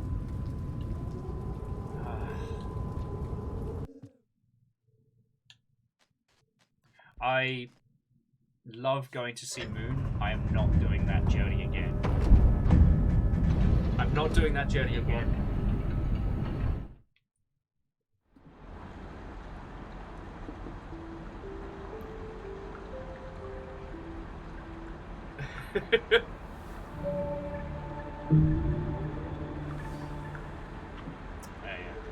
But yeah, Shackle, I hope you're doing good, friend. Durry, we're not going to be using BTV anytime soon.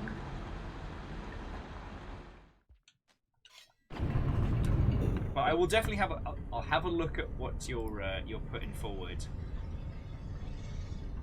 Oh, it's just a slug cat freaking out. Tell you what we can do. We can probably put that on Discord.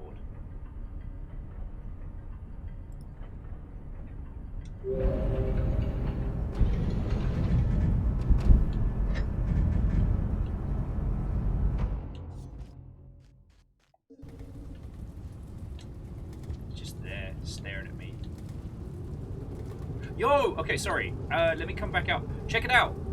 Friends, check it out. You can see the edge of, I guess, the edge of the rain world there. I'm not 100% sure if that's meant to be...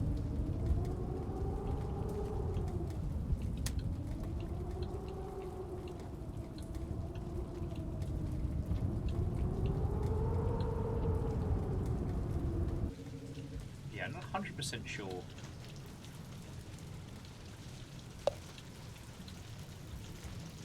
Lance, go have your bloody breakfast. I can get the rest. Yeah, I'm not entirely sure where we are in relation to the rest of Rainworld at this point. Like, we're past Subterranea, and this seems to be either like the Dockland area. I mean, it says Sunken Pier, obviously, but this seems to be like we followed the train tracks through. Oh, and Double Mustache, like. Every time the slug pups do their little happy dance because they got food, it's cute as shit. It's just, this game has mastered the adorableness of the slug pups. Fucking my whole ass, I wanna protect them. I wanna look after them.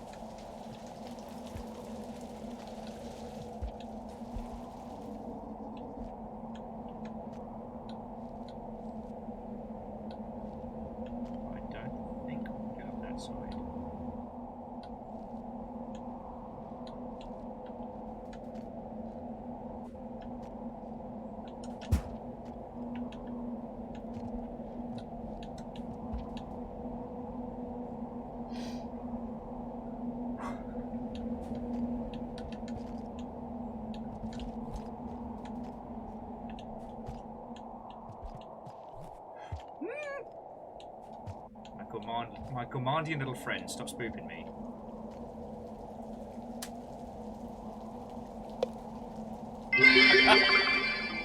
He proc, he etk, but most important, his belly full of snack. He protect, he attack, but his belly full of snack. That is the Gourmand in a wonderful, wonderful package.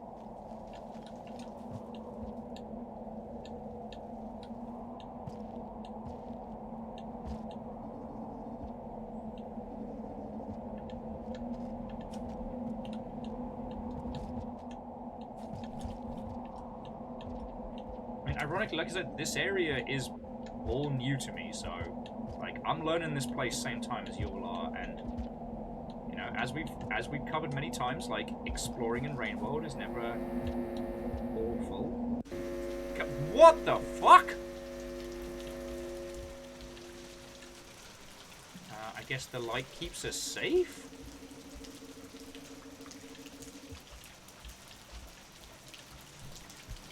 Pebs seems to be ushering us down this way. Or Pebs is just observing my ineptitudes.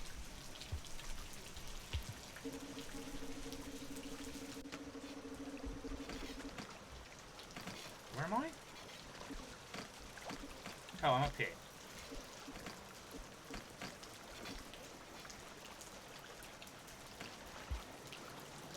Hello, friends. I'm gonna swim out this way.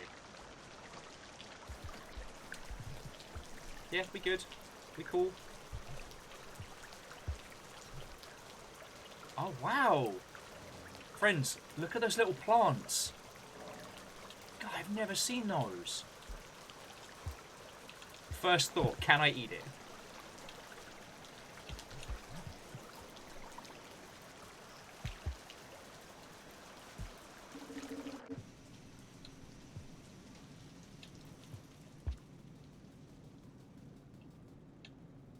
Yo, that was the sign for a gate, right? But there's no gate.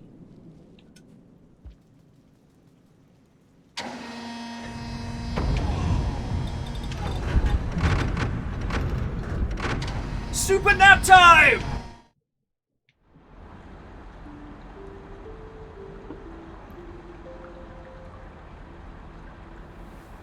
You thought it was a gate, but all along it was the best place to have a snooze. Fuck yeah. Oh. Double mustache, I can understand why. One, it's fucking pretty. Two, it's awesome.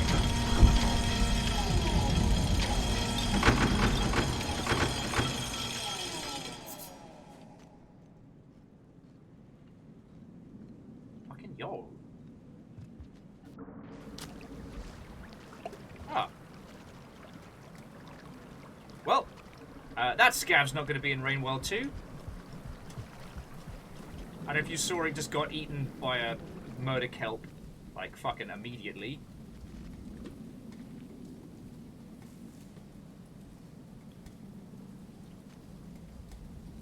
Good morning, scavs. Good morning, Rain World. Good morning, Tunnel. Good morning, beautiful fucking jungle. What the shit?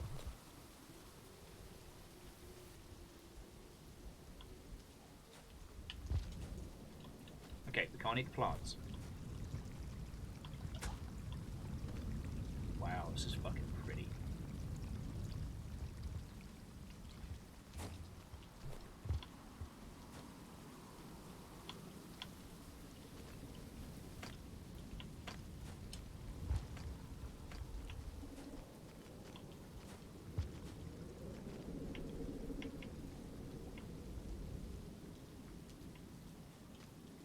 I say, we might be a mite stuck here, friends. Not my original intention and all that, but, might have gotten us bloody lost. No, we're good, we're good, we are good. This is absolutely a safe way to transport a child. I am not a bad dad. I am not a bad dad!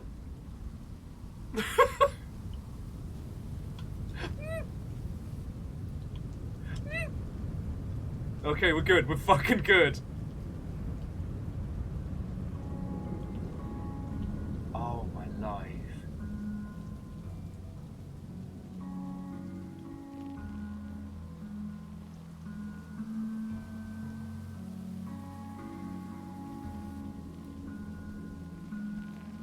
Fucking yo.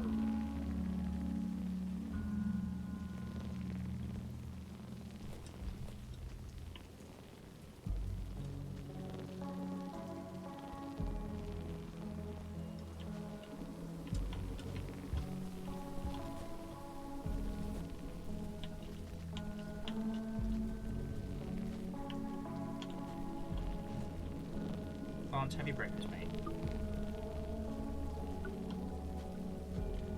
Sorry. Yeah, double mustache. This is beautiful.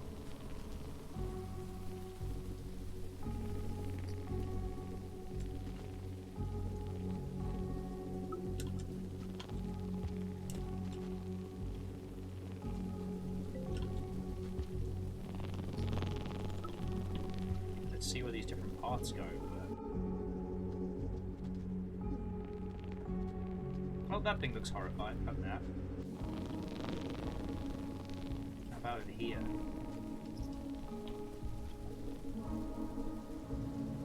Oh, wow. Something tells me we need to explore this.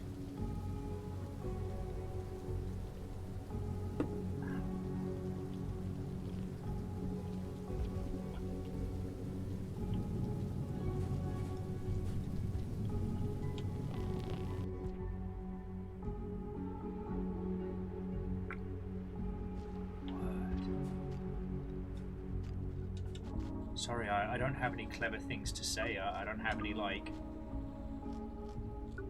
things to add, like...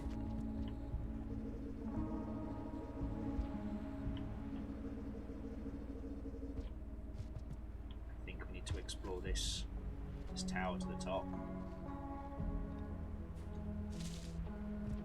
Oh, we can even climb the vines.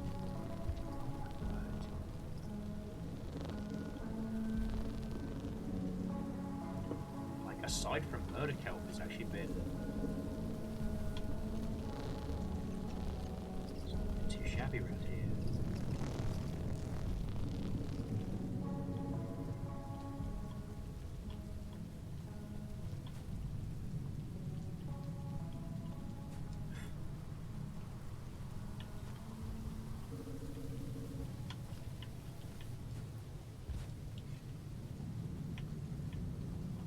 Oh, that's just as far as we can go. I guess then let's explore.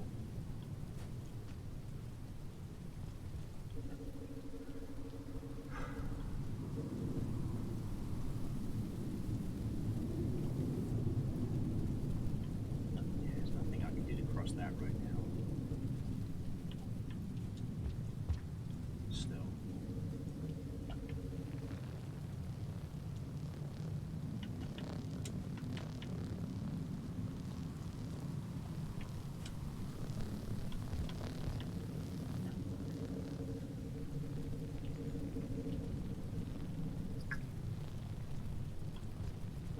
We go down the tower and then see where it takes us, but oh my life.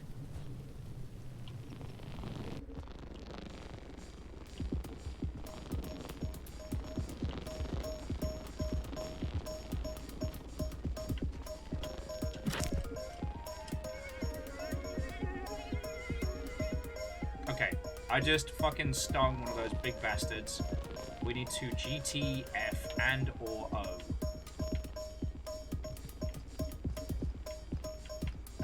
He hurt one of the baby newt-newts, and it would not fucking surprise me if there's like a super mama newt-newt in this area. This is fucking beautiful!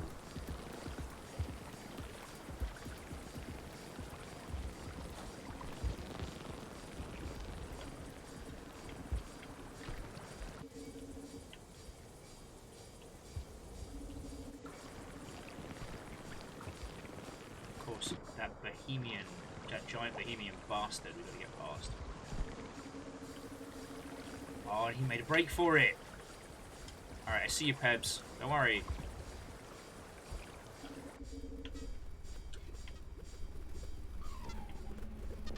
Oh, these are the cutie little jumpers! They're so fucking cute! If the rain wasn't coming, I could sit and watch these little jumpers all day. Look at them! What have we found here? Yeah, alright, Pebs, I get you, alright?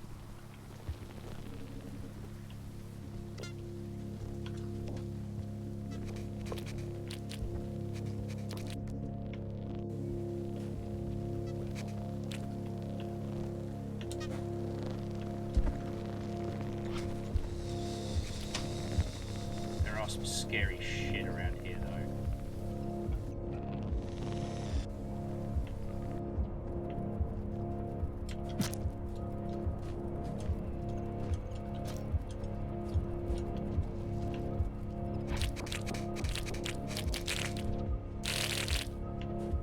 That's alright, he just spat at us because he didn't want us to steal his prey, because he's got dinner. Like, this is a fucking land of plenty right here. This is incredible.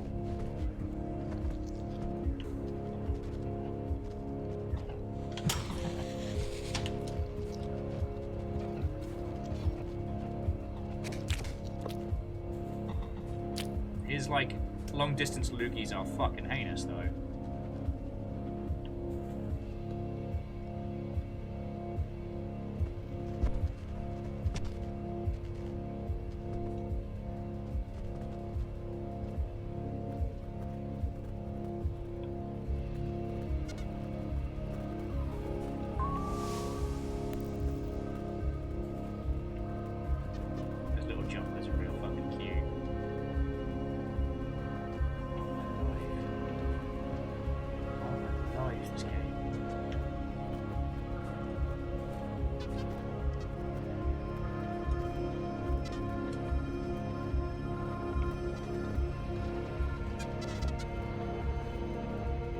has just turned liking to have a bounce into the way they protect themselves.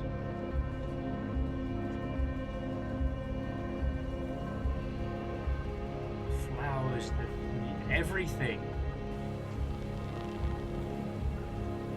Alright. I'm gonna risk it back this way. I don't think there's gonna be a shelter across that. If there was a shelter, it would probably be likely to be here. Nah, fuck sticks.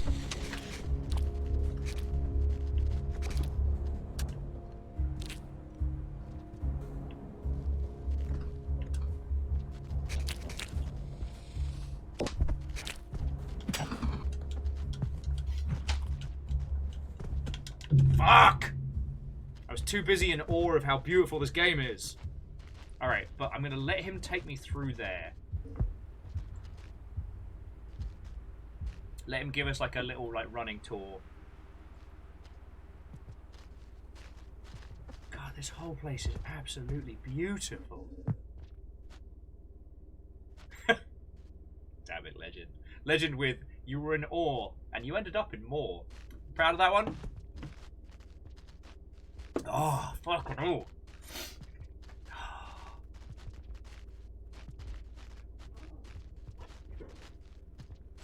You should be, you should be. Alright, so we were a fair loser. This place should be named the Cathedral. It really should be. Also, and Shackle, thank you for the bits, friend. Alright, come on, lads. We got a long way to go. A long day's trucking. I don't know why I'm suddenly truck dad. Oh god, sorry.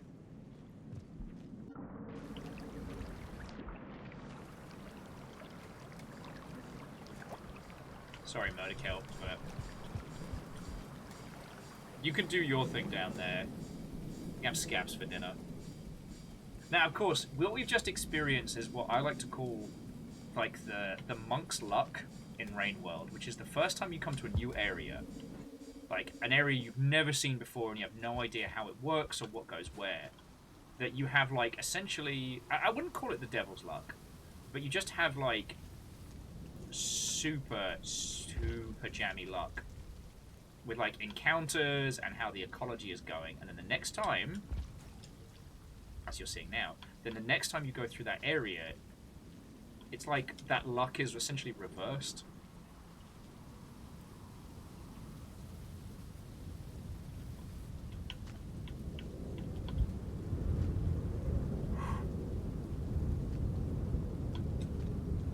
So then you get like all of the lizards, all of the vultures, all the things that you managed to avoid because you were either faffing around in the right or wrong places, or just, you know, taking your time in strange directions.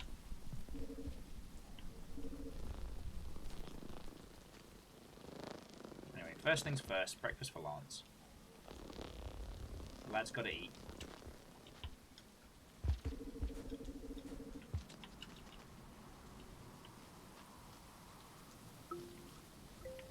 Oh, he always look... And you're right, he always does look so chipper.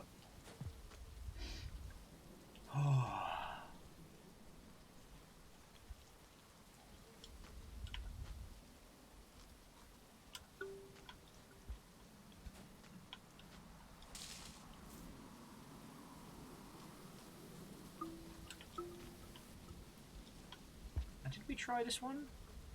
I don't think we tried this bottom one. Oh, it just leads to an even more beautiful part of the area. Oh no, here lies death! Here lies death!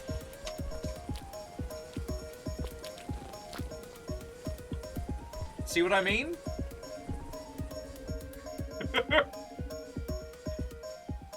Yeah, haze shift! You fucking called it!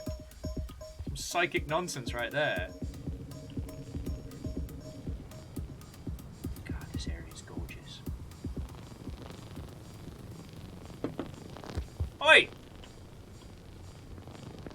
Oi! Trust me, there are things you should worry about in this area. You don't need to get fucking territorial, mate. Bloody squids. Squid cicadas. bull squids. Or as I occasionally call them, knob-ends.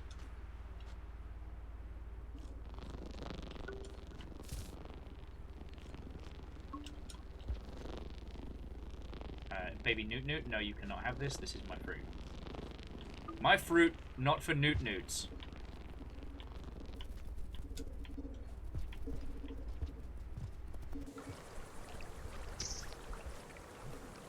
I'll take it. I'll take them all. Okay.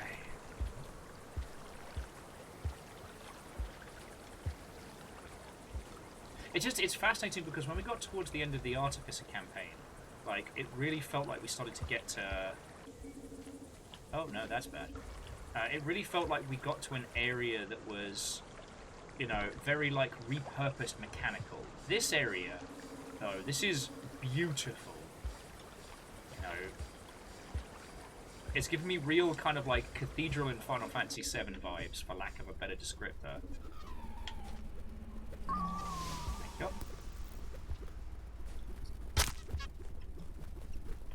Oh, I didn't mean to land on them. Those little guys are not very sturdy, and I think I just fell on one and crushed them. Sorry! Sorry, I killed your friend!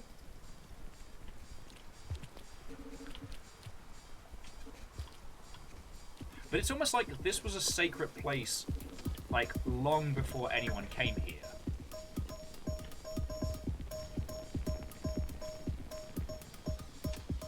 So check out where this leads.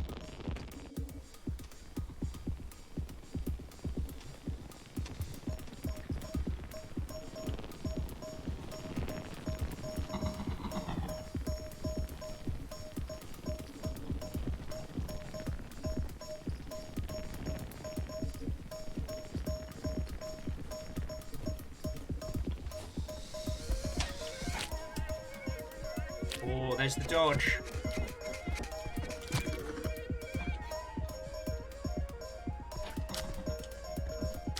Ow! No, not me! Friend, not food!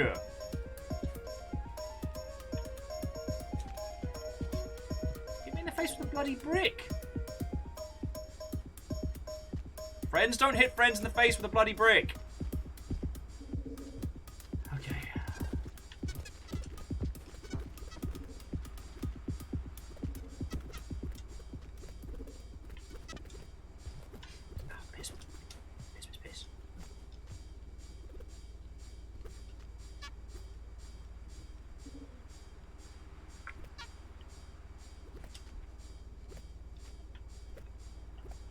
It's alright.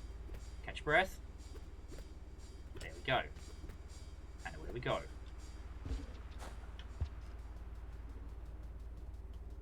Battle music stopped.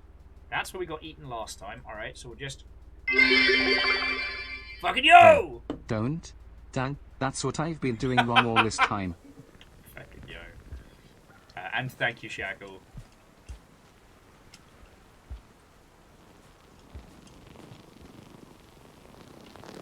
Holy crap. That's a lot of food.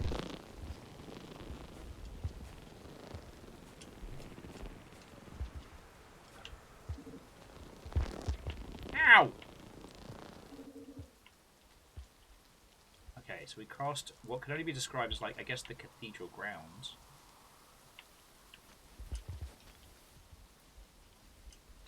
No!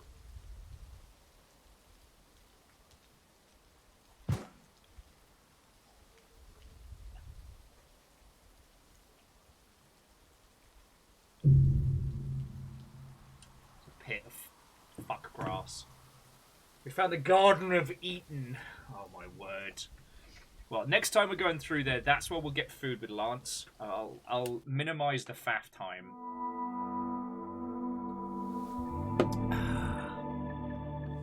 God, I was making so much headway.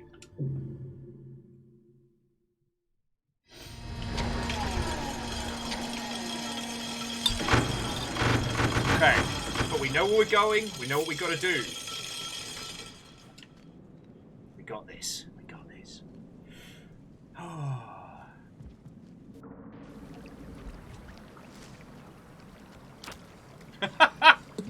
Bye, Scav! Woo!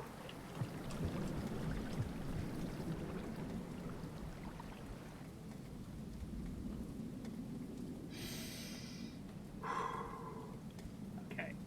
Alright, now that I've recovered from the infinite majesty of nature's beauty, what were we talking about before? I fucking forget.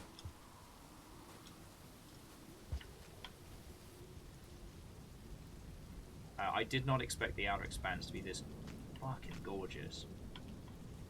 Like, I shouldn't be surprised, but yeah.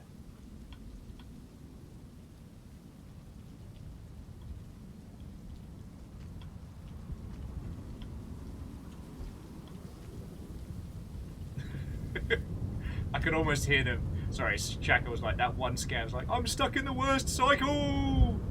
How does this keep happening to me?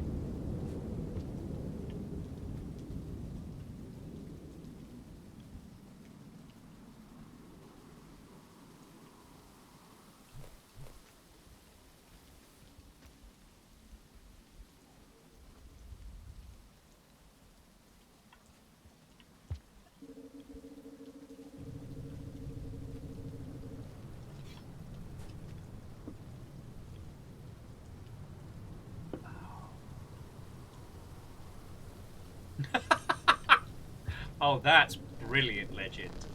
Sorry, Legend says, I hereby dub that particular scav to be Deja Food. Bravo, friend, bravo. Ah. Piss.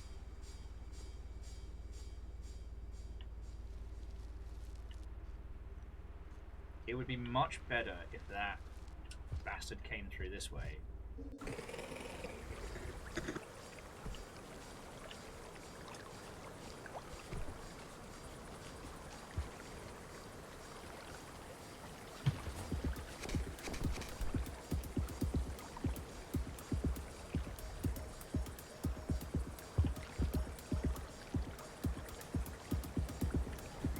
This is not going as intentionally well as I had hoped.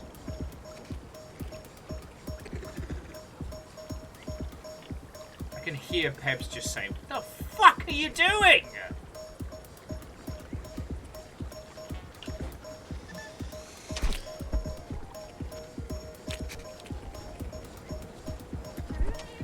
Oh, someone ate a baby Newt-Newt. Mama's gonna be pissed. Go get him, Mama!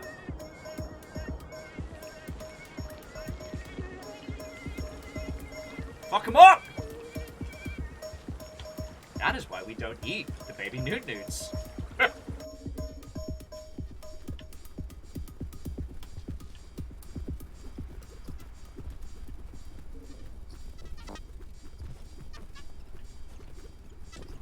piss, I got rid of my spear, didn't I? Well, we'll get across the cathedral grounds. Yo, maybe this is the shit that happens in fucking Bloodborne, like, thousands of years later.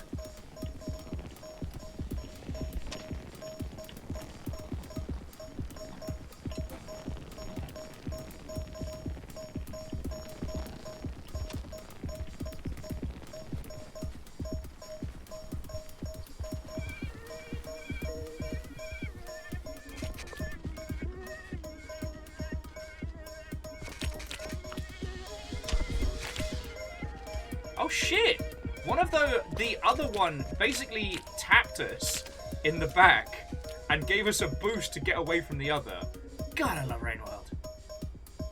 Yeah, I know you're tired, mate. I know you're tired. Keep climbing, though. We're gonna do this. We can do this. Just take a breath. Take a beat. We're good.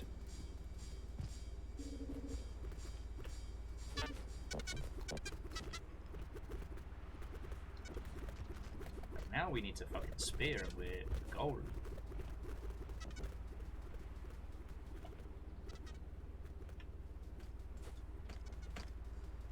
Ow! Not cool, dude. I'm taking your spear.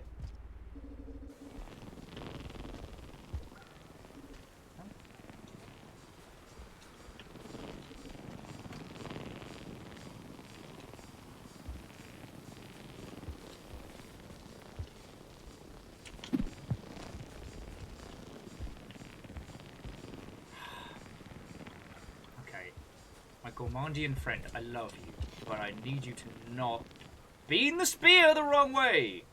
I'm hungry. Lance is hungry.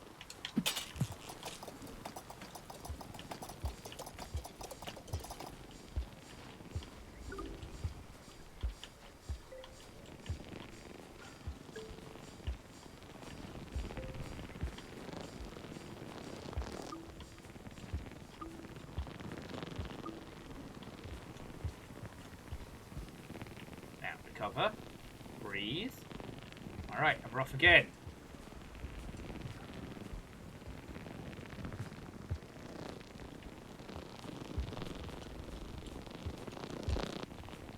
Okay. Pause. So EXO, Watto and welcome. Downpour is excellent. You got that to look forward to. Oh yeah, and the Final Fantasy 14 hole is a strong one. I heard one of the expansions got released for free. And I'm sorry you're going through the ringer, friend. Like, I hope I've said already, but yeah, there's a bunch of us in the Longship who've gone through shit similar. So, I mean, that's what the human maintenance channel's for, right?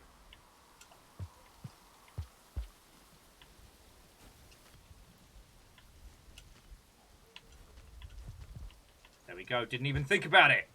Fucking job's a good one. Yeah, I know, Pebs. I know, mate. Yeah, I know. Pebs is so desperate for us to go this way. Yeah, so this is another place to rest. So, hang on. Let me just pop my head up this way real quick. Alright, so that's more jungle to explore. But now, Naptime!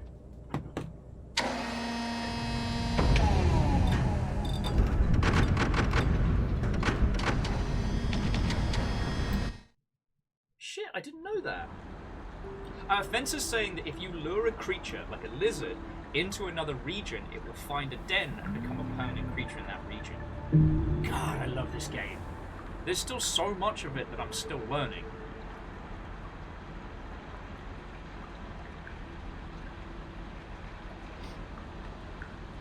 And to Scarden, Alaska, Watto and welcome. Hello, hello. I still haven't done the thing of, like, feeding a lizard before it becoming your best friend. I'd considered doing it as the Gourmand, but honestly, the responsibility of looking after little Lance was too much.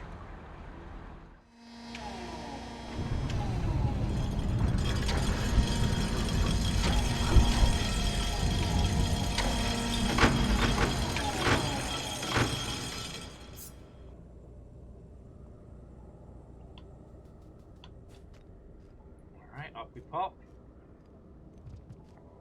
Well, so like EXO, I've fed lizards. I've just not tamed one yet. You know. Indeed, anyone who is currently on or starts up the unlimited free trial anytime from now to May 8th can not only play A Realm Reborn and the award-winning expansion Heavensward, but can also add Stormblood. For free. Man, free is the best prize. Also, Shackle, thank you for the bits, friend.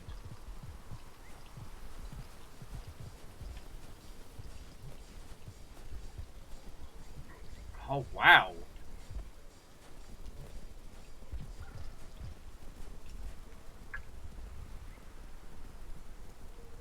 That thing's fucking beautiful.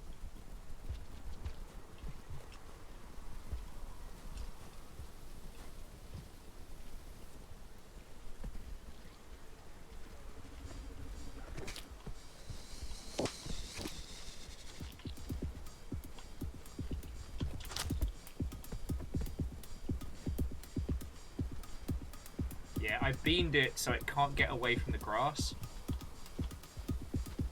Sometimes that's all you gotta do. Bid Mad and Ugly wants a fight. He's going to get a massive one in a second.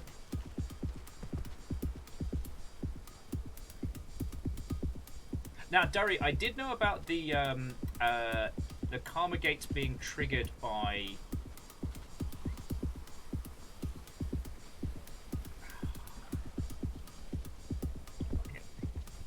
I did know about the karma gates. About them being triggered by you in the mouth, but it's the same as like dragging a scav through when you're playing as the Artificer.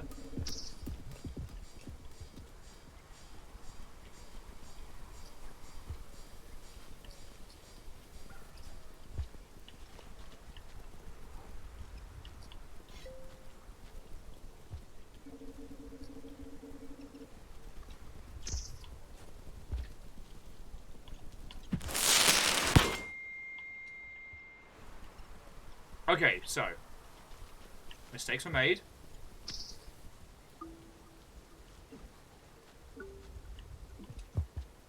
But on the plus side, Lance is fed, and now I can get a couple of gooey ducks in me.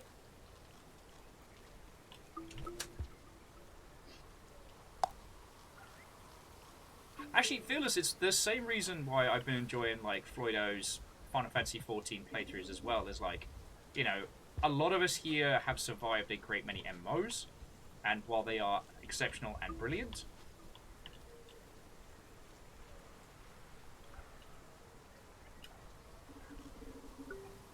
we know what they'll do to us.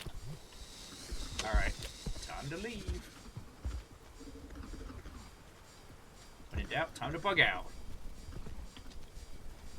So it's lovely being able to watch someone else go through a very good MMO, you know what I mean? Because there are only so many hours in a day, and I have no chill when it comes to MMOs. I have a feeling I'm not the only one, you know?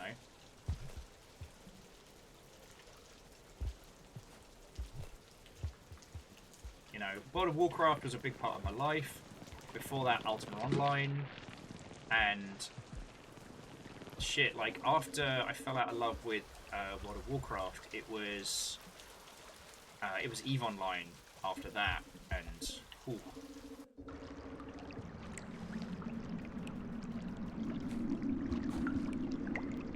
Nope, I'm not going down there. That is bad. No. There we go. That's what I was after. Am I going the right way? I don't know. Is this where I'm supposed to be? Who fucking knows?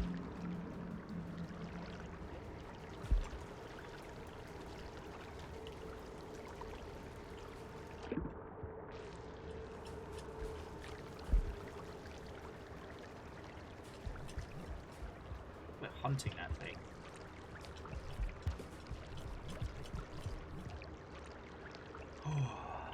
That thought.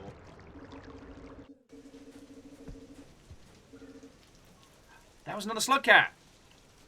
That was another slug cat for sure. And I'm super dead. You saw them though, right? They were up there. I thought it was us for a second, and then I realized it wasn't. Alright, alright.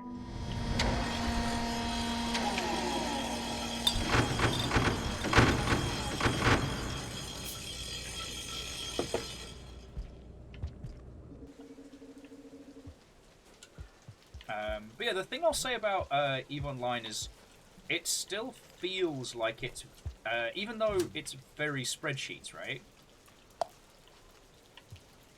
It still feels like it is an interesting thematic title. Like, after a while, every MMO sheds its pretense of a story.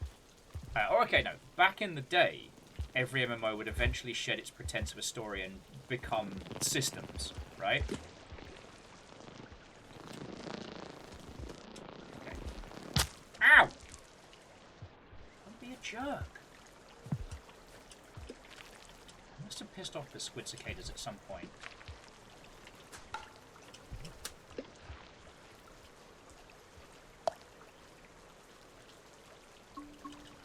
But I think it's the nature of Eve in the sense that, you know, you are having to worry about, you know, pirates. You are having to worry about, you know, people destroying your shit.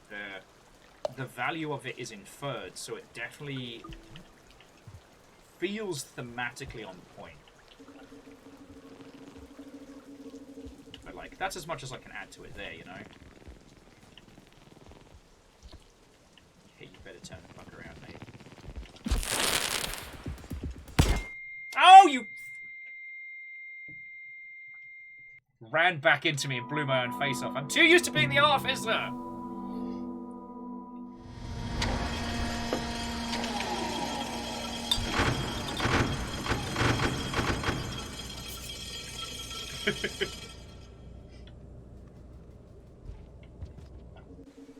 But yeah, sorry, I was just... I was long form agreeing with you on watching Floydo on Final Fantasy XIV. I actually did suggest a spot of Final Fantasy XIV for the Bezos heist, but I think we're at this point in the Longship where those who really want to have already cleared all the good stuff, and I don't think there's anything really for me to add to that, the conversation about it, you know, and I'm okay with that. You know?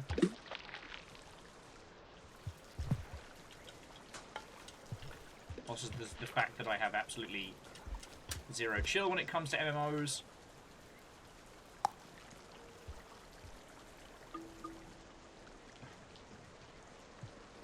It is a phenomenon that is extremely well documented.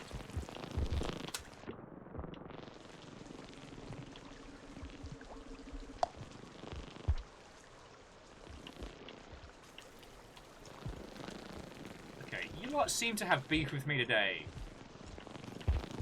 Just taking my kid on a trip! Don't be assholes.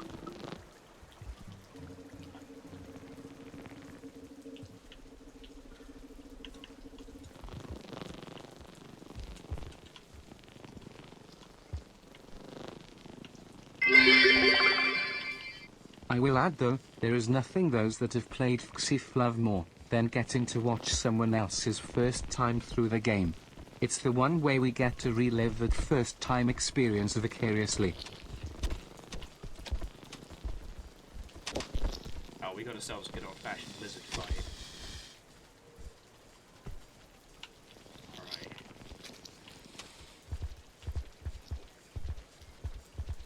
Hey, go for it, mate. Take the cicada, enjoy it. It's your dinner. You earned it. Stop doing donuts.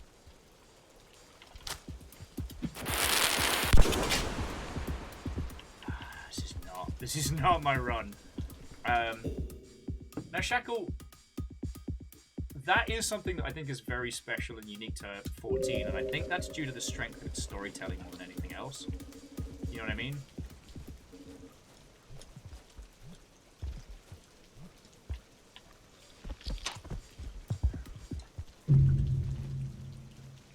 How do we get up there? How do we get up there?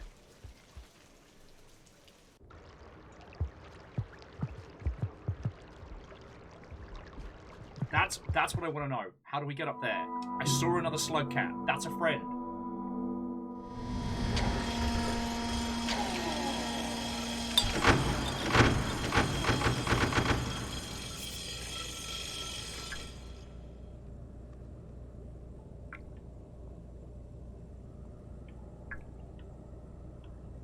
So this is where we keep going.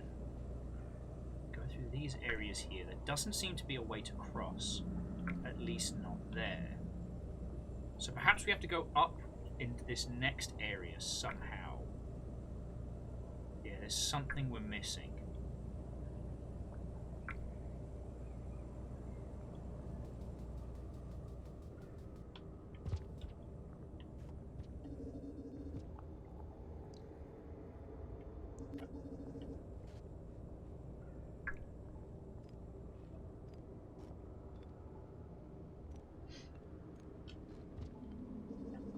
Oh yeah, so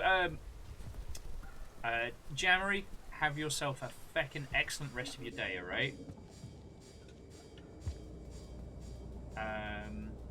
Well, so Legends, we have lots of people in the Longship who actively play now on the regular. But it's more a case of, like, most of those individuals have established guilds and groups and whatnot, so... Now, you're alright, Lance. You have that, mate.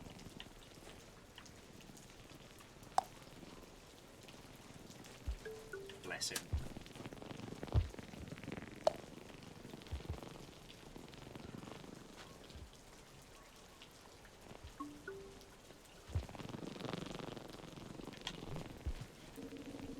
Lance, the fuck are you doing? Oh my word.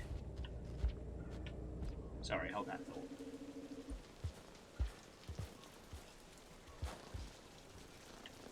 Okay. So yeah, Pebs, you got any pointers? Any fucking directions right now? Because we went down that way, and it did not have the desired outcome. But Slowcat's got to eat. Especially the Gourmand, he's all about that.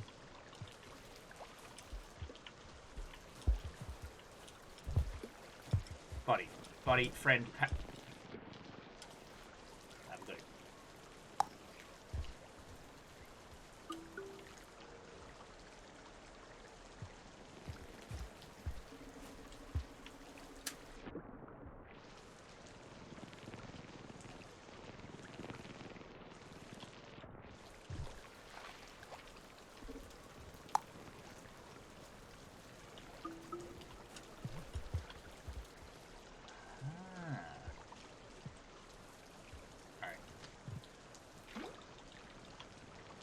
Don't worry, friends, I've got an idea.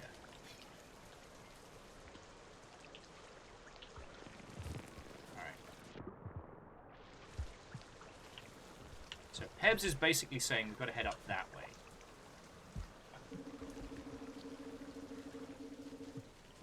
Which leads us here.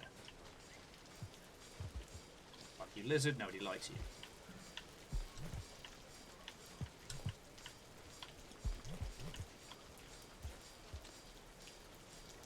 Where to now, Pebs? Where to fucking now? Oh, yay, extra staff.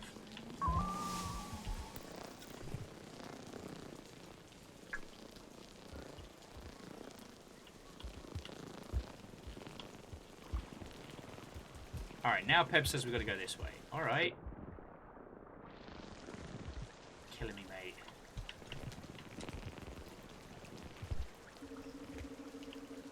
It could be that little underwater path that I was sort of ignoring earlier, but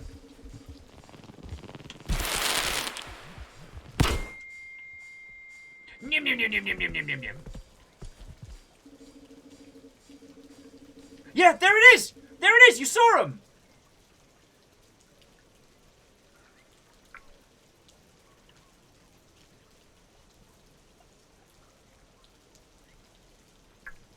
Now, currently, we've got no way to get across there.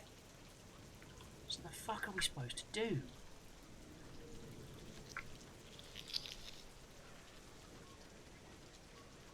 What the fuck are we supposed to do? Oh, Hoggle-madoggle, what I am welcome. Sorry, I'm kind of... Oh, not friend. Not friend. Not even friend-shaped.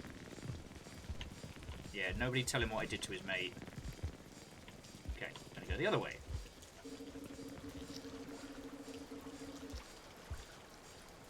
Got a brick and I know how to use it. Sorry, I ate your friend. They were delicious, however. Sorry, any attempts at, like, smart conversation are interrupted by how much I fucking love this game. Oh. Oi. That's fair. Alright, Pebs is saying down this way. Oh yes, so this way leads on through. So let's explore this little section here. Because I kind of sort of know where the other way goes, but maybe.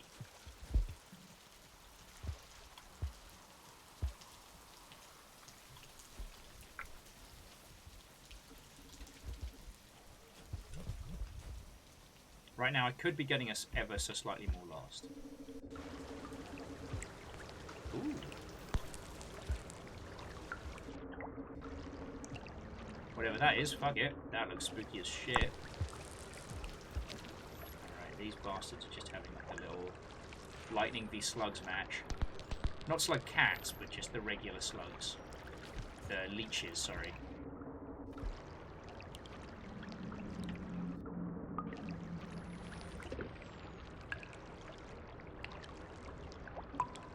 This looks promising.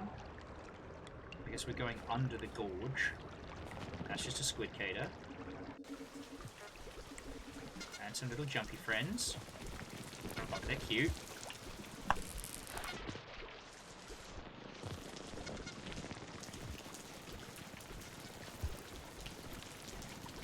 Alright.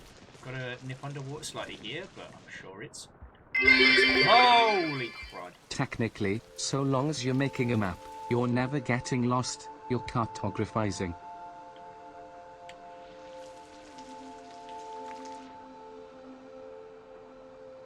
That's a lot of leeches following us. Shackle, I like your philosophy, and I reserve the right to use that in video games in the future when I am extremely lost.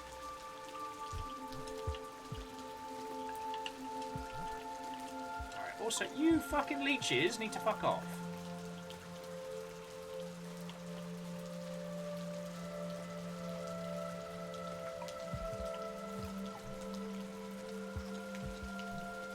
Just fuck off and die already!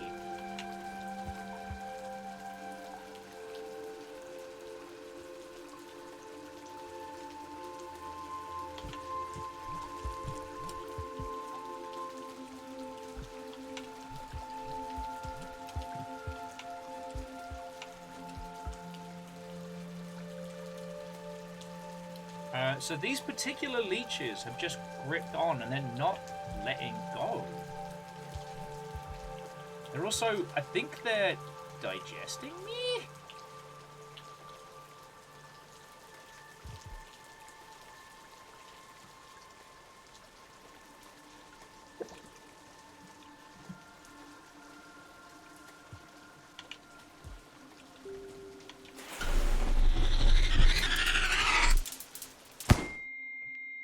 That was not what I meant to do.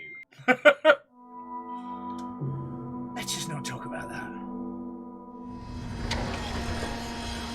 Alright, but I think we have a better understanding of where we've got to go, right?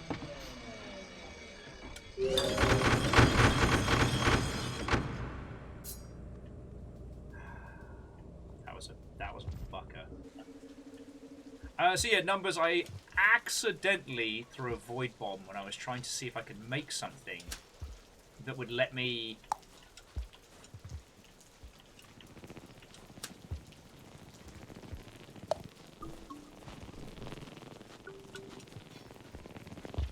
I was trying to see if I could make something that would let us get past that section.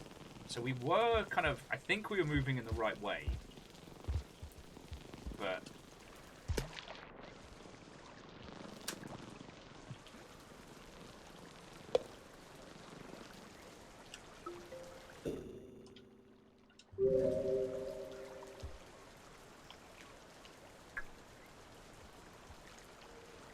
yeah, I think we were moving in the right direction. Okay.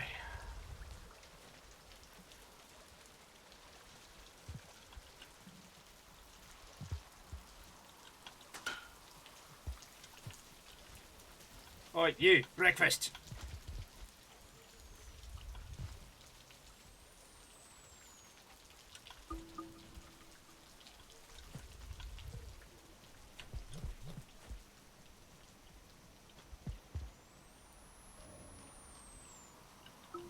Don't worry about it.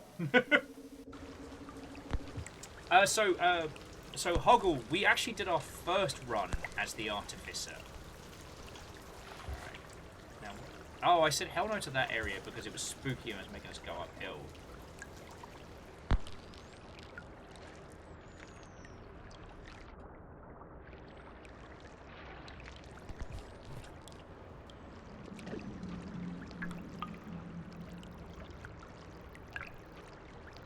Alright, and the way we were just going So down here, this leads us into somewhere I don't want to be. This way wasn't too bad. It's that other area. How are we going to get past all of the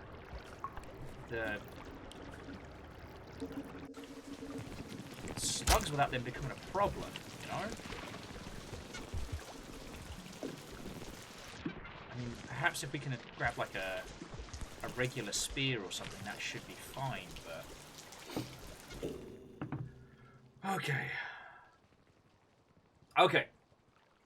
Friends, I desperately need to pee again. So, let me put on some jams. I'll be back in 2 seconds, and we've just got to cross this body of water. If we can do that without getting leeches all over us, then that's our next big hurdle, and I don't know how close or far we are, but we have seen another slug camp, which is not something that's happened since we played as the monk. And I don't know how to feel about this, but I'm excited. Alright? But I gotta pee. So I'll be back in a second.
Friends, okay, we're doing this. I have Canadian snacks to power me. So, yes, I know guinea pigs. They hear the rustle and they're like, oh shit, is it salad time? No, it's not salad time. We'll need snacks. So, forgive the noise. Oh, it smells good. It is all dressed 7-Eleven Canadian battle snacks.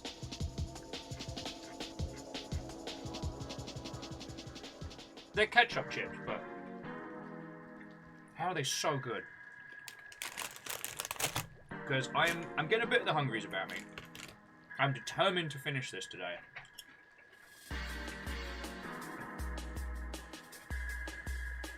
Oh yeah, Air Dragon. They're so good. Legend, I've not flashed my tattoo today. Is there anyone here who hasn't seen my Rain World tattoo?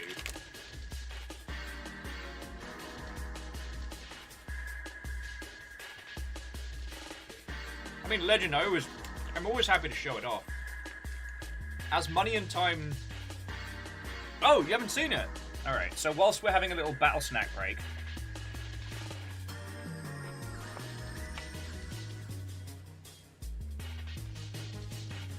We have the Survivor, the Monk, and the Hunter all in a little cuddle puddle. Because that's the ending that we should have gotten. Except now, so far as I understand it, there are new endings available to most of the Slug Cats, which we are currently working on. Which means there's more reason to play through this.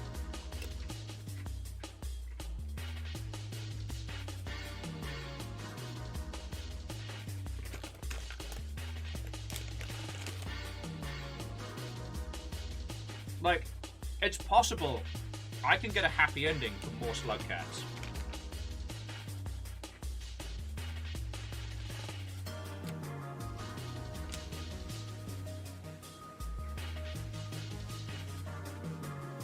Though someone was saying it is possible to get the Karma ending as the Hunter if you can make it down to Subterranea in the time limit.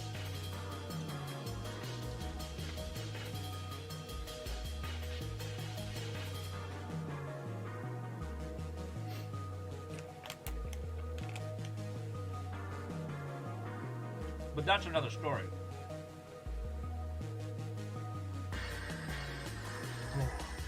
So Air Dragon was saying all the 7-Eleven's closed shop around there because of accounting shenanigans. Oh no! Well, one of these days, friends, I got to finish the 7-Eleven Gundams that I have. I have a Gold Gundam, and I have original Mountain Dew Gundam, which I need to make.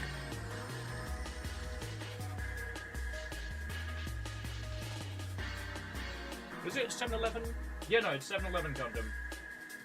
So I have an OG and a Gundam Unicorn kit, both 7-Eleven themed. And I've been getting all the Unicorn kits and naming them after different brands of Mountain Dew. So we have Baja Blast, Code Red, and this is going to be classic.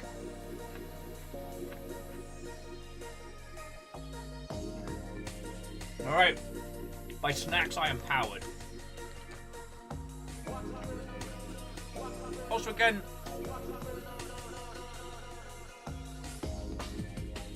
friends, thank you so much for bearing with me on these Rain World days where I'm not at my chattiest. I'm not my usual bantermancy self. It's just lots of incoherent screaming followed by I do appreciate it. Nihilism, yeah. So I finished the Survivor, the Monk, and the Hunter, OG. In Downpour, we've done the Artificer. I don't know, we've done the Artificer with the bad ending. Well, the angry ending, I should say. And then we've been on the Gourmand, but the Gourmand's been a mission. Because we're doing the Gourmand secret menu, and we've got Lance, our little slug pup, who we're raising.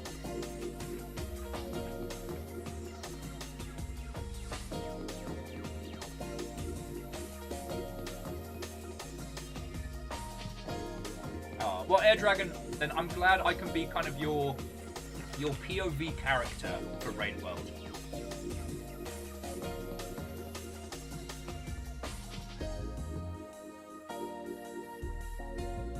And shwhoop!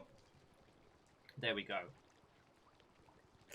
Oh yeah, and Nihilism, I'm thoroughly enjoying Downpour. I mean, the other reason I'm so behind is I'm only streaming Downpour once a week. So I stream for a living. This is what I do. Thanks to the lovely people around you, I'm able to do this full-time, which is great. But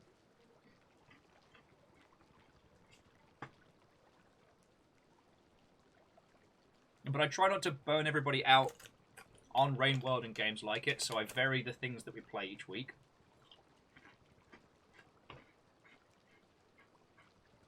Also, I just got back from GDC as well, so I was off for a week. But I was very lucky enough that I got one of the preview builds of this. So I haven't played the campaigns through, but I did get to look at a lot of like the features and extra like quality of life stuff ahead of time.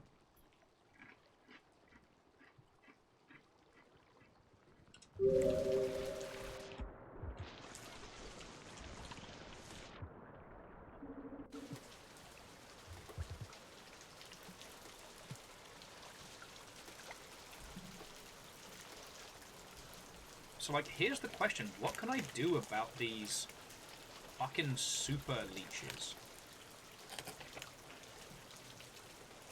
I guess I could try and lure them over.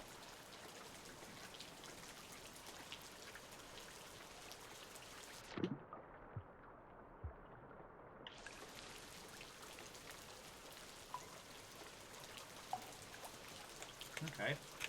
That worked a little bit.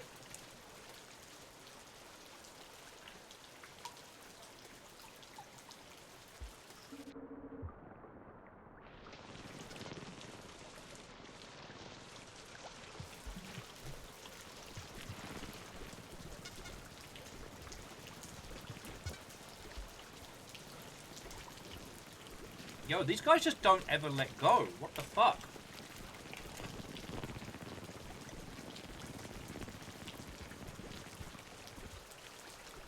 Ah! These little guys eat them. Okay.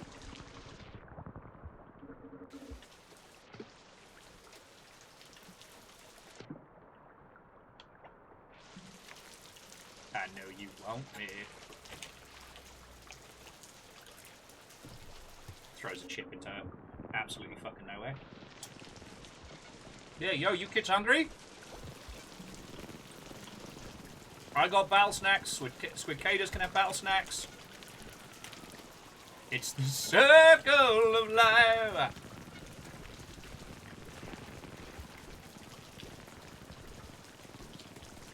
Help yourself, friend. All you can snack.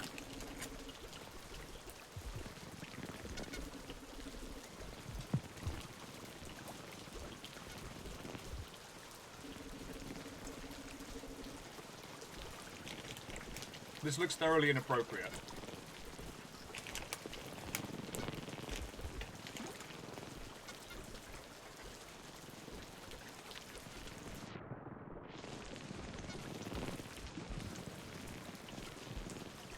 Please, come take my slug.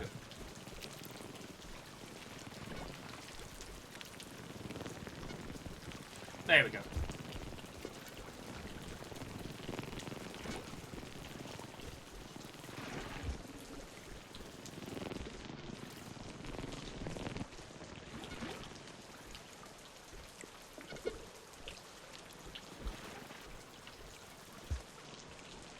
I have another idea. Brace yourselves, because this is not smart.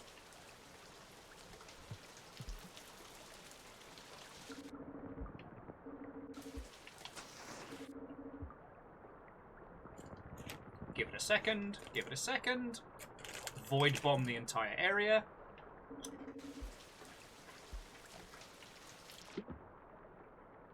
And would you look at that?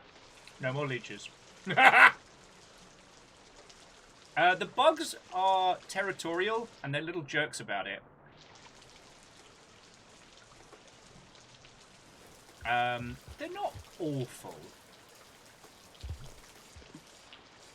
They're just crumb bums. But when you're on, like, high wires and stuff, they will bully you out of the way. Which can be super annoying.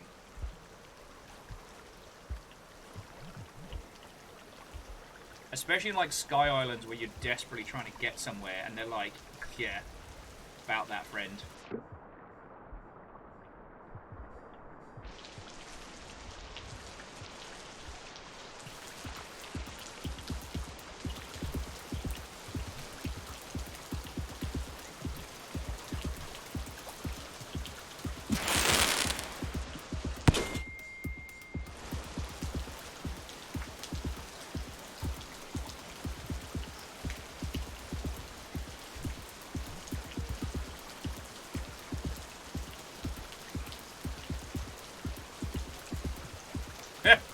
Sorry, I just blew that person up.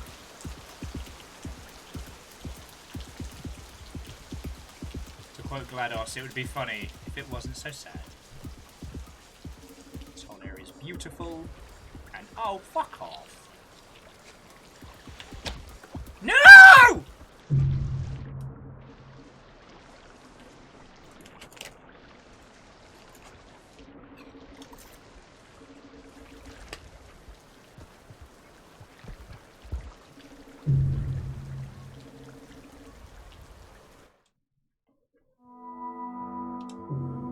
Okay. So the void bomb is a problem solver, and now we know where to use it.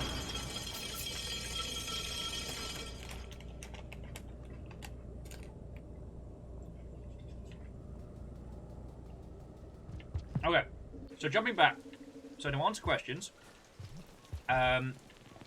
so the reason the, ow! Fucking squid caders. Why you all gotta be butts? Huh?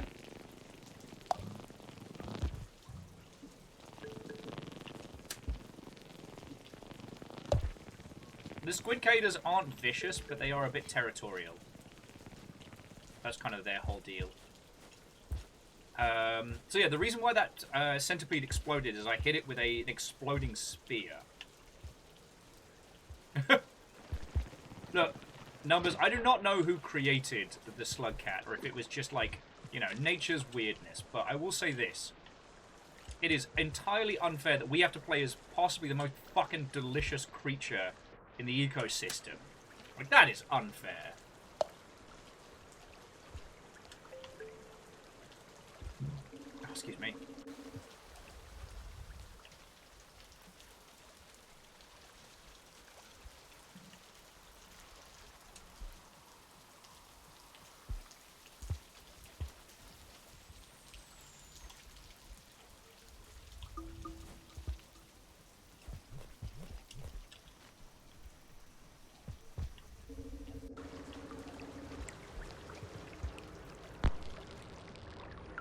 I'm very proud that our solution to how to handle the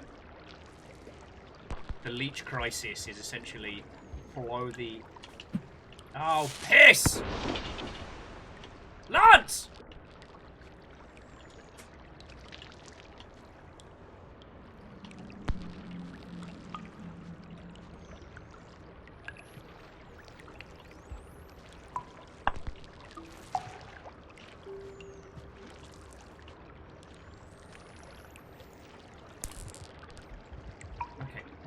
Where is my slug cat son?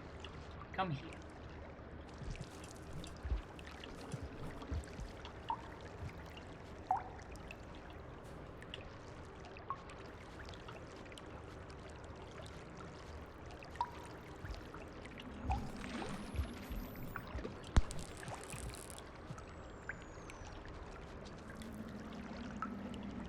Oh, the fucking leech has got him. God damn it! This game is going to be the death of me. Okay.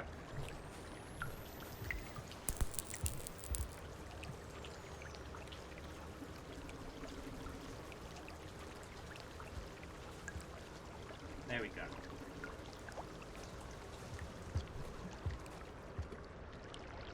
Sorry about that, friends.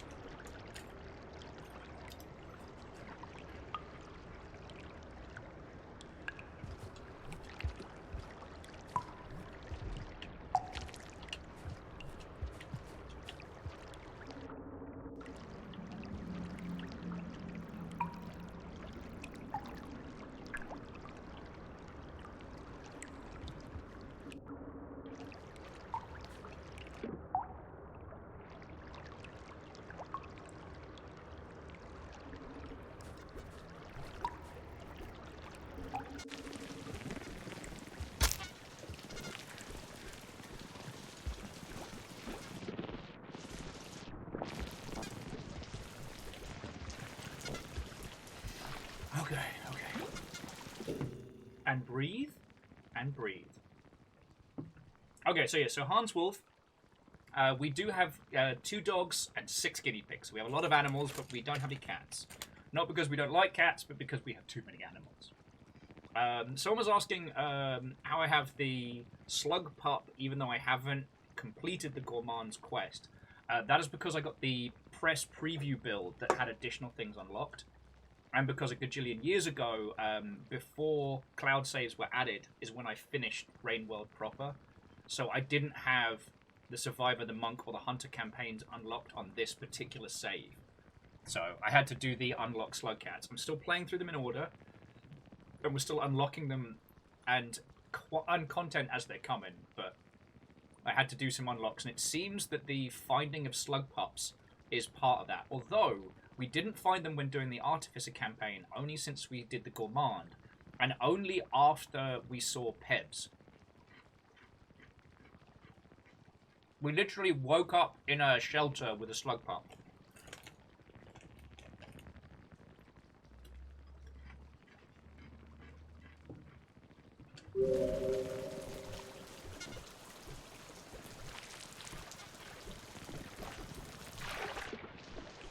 Anyway, let's go fuck up some leeches.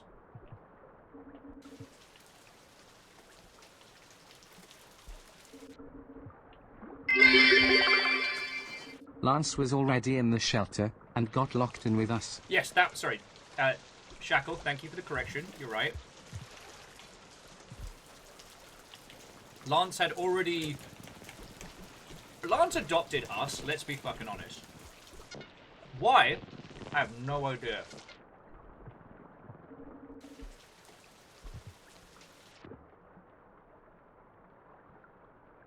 Excuse me? You should all be fucking dead!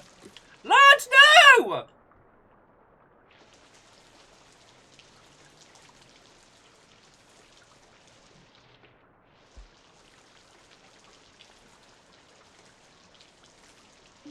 Fuckos learn how to survive a fucking void bomb.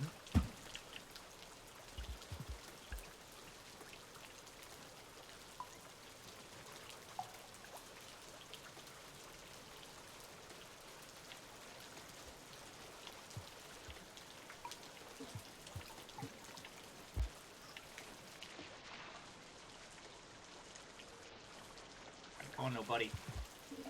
Get the fuck out of this. Oh, you've got to be shitting me sideways.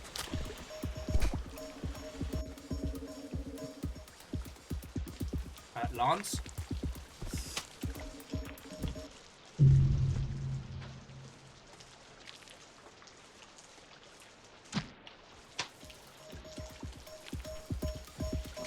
That's my boy! No! The leeches are dragging me down. I can't.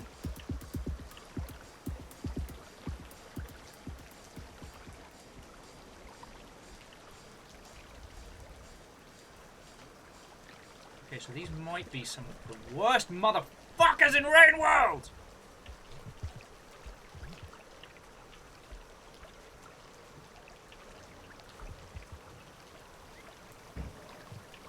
Immortal leeches! Mortal leeches that are eating my food!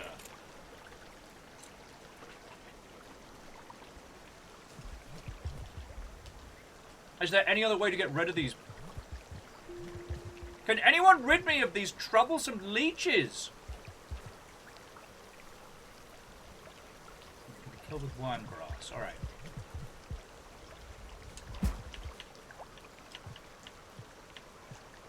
Okay, so we just find some worm grass. Job's a good one.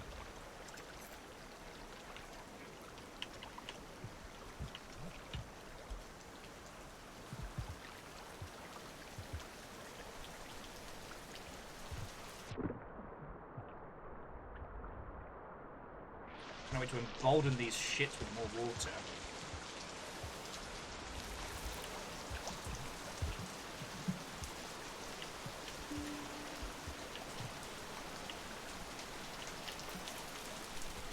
Oh, okay.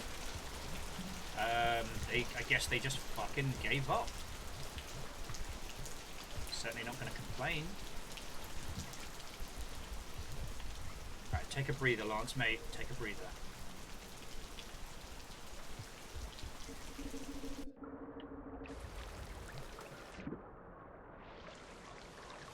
absolutely not going to fuck around. What's up? Oh, what's going on? Oh, nothing. We're just playing some Rain World, you know? Yeah. Oh, just doing some Rain World, you know? Like Rain World stuff. Alright, look at these cuties. They just jump. It's both their defense mechanism and, like, what they're all about. Okay, bye. Okay, bye. Fuck up, millipede. We're not friends. Okay.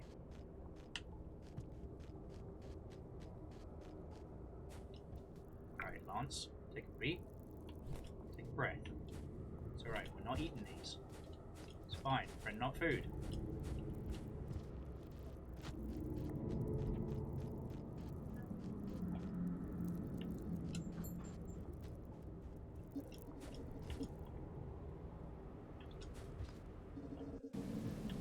Oh, fucking sweet baby Jesus, nap time!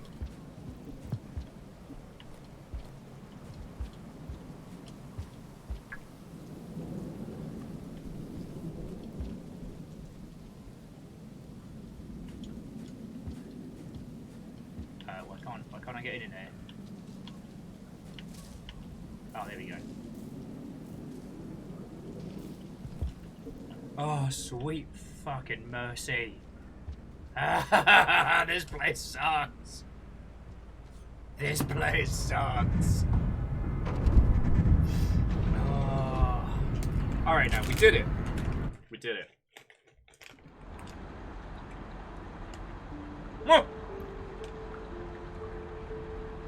yeah, numbers. We've napped in a train car.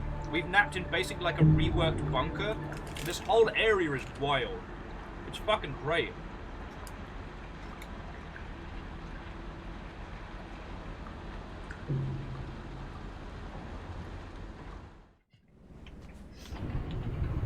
Also, sorry, Wolfgrad, I will pass on your hello to Fiona when they come on back. It's fine. Fiona clearly wanted to say hi to everybody. I wasn't just here to steal snacks. Will's heckling echoed throughout the house, but was summarily ignored.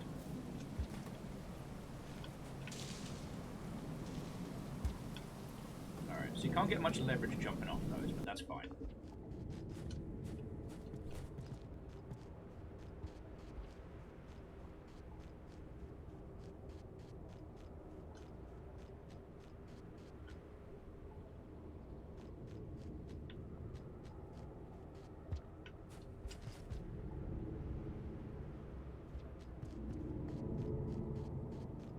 There we go. Gourmand's just having to get a little bit wiggly with it.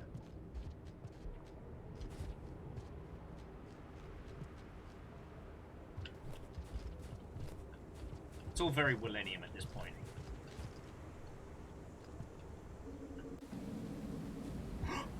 Friend!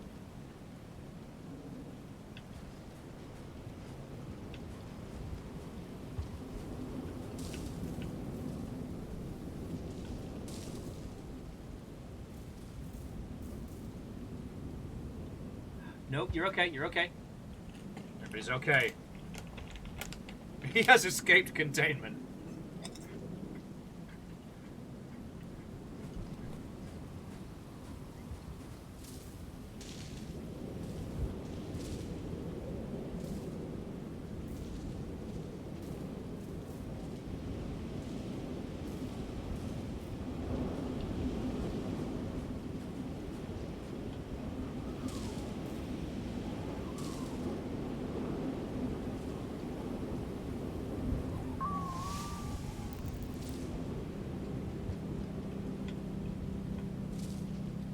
Now, numbers, usually I'd agree with you, but you know what this reminds me of? This reminds me of the start of the game. And I mean the very start of the Survivor. You know, the reign of Rain World, the separated family.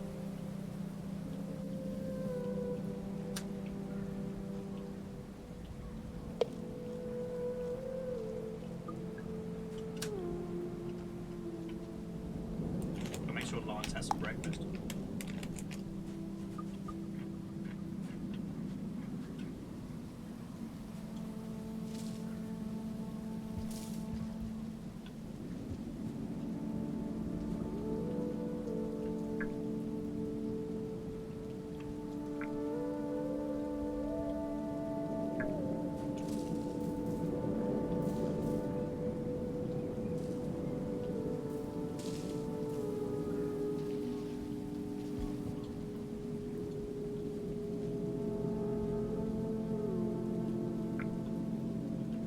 just biff it? Are we supposed to head deeper into the ground, maybe? There didn't seem to be another exit from the...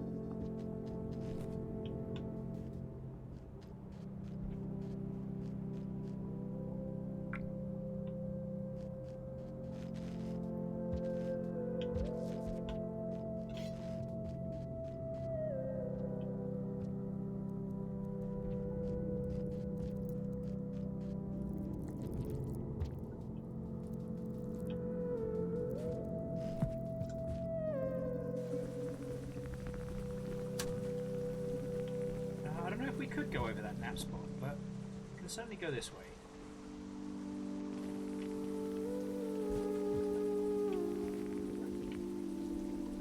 I mean, it might have been it was just that safari region unlock and just exploring this beautiful section. Sorry, friends. Again, if my words escape me, like, it's great to fucking see you. And I hope you're all doing wonderfully. But this is my first time in this region. For good and ill, and I'd be lying if I said I wasn't just gobsmacked with how beautiful it all is.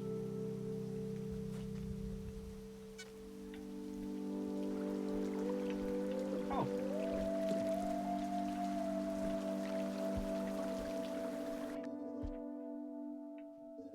We need to grab some food first, but I kind of don't want to eat the cuties.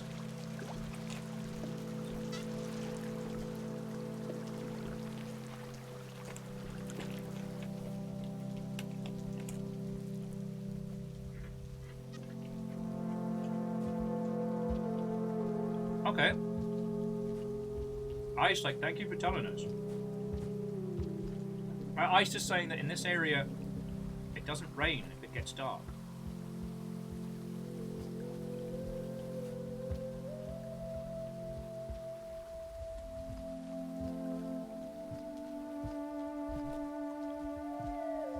Slughead friend! Friend! Friends! Yes!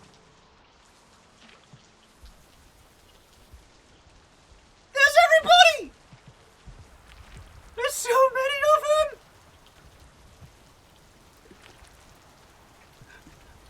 Friends! We did it! We did it! Yeah, look at his little face! Oh, I am the Gourmand. Let me tell you about how... That's where the cutscenes were. It was him telling the story. It was the tale of the Gourmand getting here. Look at his little faces!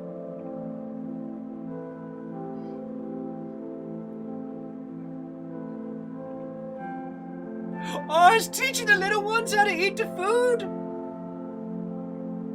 It's the ending we always wanted, yeah.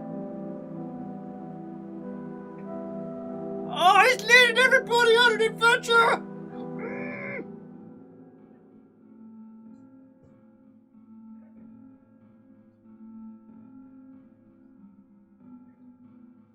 And then little slug gets to the end being like, oh, yes, oh, my fighty.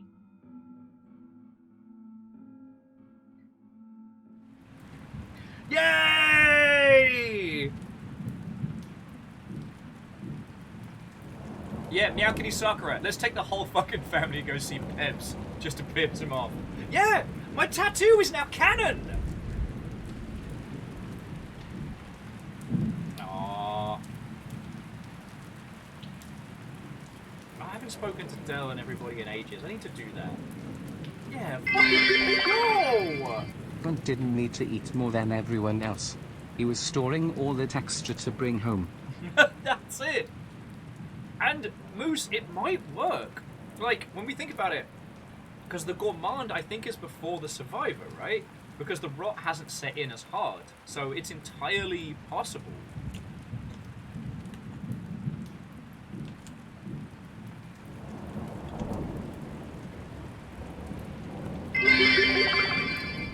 Celebration bits.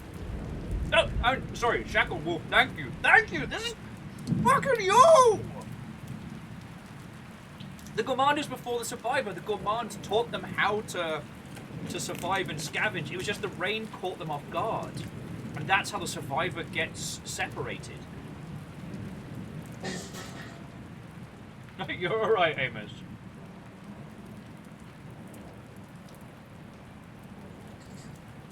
And Harmonious, I just have this wonderful image of all the slug pups bouncing on Pebs. They just get bounced and bounced, being like, please, stop.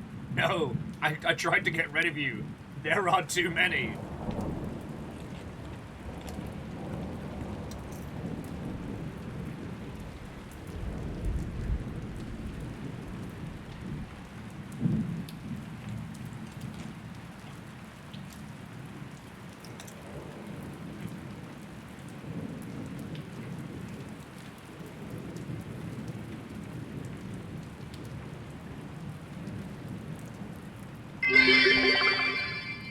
And I arrived home from the office just in time to see that all. Amazing.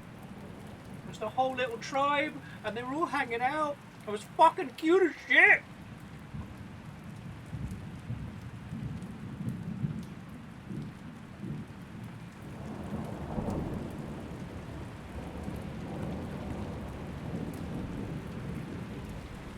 Fuck.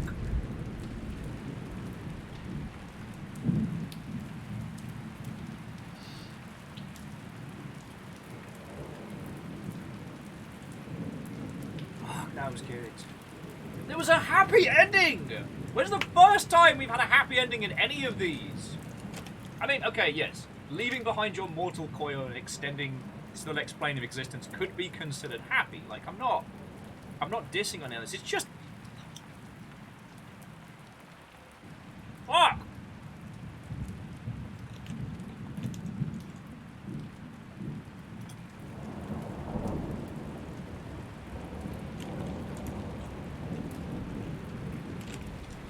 And Hoggle, that's a good question.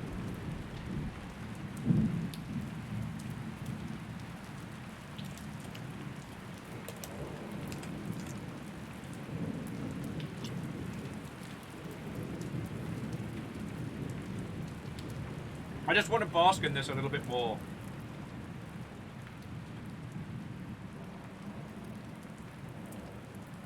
I want to bask in this a little bit more because God, it was good. I'm so fucking happy about that.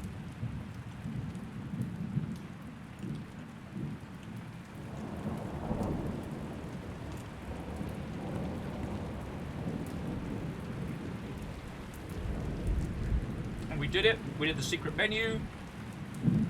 We got baby Lance out. Lance is going to grow up in like a... Okay. Compared to the other slug cat babies, the other slug pups, Lance is going to have some serious trauma to work through.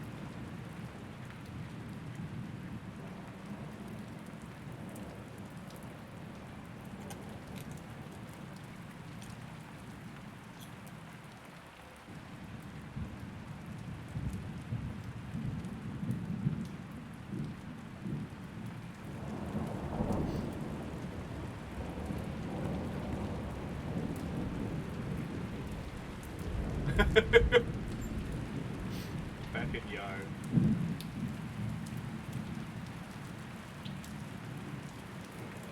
Yeah, I think that's harmonious. Like, Ascension can be viewed as a good ending, but this is unambiguously good. So this means that if we go back and play as the Survivor, now that we've unlocked that, that means the Survivor could just get home. Oh, though God, the Hunter's ending would be absolutely heartbreaking. Let's not do that first.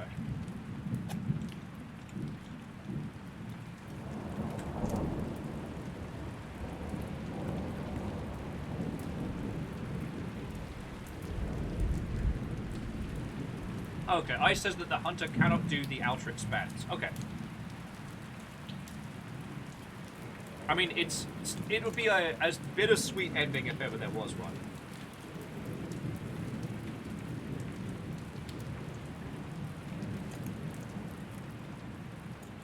Still, we got a happy ending in Rain World.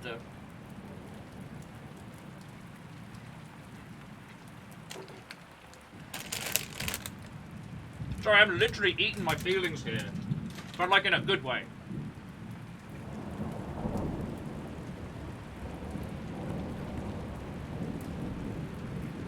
You're okay, Saintland. You're right. I could have phrased that better.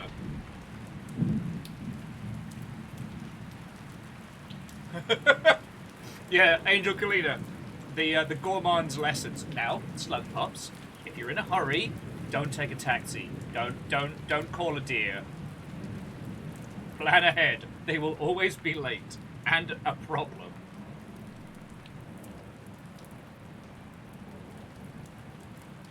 Fucking yo.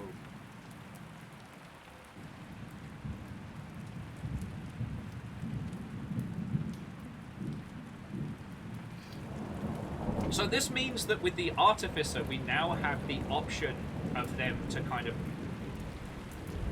The Artificer now has the chance to leave anger behind. Because we did the Artificer campaign, but I did the angry, bloody ending.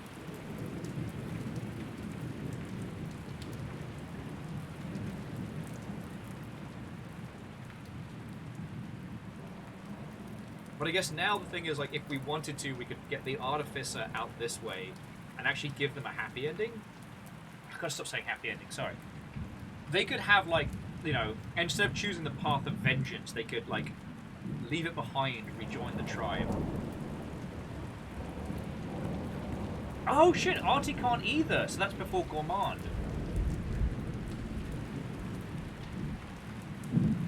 Okay.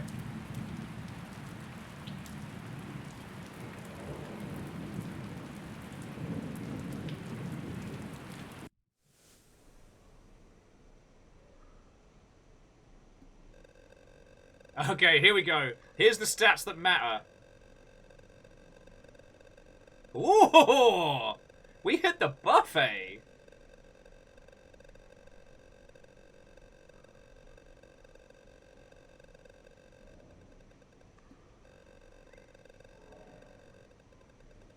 "99 successful cycles." Someone should make a song about that. Way too many deaths. Only 2 quits, and those were mainly because... Alright, Unique Pearls Red. Met 5 Pebs. Met Looks the Moon. Food quest completed.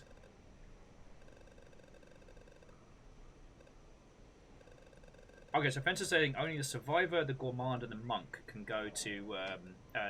okay, so... I think that will make for a good way that once we've done all the Downpour, we'll go back and do the Survivor, and then we'll close out by doing the Monk as kind of like a happy ending. A good ending.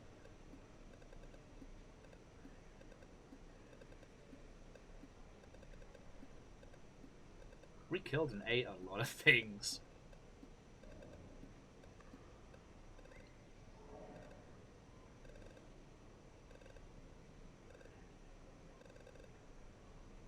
Yeah, and Fencer, we could do the mod. We could do the Monk and turn on a whole bunch.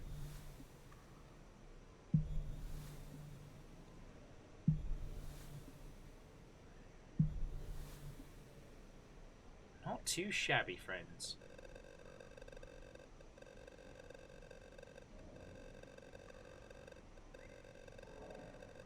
Yeah, so numbers, in terms of the narrative...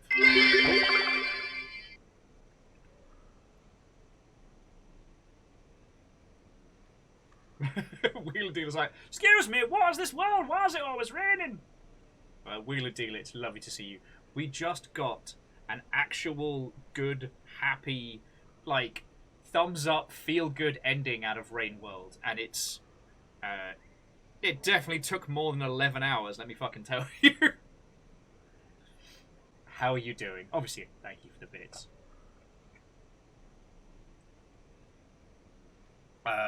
So Bacon, I am very glad they don't, because I don't want to know how many times I accidentally ate the slug pop.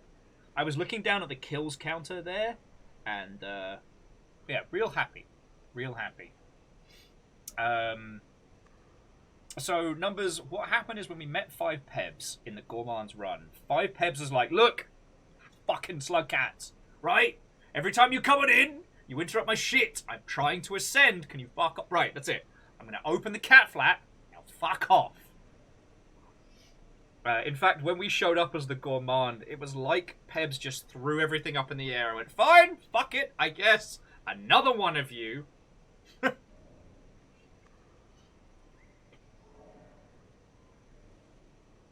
very happy about that.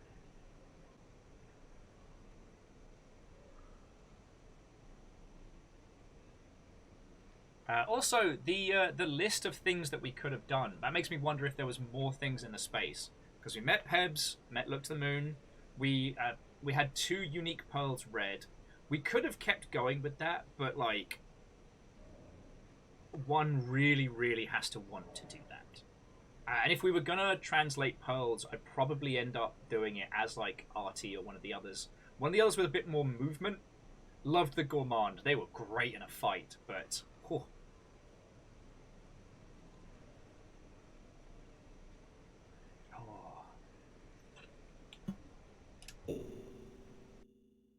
The outer expansion gate remains unlocked beyond this point in the timeline.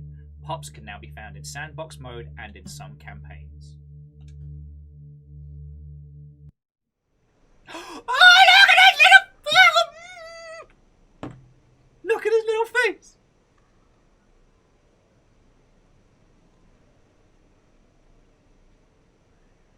I'm gonna hit continue because I want to see what happens.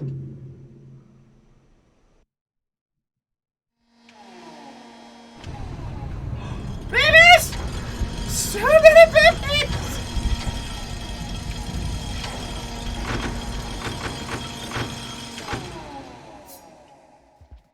So we can hold one by the hand and the other's coming around. Alright, our new slug cat baby needs a name. Before we,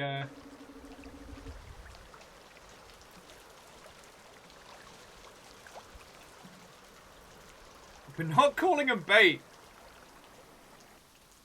Oh shit, I did agree, didn't I?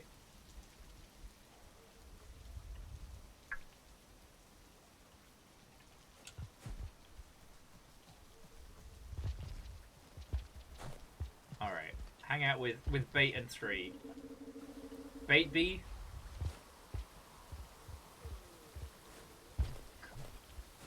Gloopus. Popcorn. Gourmini. Hey, well, this isn't an official, like, voted upon. We could just come on over and hang out. Now, does it proc the ending by us just walking over here, or is it just gonna... There's so many! There's so... It kind of feels like we're, like, the grown-up, and they're, like, taking us across. Oh.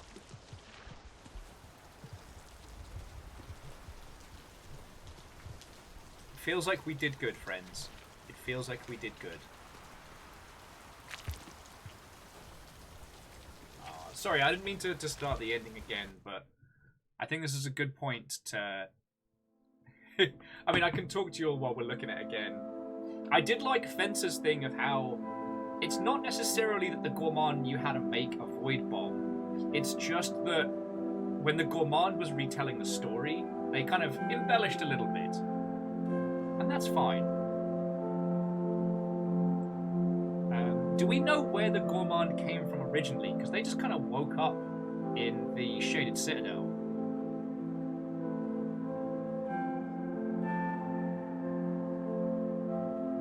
Oh, they're so fucking cute! So cute. There's the whole fucking family!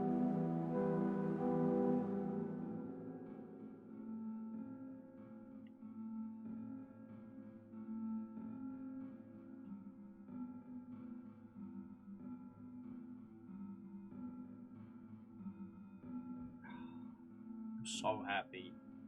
So happy.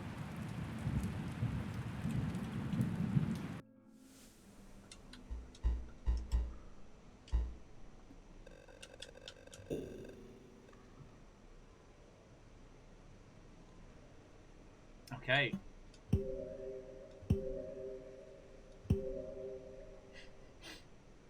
Weak of body, but strong of spirit. Call me out, why fucking don't you? Ah, the hunter. So happy. Less happy. We're gonna have to work on that one. Horndoggle, money willing, absolutely I will be getting the slug pups.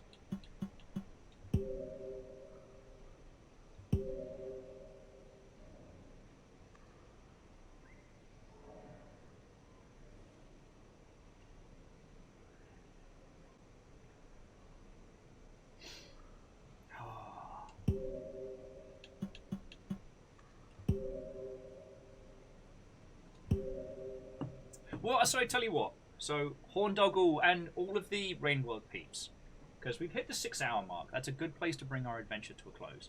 So next Wednesday will be the start of a brand new setup.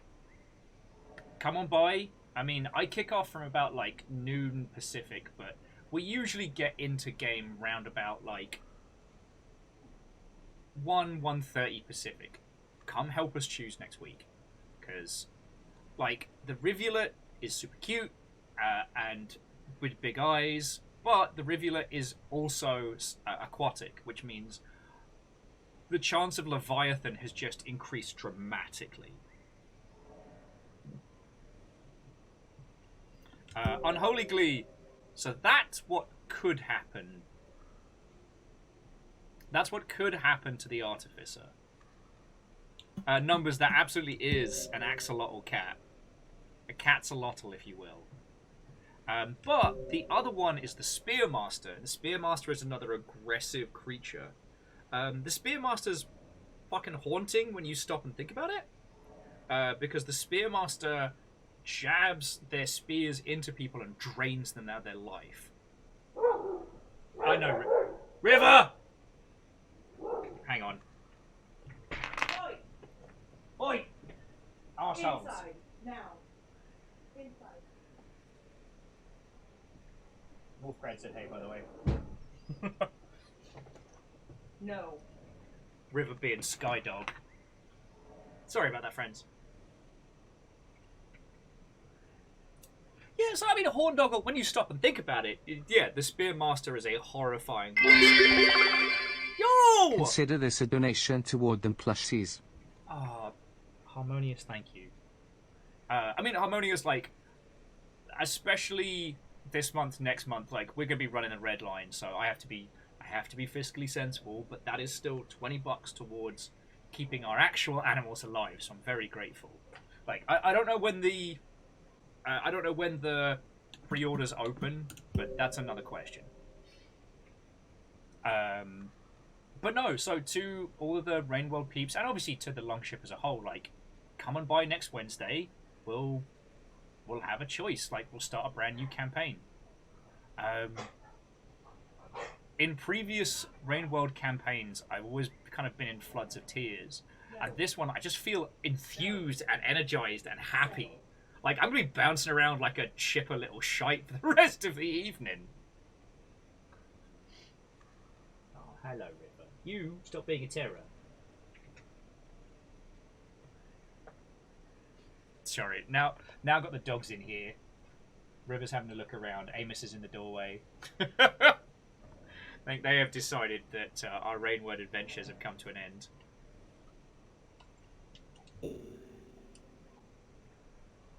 But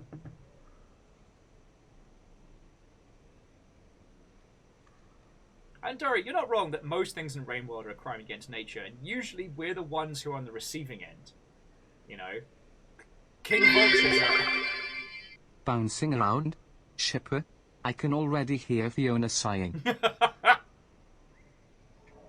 I'm not apologizing. But no, Harmonious, like, seriously, thank you for that. And Bacon, I wanted to say thank you for the donation yesterday. That let us buy groceries, so we are very fucking grateful. Alright? Oh. Now, the thing that keeps getting me, and the thing where in my youth I would probably end up being destroyed, is this. So this is the collection. And this is every single pebble that we find and who's read it. So in those ones, I think blue is moon. Yeah, blue is moon, white is Pebs. I have no idea who the fuck yellow is. But I guess we meet another one of the AI at some point. Like, don't tell me when, don't tell me where, but like... Fucking yo.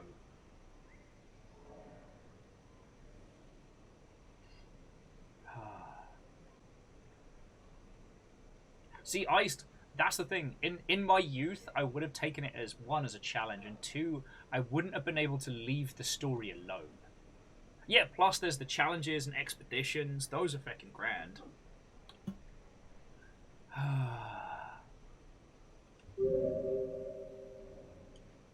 Like, the expedition mode is fucking fascinating.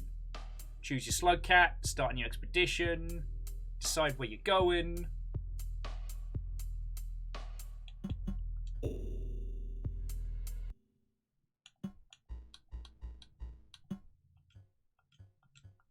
Wow, I have not unlocked many. Groceries are important. No, you weren't asking. I'm headed on vacation for a week, so consider this advanced payment for bits. Quasi. Also, I got comfy as the owl and want it back. Fucking thank you! Sorry, okay, way to overwhelm a person. I'm gonna back out of this area because the train tunnel music is unsettling. Quasi, that is a lot of money. Sincerely, thank you. Alright, that's... I cannot tell you right now how grateful we are, so thank you. And yeah, the Jarldom is yours. I mean, Quasi, before we bring our adventures to a close this evening, you know, you are the Jarl. What do you do with this newfound power?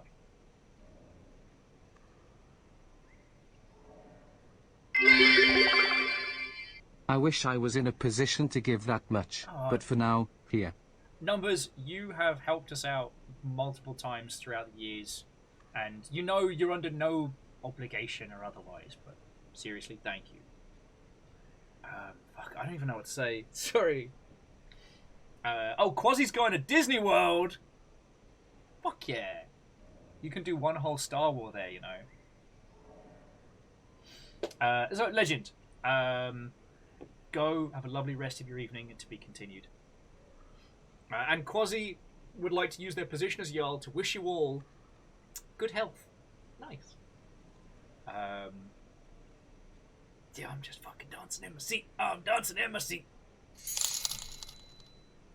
I was just about to snipe the Jarl, but Quasi beat me to it. You snoozed, and then unfortunately losed. But Wolfcrad, fucking thank you as well. Alright? Like, seriously. And... Aiden, you could do one small Star Wars as a treat. So yeah. So, okay, so to recap. The Gourmand got a happy ending. Now, if we wanted to, we could have done the Void ending as the Gourmand. Like, we could have left this coil, and I would have been curious to see what that was. And maybe we'll do that in the future. Just like I want to see the Artificer not have a bloody hard ending. What was I going to say? We now know that the Monk and the Survivor can also have a happy ending. So, if we can rework our way through that and get them out, then we can have that little tick off the board. Because we've done the Void ending for both of them. I'm sorry, again, the Void ending means that they escape the cycle of karma and are free of, you know, free for transcendence. So it's not like they hop into a big inky lake and just cease to... Fucking yo! Have you heard about the Lord and Savior? Food? I have! Yo, you...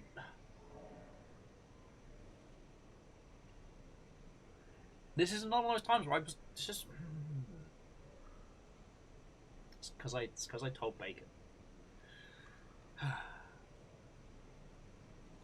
Miyoshido, Wolfcrad, Quasi, all of you, fucking thank you. Okay? Yeah. Basically, we're in a bit of a shit spot at the moment. We don't know how bad it is. Fiona's working out stuff and things. But yeah, I wouldn't have said anything, but you all have decided that, yeah. Like, yeah, I guess a fitting for the Gourmand wrap up. I'll talk to you all about like situation and status stuff once I have a better grasp on it. It's just fucking all of you. Thank you. All right. Thank you.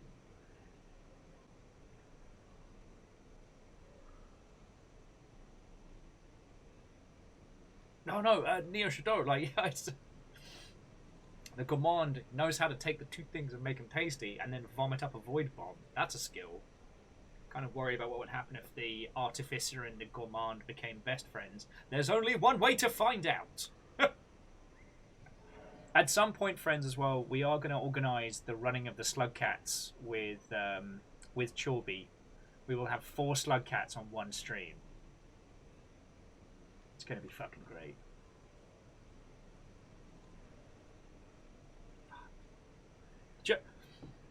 Friends, it is a huge weight off my shoulders that, you know, we are set for food stuff. So thank you. Alright. Thank you. Numbers, I don't know when, but we'll start having a look at it. Durry, 4 Slug Cats, 4 Slug Pups. Best parent wins. That's a match. Sorry, I am all over the place. Fucking thank you all. Rainworld's fucking brilliant. That was a great ending. Very excitable right now. Very happy and very overwhelmed.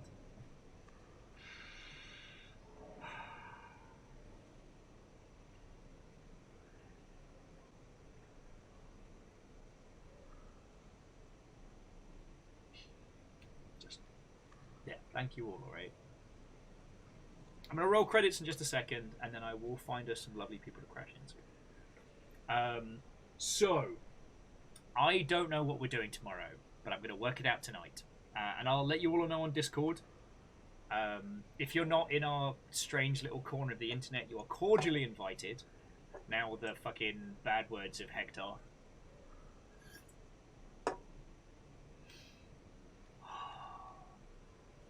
Sorry,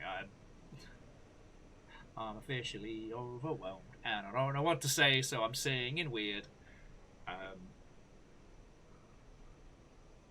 Yeah.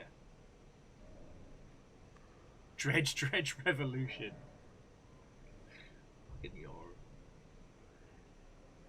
No, Dredge is going to be my downtime game until we're yeah, until we're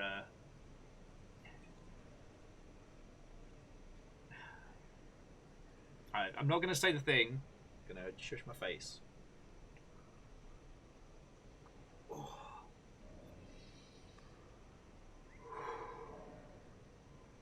Okay. Friends, Rainworld fans, Longshipians and Miscreants, like all of you, I know I say this on the daily. It's just that I don't know what else to do. I don't know how to express the fucking gratitude I have for being able to sit in the seat and kick ass. I'm only here because you lot keep it going. We got to finish another Rainworld campaign that took, according to the clock, 22 hours. Next up, we either get the Cutie Patootie Axolotl or the Vampire of the Skies Spearmaster. Either or is going to be fucking fun.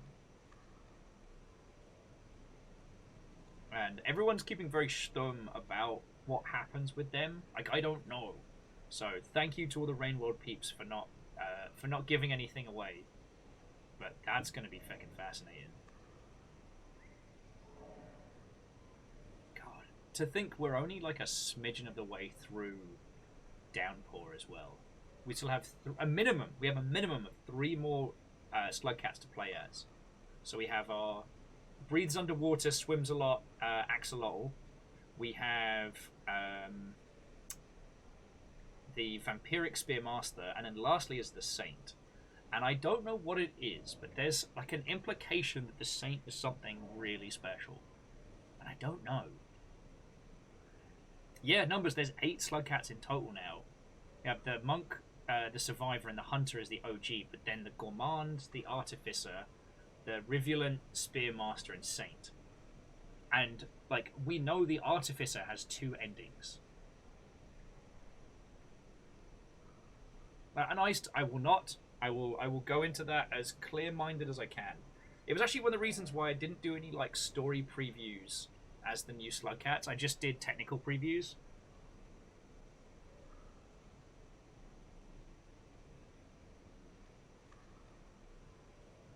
Yeah, so as Dustin says, we have Swimboy, John Jacob Stabenheimer Schmidt, and Gregorian chanting intensifies. Yeah, Angel Kalina, like, well, I mean, time and money willing. I am thinking about researching whether or not the karma symbols are anything with real-world implications, because I might get those on me fingies. That might be me fingy tattoos, but we'll see how that goes.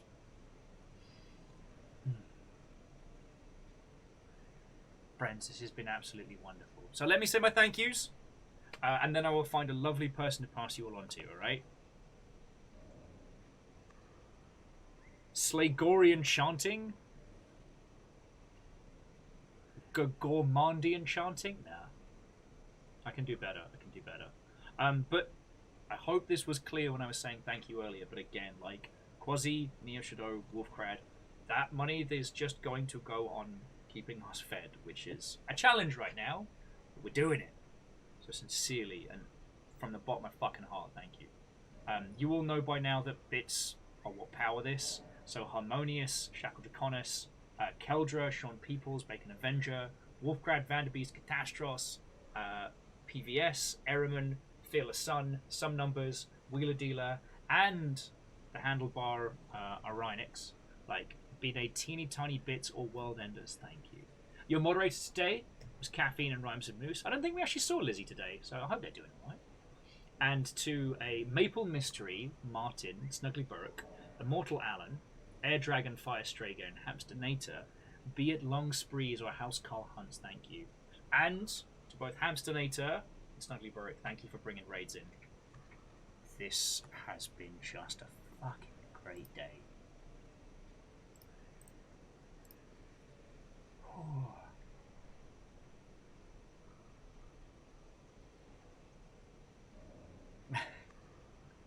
All right.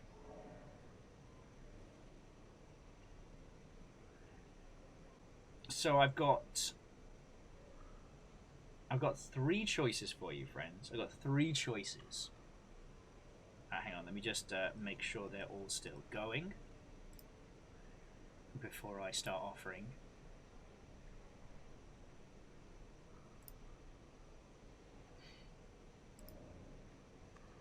Okay, so I can offer you Sludge Life. I know we did a playthrough of that, but somebody I know is doing a run. And considering Sludge Life 2 is going to be coming out, I'm very excited for that. Because Sludge Life was fucking wild. I've got Hunt Showdown, the Extraction Shooty Gun Bang of ridiculousness. And last but by no means least, Valheim. So, Vikings in the Storm.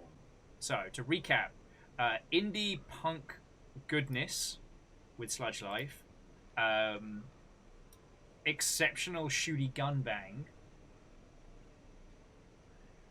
or a spot of the Valheim. Alright, 1 for Valheim, 1 for Sludge Life.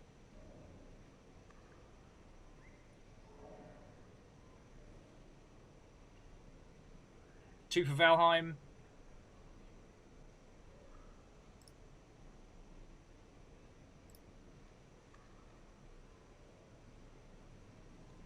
Okay, so it's 2v2, Valheim v Sludge Life.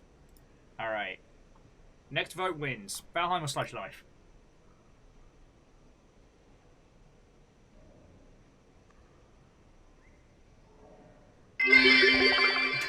Damn it, puns! You know, I was in elementary school when I first learned about logarithms. Oh, really? I tell you, I was stumped. Last minute sneak bits. Sneak bits with a little bit of a side strike. Fucking terror. Thank you. Why you lot put up with me, I'll never know, but thank you.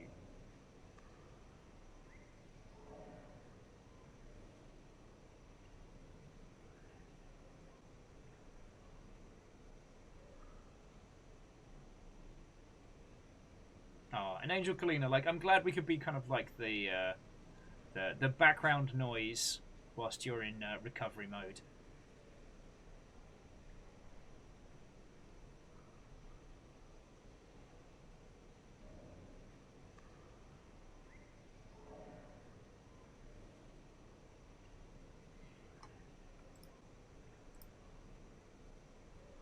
Alright, well, then executive decision, we're doing Valheim, we're doing Viking stuff. Though Sludge Life is a very, very, very good game, and I believe is currently free on Steam. So if you haven't had a chance to play it, it's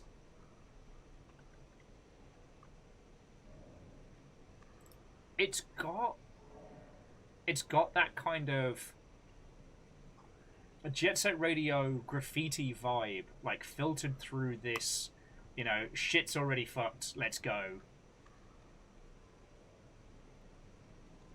Sludge Life was absolutely fascinating and had very much the kind of like evocative immersive sim nonsense, which I'm always about. God, we had so much fun with it. Alright, I'm going to stop talking your ear off because I'm feeling a lot of feelings. That was a fucking great ending. Have a lovely rest of your evening. I'll talk to you all tomorrow. I don't know what we're going to be streaming, but I am absolutely spoilt for good things to show you. Yeah, I think that's it. Good night, friendos. Good night from the Gourmand and the fucking cuties. Fucking wee. Oh, fucking no. No! Sneak, because I can. Sorry. Fucking thank you. Fucking this isn't over. Thank you. You fucking legend. This isn't over. Oh, God blimey.